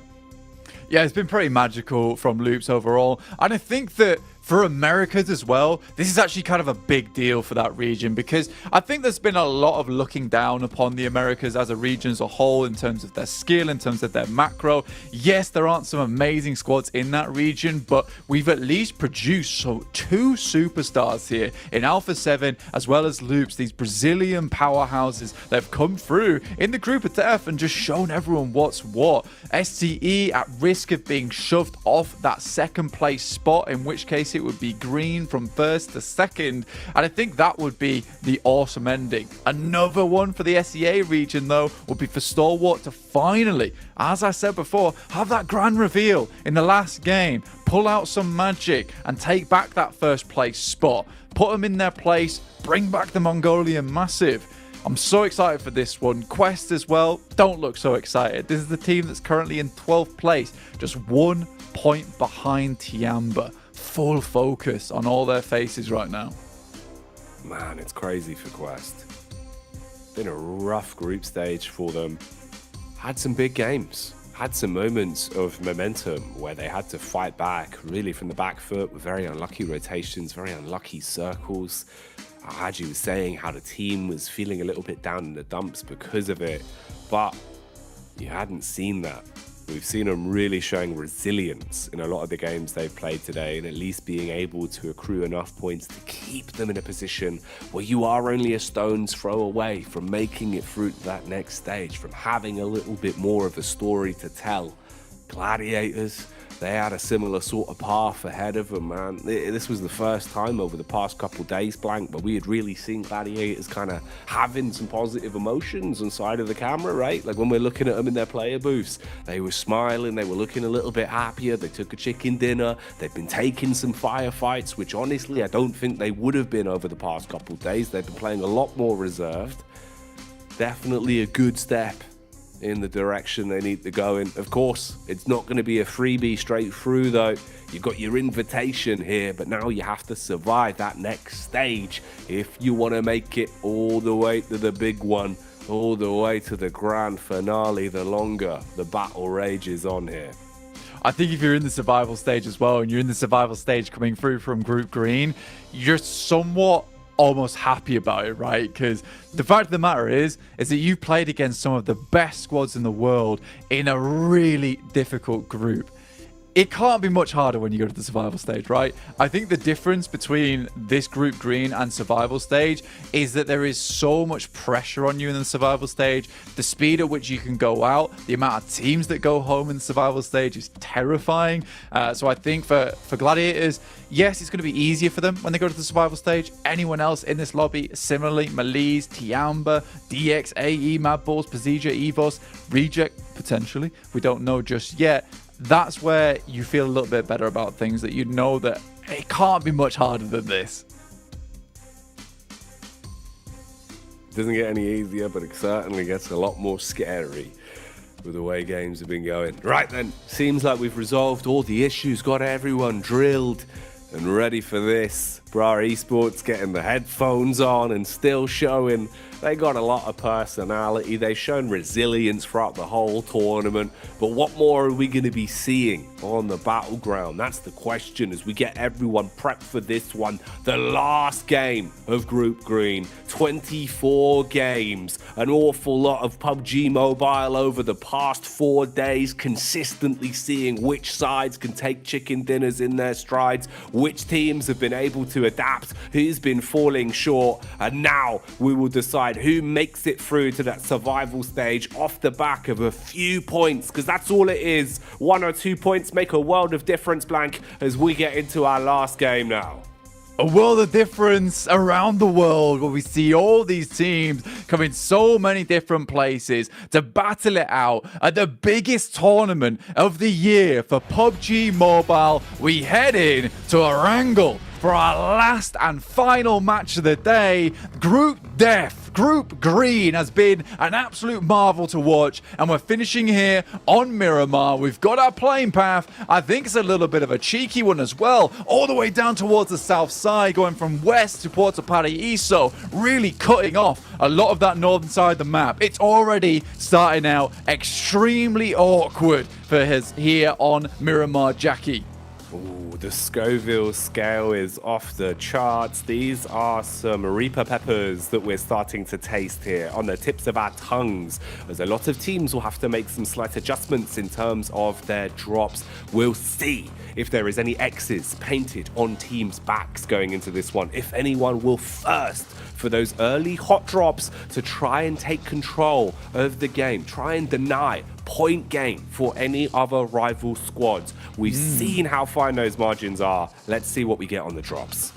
Gladiators extremely close to Alter Ego, in fact, with them just over towards that western side. They know this is a secondary drop of theirs, and Alter Ego, they've had it out for the Gladiators for such a long time. After that last game, though, Alter Ego all but stamped their position over towards that survival stage. They sort of know they're in with those points, and again, we said it before, Alter Ego drops in very similar spots to the Gladiators. They've been trying to shunt them out this entire tournament. Now comes a time where they have the chance to. They can shut down the Gladiators here and now, Jackie, causing them to be in a position where they could fall from 10th place down to 12th and be sent home for good. Gladiators better have their heads on a swivel here. They better be looking left and right before they cross any of these roads in Miramar. Since day 2, these two squads have had it out for each other. There's been no freebies, there's been no easy ones. It's consistently been Alter Ego hunting Gladiators, Gladiators forced to fight toe-to-toe in the middle of a cell and thrust them back consistently. Is that going to happen again here? Other squads in close proximity as well. Awful lot of room for early chaos. Luckily for Rejects as well, Sarah, he took a ton of damage, but he stayed alive, bobbing and weaving to get some loot finally on his side and a much needed medkit. Keeps himself in this one, and I think for Reject, losing Sarah there might have just been the question that we asked at the start of the game. Can they do it? And if he went down, absolutely not. They need 4 players in this match if they want to hope to take themselves to the next level. But the thing for Rejects with this game, they need a whole lot of elimination points, which means they can't afford just to send center, stay out of the way for the majority of these matches here, Jackie. They have to have a presence. Pasija Evos chasing down Malise Esports. Remember, this is the team that we said was in a little bit of danger here, Jackie. And Pasija Evos, they're not letting up. No, they've put a foot down. They're chasing them in hot pursuit. Evos want to catch up with Malise and see if they can murk them early. Not much defense to play with as well, so exposed on the back of the bike, but the added benefit is that you move so much quicker, and they've been able to get away. It seems like they've lost the scent, and they do give up the chase.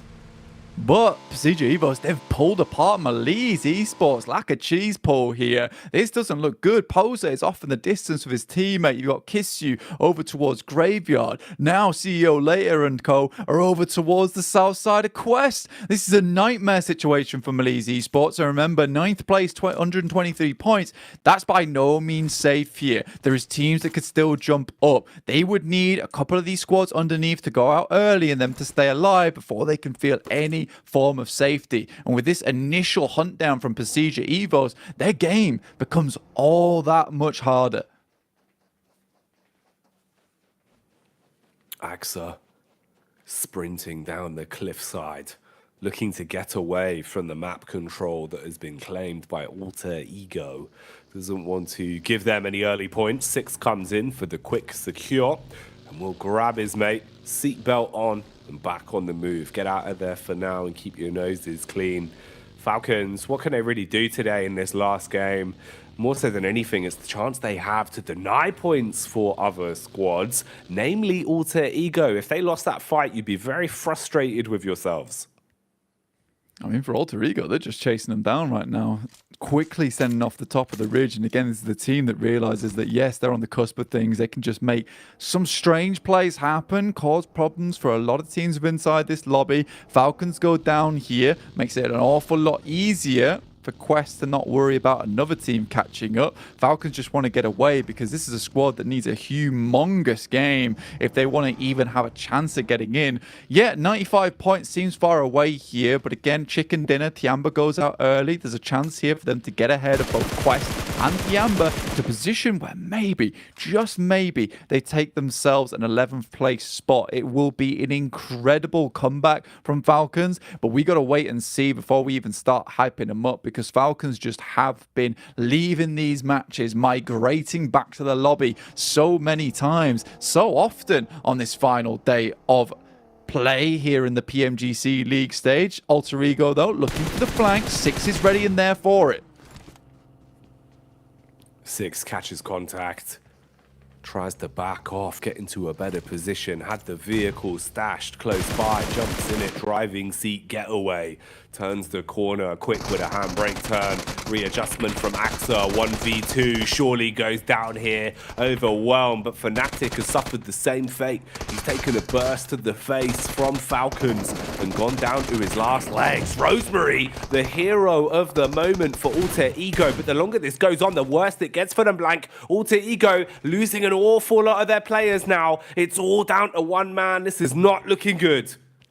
Octa sending up, has to threaten the Reds here, but the Reds comes out way sooner for Falcons as they push up towards that top side. But in fact, it's Lamborghini from DX to spot out the players from Alter Ego. Falcons equally trying to go for something of their own, and they're just going to ditch this fight, get out the way. Not likely to be able to get 6 back up again as DX tries to claim position. Alter Ego with 1 elimination. It's Octa to try and take down the remaining members of Falcons, just down to 2. But I think this might be just done for Falcons now. With 2 players, it is almost but impossible for them to climb the rankings, and I think now we can say goodbye to the Falcons, a salute to them as they'll be heading home. Such a rough stalemate for both Falcons and Alter Ego on that one. Far worse for wear for Falcons there, as they are not in a safe spot in terms of the standings. Meanwhile, Bra back on screens here, trying to clash versus I8 and seeing if they can secure some pickups at the very least. Bit of chip damage done. Zia as well, third partying into this one. So the bottom of our standings all scrapping amongst one another, taking away potential Elim points from some of the other squads that are really going to be fighting tooth and nail for them. Falak with a mini 14 popping off and doing something obscene uphill as that will slap Coursera straight in the face. Yeah, this is typically how it goes in that last match as well. A lot of people throw caution to the wind, and you're right, it removes eliminations available from the board, making it hard for a team like Reject, who knows they need to have an absolute ginormous game here to even attempt to get over the top of Alpha 7. But with players dropping left, right, and center on the final match, that possibility becomes further and further out of reach for them. Loops rotating over towards that northern side, Stalwart waiting for them on their rotate. PMGC Evos moving in. i8's taking a lot of damage here. You can see Bra Esports trying to get this one done.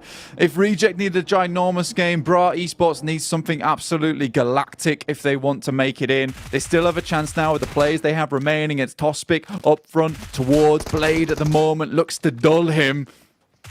Blade on a peak, spamming his way through him. The SMG will lick him up.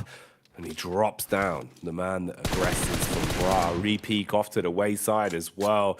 Ready to continue forcing the issue. And it's nice damage established. Ooh, nade chucked up close and personal from Kane. Coursera so far away, trying to find an opportunity to peek down the hill, get the scope in the right location to strike against Ghost. But Ghost, he plays it smart, belly down to the ground, keep himself alive. Meanwhile, we've got two of our top squads scrapping as well, it seems, as Loops have lost a player. Stalwart aggressing against them. Looks like some of our refs have organised a cage match on the northern side of the circle. You're right, Loops and Stalwart currently taking it to one another there, and it looks like Loops are losing. Ghost underneath inside the ditch. That nade should be decent, does a lot of damage. Won't fully finish him off now, though, and all the while, Tospic is bleeding out. That nade should do the trick, though. Will take down Ghost. Blade, though, sharp as ever, moves up towards the rest of the players from Bra Esport. Blade. He was on the move. Looked like he was actually moving with a lot of volition. Pretty confident about his pacing on this one. But a barrage of bullets from Coursera does slow him down. Forced to pop a heel. Tiamba. Okay, this is a position where potentially they could actually get some much-needed eliminations as well. You get a backstab here onto Zia. Shopper's quite low. He's at least been able to whip out a rapid heal and reset. Uh-oh, this is going wrong though, Blank. Tiamba losing numbers. One man's knocked. That's Ren. He's been a big player for Tiamba as well. And with two players down on their last legs, you can't afford to suffer casualties like this. Oh, Zia no. just running through them.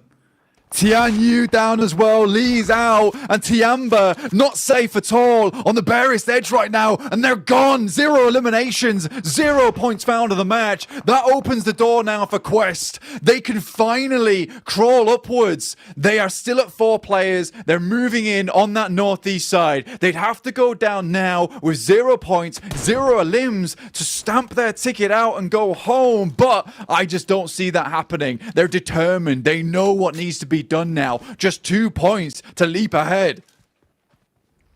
Oh, it's carnage, man.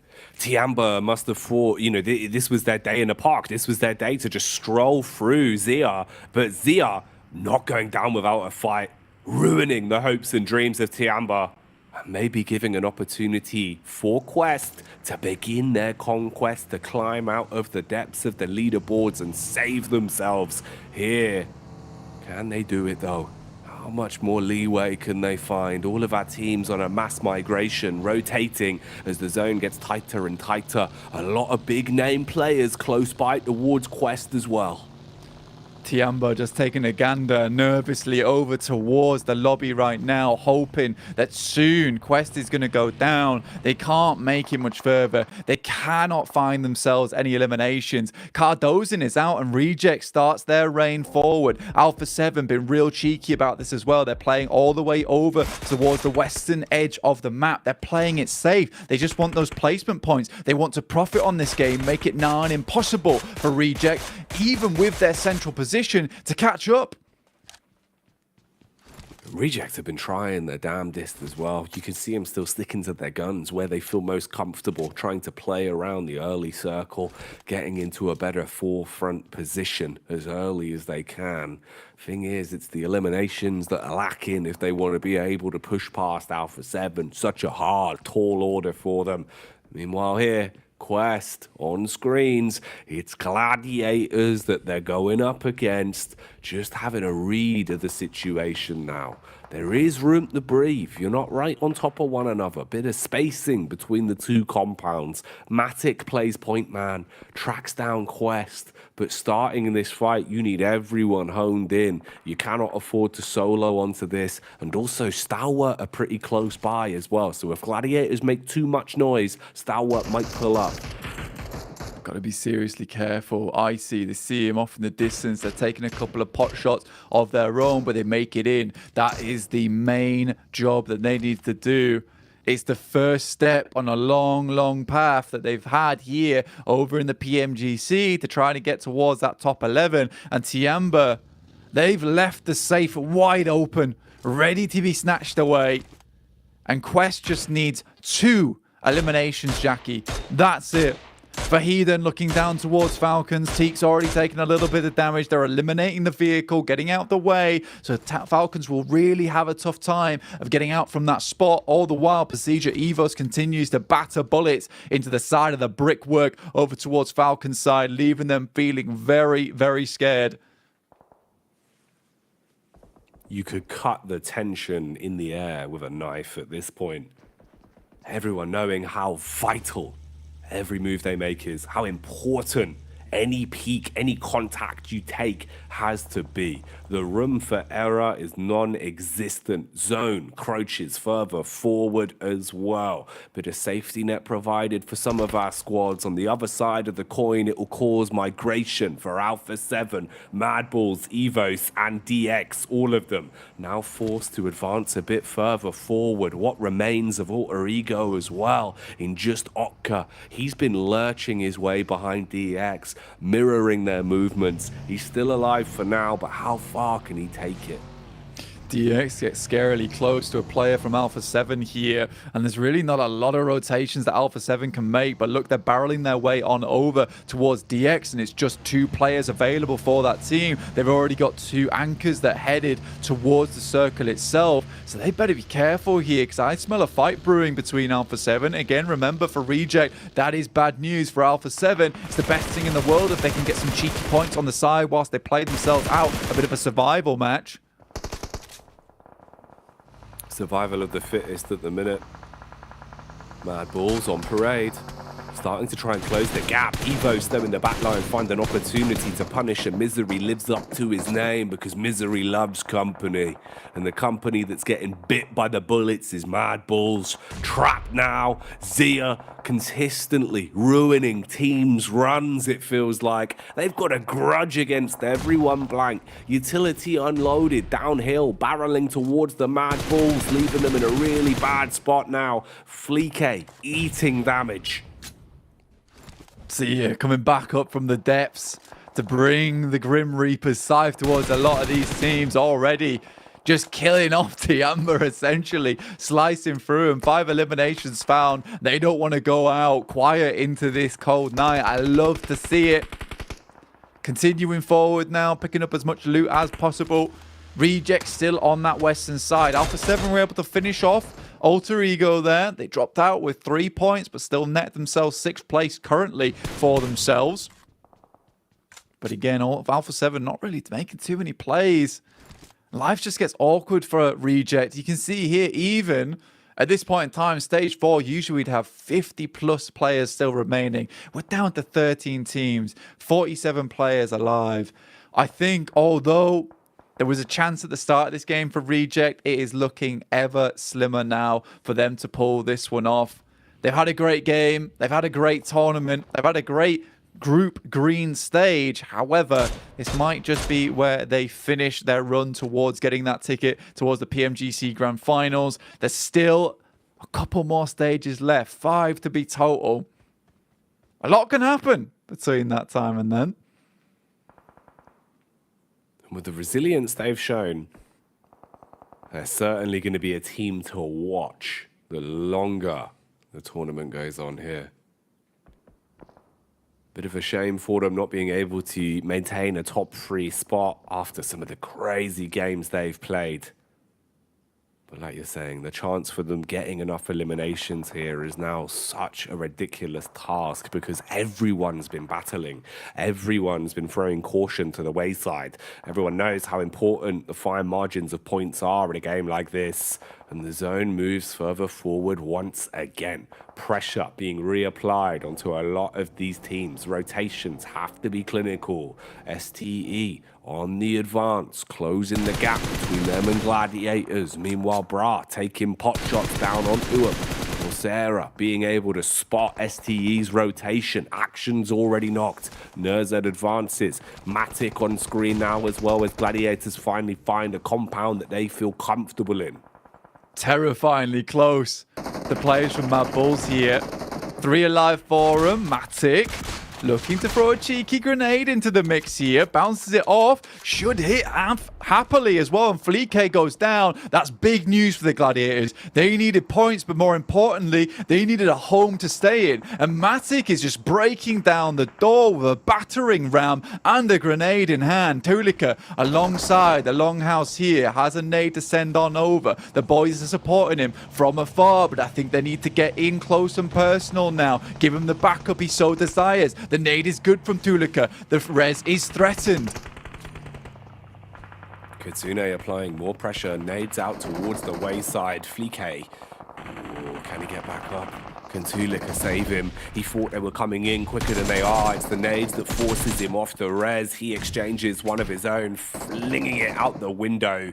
Gladiators holding on strong though. Bit of a response back. Tulika at least being able to guarantee the takedown onto Matic. Kitsune looks to punish. Molotov burning brightly. Nade connects nicely. Dives over the wall and creates a bit of space. A panic for Mad Bulls.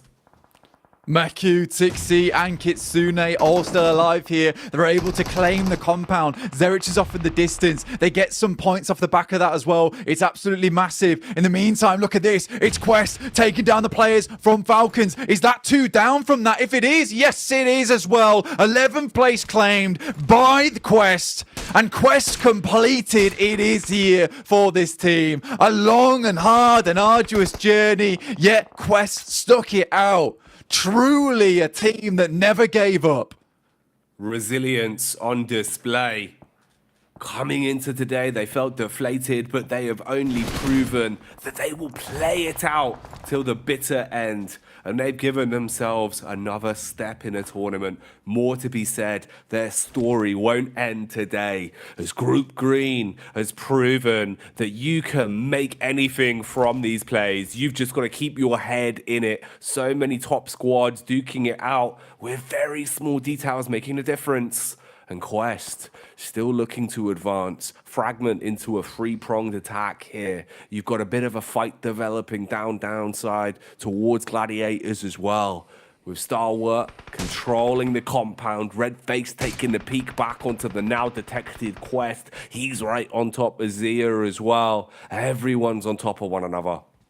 And with that, we pretty much lock in our top 11, right? With the 2 underneath 11th place going down, it means that it's going to be absolutely so hard for these teams to overtake towards those positions. There's only one team still trying to strike out for it, and that's Bra Esport, who started the game with 87 points here. Yes, they've got 6 eliminations. Yes, it's a good start, but overtaking Quest is going to be a really big deal here, considering they're getting further and further into this match. We've seen Bra over in the PMPL EU Championships play a very similar circle to this and absolutely dominate on its side.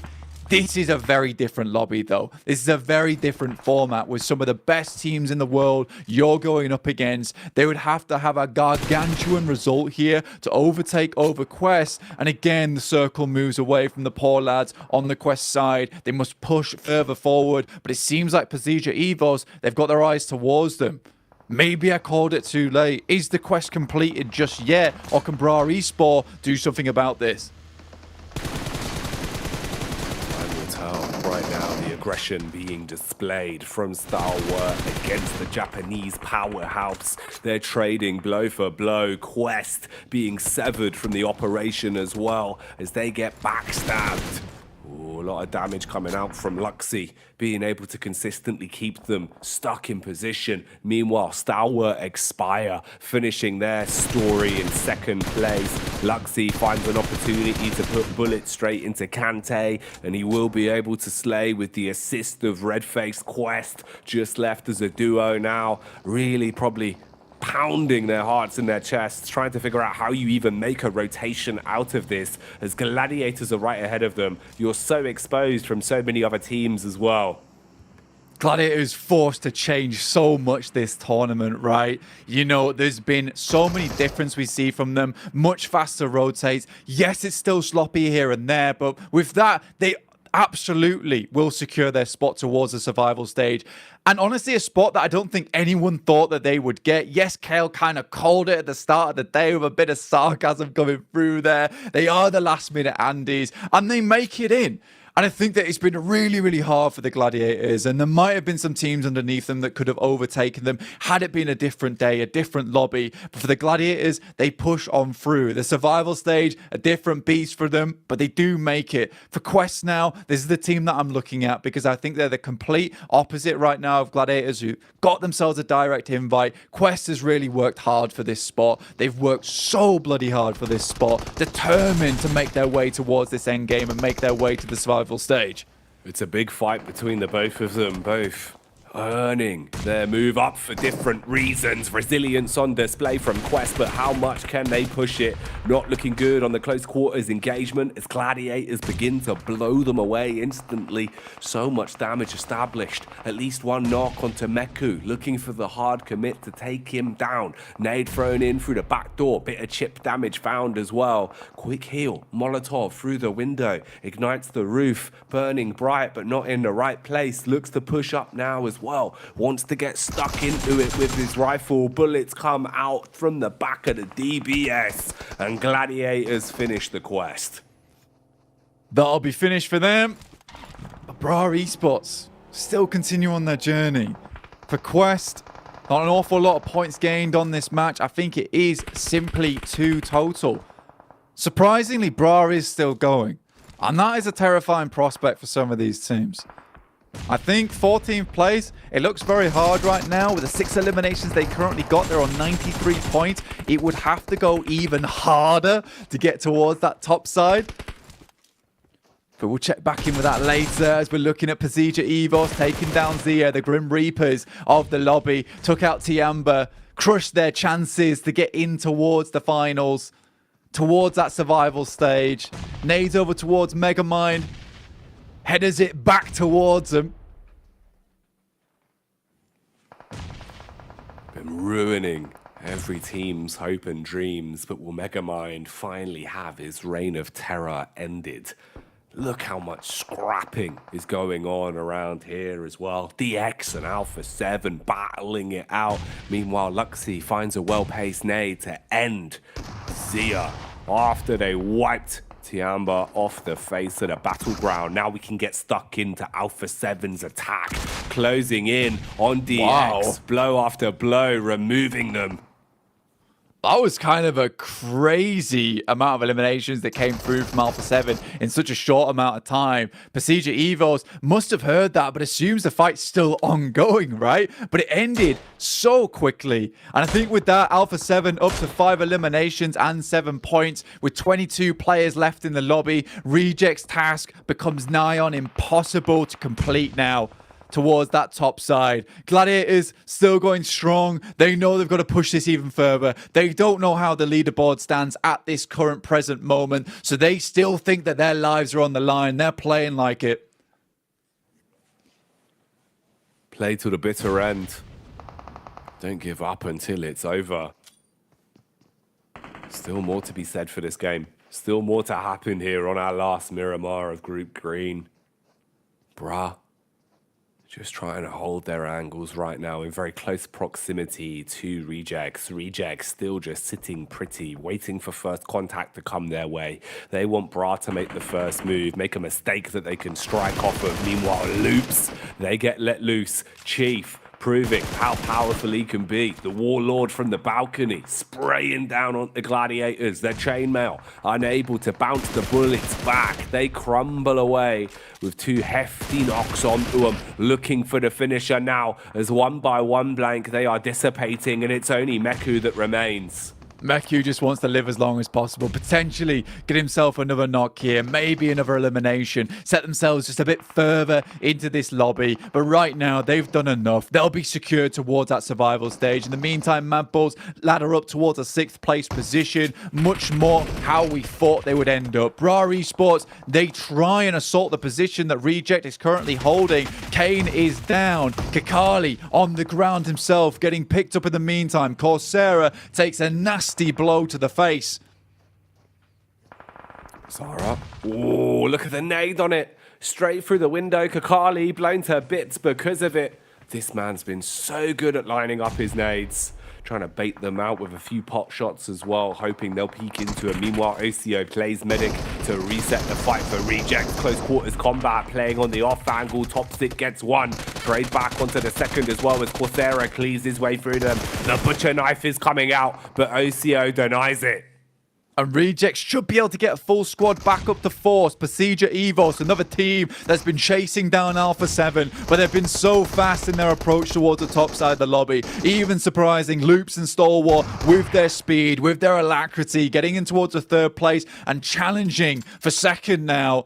Alpha 7 look to take down the Indonesian squad of Evos, who don't want to go out quietly here. They want a loud bang to end this one off. MG3 on Carrillo. Oh, it's a horrifying sight, though, as he sprays through the stairs. And looks like Pasija Evos drop like dominoes. And like that, they are gone. Pasija Evos out of the runnings now as they have been slain, lit up by the big guns. And Alpha 7, with newfound confidence, try and continue punishing. But right now, it's Rejects that are going absolutely nuclear blank, finding pickup after pickup on multiple big-name squads and adding a few extra eliminations under the belt. Alpha 7 gone. Reject now looking to claim themselves one final chicken dinner to finish off the group.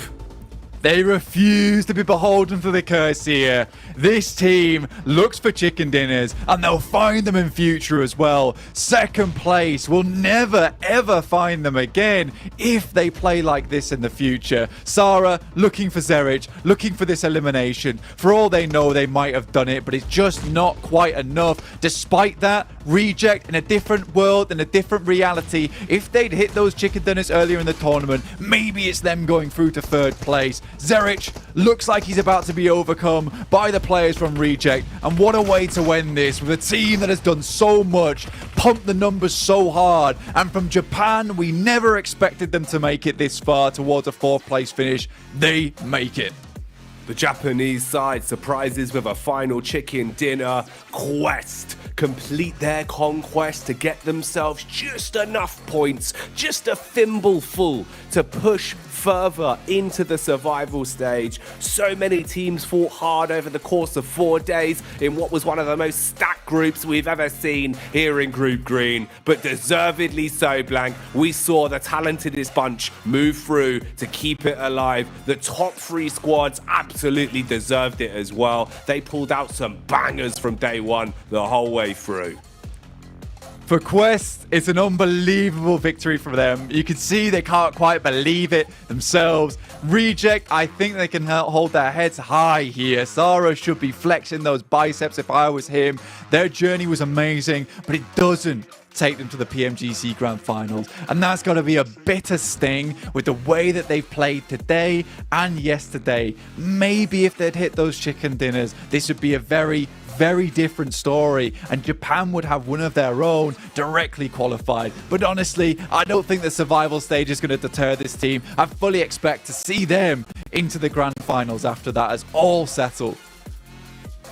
I'm right there with you, man. I think they deserve it. I think they've proven just how much talent they have. Fantastic to watch on and off of the battleground. So much personality, so much talent. And like you said, man, the difference of 1 or 2 chicken dinners on yesterday, it could have been a whole different story, Blank. They were so close to stealing away 3 chicken dinners in a row. That was the story we were looking at for Reject. So in the survival stage, can they run it back and pop off? Because they have been bloody exciting to watch here over the past 4 days. Really deserving of their spot at the Global Championship. to not put them to bed without their final hurrah, though, look, man, I gotta give props to A7. What a disgusting day they've had today, and the rest of the days also. They were impossible to catch up, and I think they could have been an amazing sight to watch over in the PMGC Grand Finals. Let's see exactly how those overall leaderboards line up. With the desk, it's Hot Jukes, Maxman, and Kale. Let's go. What a stage. Group Green, the group of death, did not disappoint in the slightest. I got to give mad props to our top 3 finishers, Luke, Stalwart, and Alpha 7, with how they played.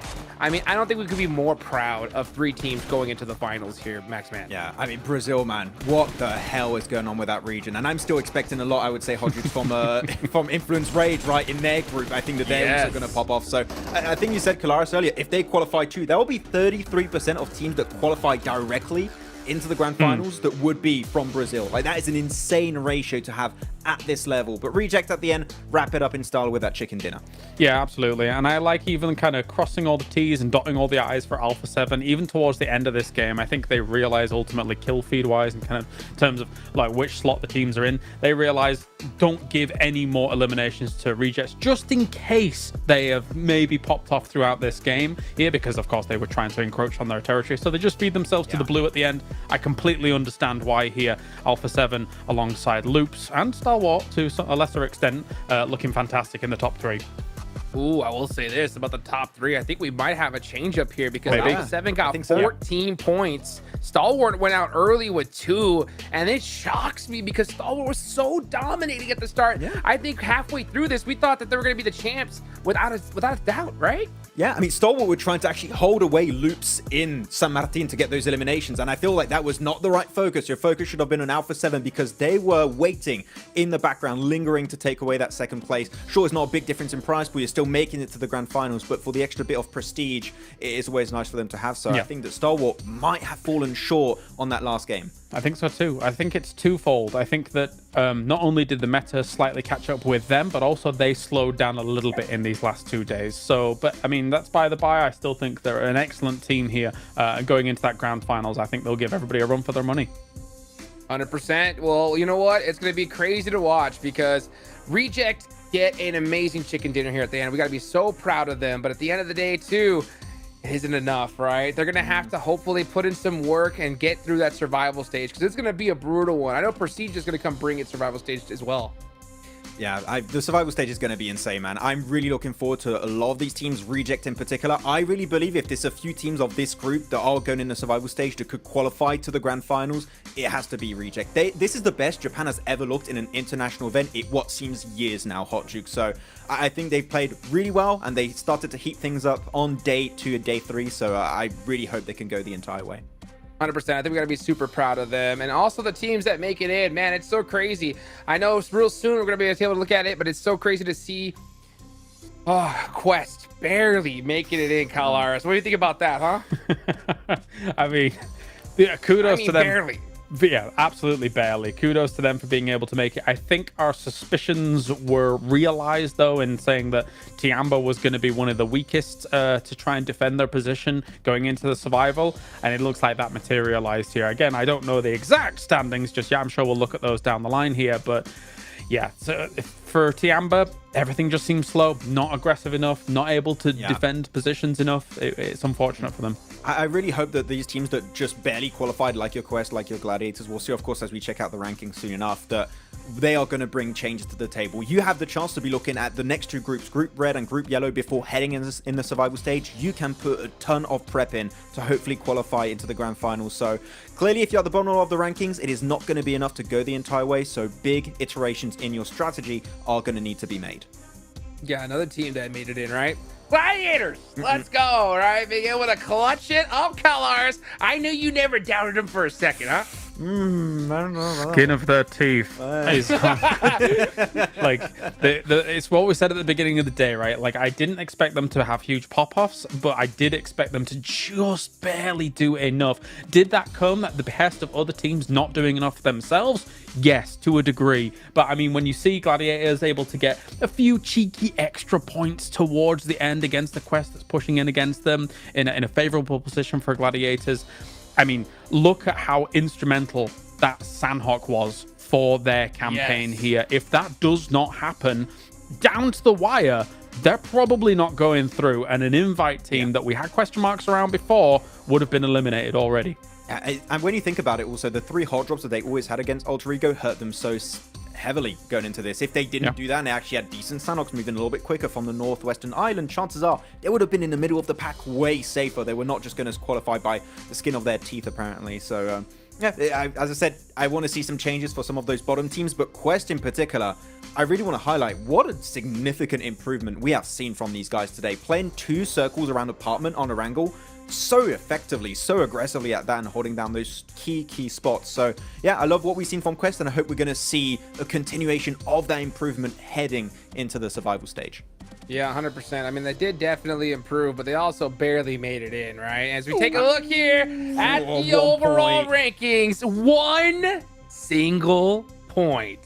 Max, didn't I say at the top of the show, right, that we didn't want to see one team just make it by 1 point? Exactly what happened. Yeah, it could have been a tiebreaker too. It was just that close, but we already talked about Gladiators, Melise, Quest will make it in. But look at that, Kalaris. You were saying we could have a first place and second place Brazil showdown, and Stalwart were indeed overtaken in that podium position. Sure, they're all going to the Grand Finals, but Brazil, what is going on for this region? Wow. What power they've shown here. What amazing consistency as well. Even when, so of course, never mind the fact that Loops 4 Chicken Dinners always ever so present in some of these final stages. Alpha 7, even when they weren't getting to podium, always 7, 8 eliminations, just terrifying in the gunfight, terrifying in the 4v4, and resilient when it comes to recovering from some relatively unfavorable positions from time to time. So Brazil looking absolutely excellent. I'm excited to see Influence Rage as well, man. I think these 3 teams are going to give proper runs for the money at the World Championship. We clearly have an MVP, right? For like, I don't think we're going to show one, but we have an MVP for this group stage, technically for Group Green. I don't know who of Loops that would be. I'm pretty sure it's a Loops player. It could be Mythic. It could be. I think Mythic. Everyone could be up there. Everyone had their pop-off moment, but I think that I would agree, Klaus. I think Mythic might be just a little bit ahead, but man, every single player of Loops has been just so consistent. They are a major threat heading into the Grand Finals. They are going to pop off over there for sure.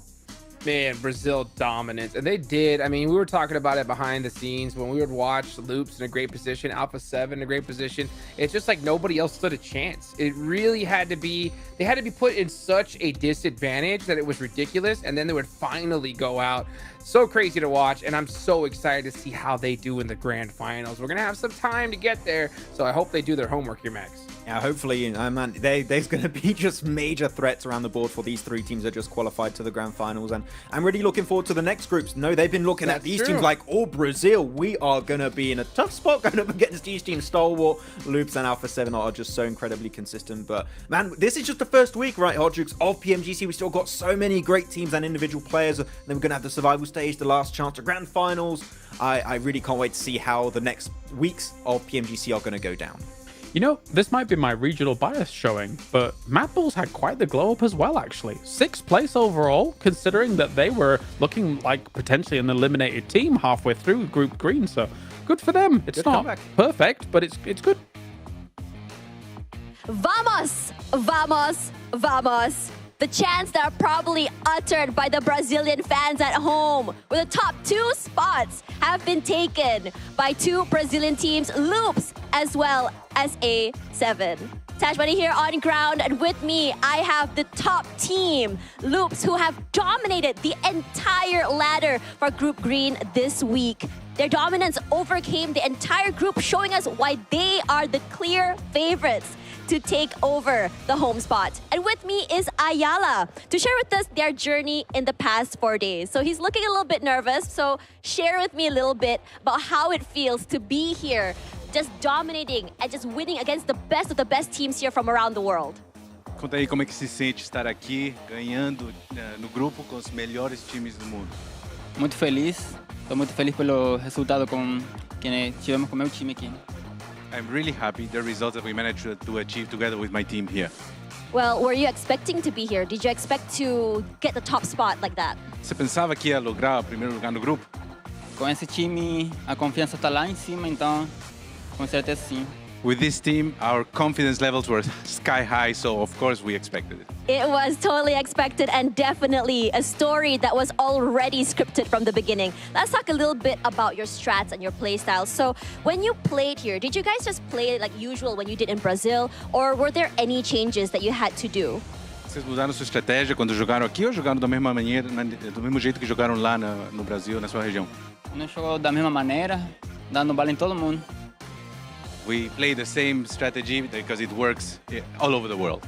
The same strategy because it works all over the world. And it's very interesting because it does show how dominant the Brazilian playstyle can be for PUBG Mobile. Now, final question. Is there anything you want to say to your family, your friends, as well as your fans over in Brazil and around the world? O que você quer dizer para sua família, seus amigos e a torcida lá, todo mundo? Agradecer a todo mundo que está aí acordando cedo para torcer para Lupis. E é isso. Agora bora quebrar tudo na final. E só isso. Um abraço para todo mundo. Y un saludo para mi familia y a la gente de la TAM que está apoyándonos también. I want to thank everybody who wakes up so early to support us. And now we are going to be ready to go and continue to win everything in Turkey. And especially, and then he shifted to speaking Spanish. A special thanks to my family and all the people in Latin America who's always been supporting me throughout this path. And there you have it, the winners, the clear winners of Group Green. And with that, it marks the end of Group Green's journey for this week. Week 1 was definitely very, very action-filled. I had a fun time being here interviewing the players, and it's not going to stop there because week 2 as well as week 3, we have other groups playing as well, so don't miss out on that. So for now, while we have found our top 3 teams that will be going straight to Turkey very, very soon, we also must bid adieu to 5 teams whose journey have ended here today. Good luck, and as well as have fun, and a GG well played to those teams. And for now, for the rest, we will see them again in survival stage. Anyways, this is Tash Buddy signing off for week 1, Group Green, and hopefully we'll see you guys later. Back to the panel. Crushing it as always, Tash Bunny. Man, it is so wild. 50 teams so far. And the MVP! It's Top! What? I was wrong. I thought it was going to be a Loops player. Oh, wow. Okay, Top it is. I mean, yeah, that insane also elimination day on day 1. They had such a massive field day. So I'm also not too shocked to see a player that's going to be Top from Stalwart. But what a day also for this guy. He's been popping off game in, game out all the time. I wouldn't have anyone else for the side of Stalwart already up there. Kalara, sure, Nazadan, everyone's been up there, but Top has got a legacy when it comes to being MVP in PMGC, it seems. I'm happy that dropping a casual 2,000 damage game was able to result in him getting MVP. You know, that was something special. They just got to kind of tighten some bolts here and there. I mean, it's funny when I say that because I'm thinking to myself, okay, yeah, they got themselves top 3. They got themselves into the grand final. Cool. But this team is aiming for world championship glory, right? So, you know, if you want to beat out all these Brazilian teams, there definitely needs to be some fine tuning. You know what? I will say, though, right? They did make it a top 3. I think they kind of also threw the cover over the eyes of a lot of people because, you know, teams I think now are going to be studying Loops and Alpha 7 a lot more, you know? Yeah. So we'll see how that ends up playing in the end here. But we can see individual leaders. Mythic ended up with the most eliminations by a good chunk more than Top. Yeah, actually, I was looking at that. I think that 2,000 damage elimination damage getting from Top actually is the reason why he is MVP above Mythic, because that damage he got in that singular game really just put him so high up there on the MVP leaderboard. So really strong stuff on Mythic, Ayala too, and I really wanted to hop on the topic of Ayala in particular here, Hot Jukes.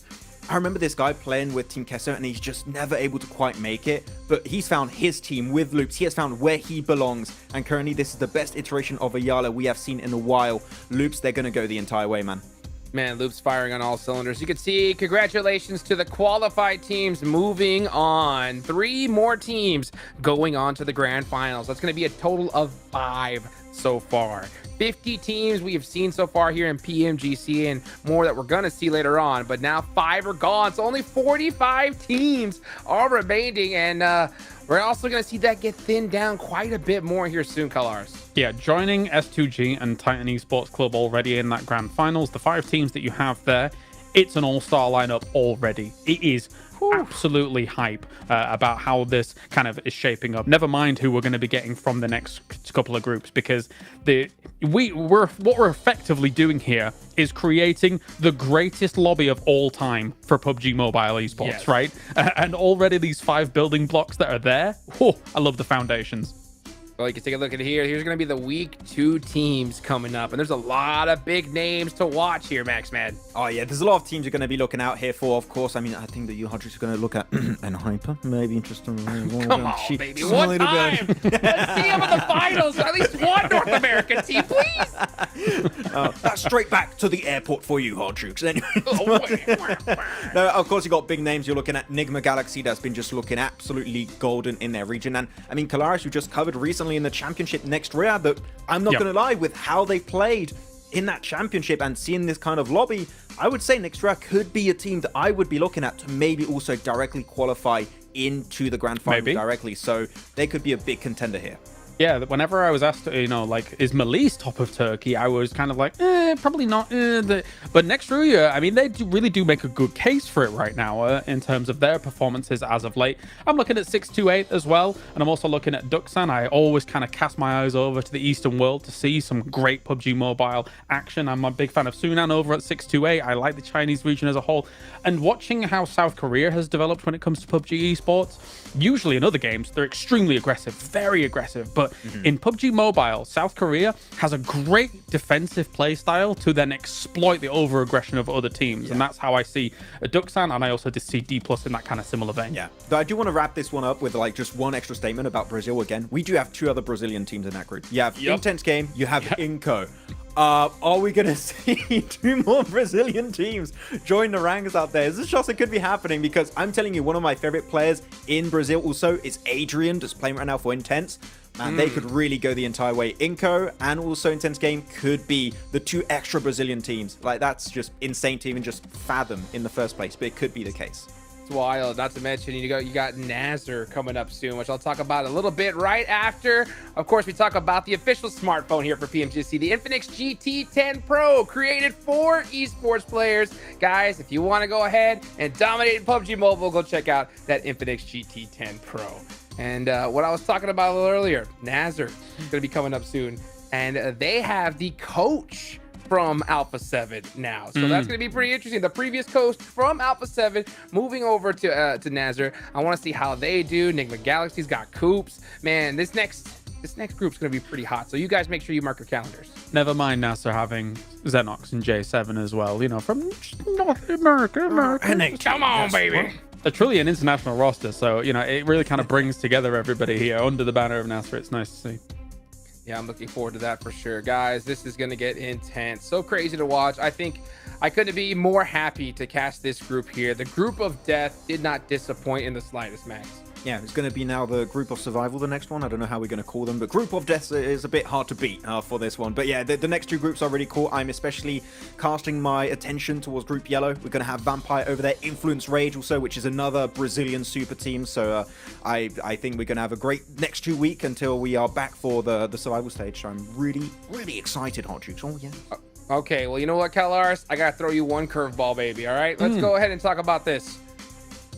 We're talking about seeing the best ever group finals in PMGC history, okay? Coming for Group Green survival stage. Reject, Procedure, Mad Bulls. Which one do you want to see make it through? Good question. Procedure. I want to see them in the finals. I want to see the twins in the finals. I think they look better than ever in the last couple of years. I want to see them there. I want to see them too. Maxman? Oh, man, this is a tough one also. I'm going to go with, you know what? I want to see Mad Bulls. Screw it. Let's go. Mad Bulls are going to go through. They did all right at the end. They did all right at the end. Big improvement, and they're going to build that confidence for the survival stage, and I would be glad to see an EU team qualify. So it's the Mad Bulls going the entire way. Yeah. Hey, man, to be fair as well, you know what? You can't go wrong with Team Rejects. These guys clutched it up with a chicken dinner right towards the end. What more could you ask for here? Their mentality going into the survival stage is going to be at an all-time high. So hopefully they get that homework done, get some nice rest, celebrate a little bit, right, for that last chicken dinner. But at the end of the day, they're going to have to put in that work. Yeah, crazy to watch here. Hopefully we can see the twins, though. I think if I had to make a pick, I got to go with Procedure. Luxy, Zuxy, 2 legends. It's so crazy at the start of this. We talked about the old versus the new, and it was the OGs that prevailed in Group Green. Thank you guys so much for watching. I'm Hot Jukes, here with Maxman, here with Kalaris. Mark your calendars, because the next stage is coming right around the corner.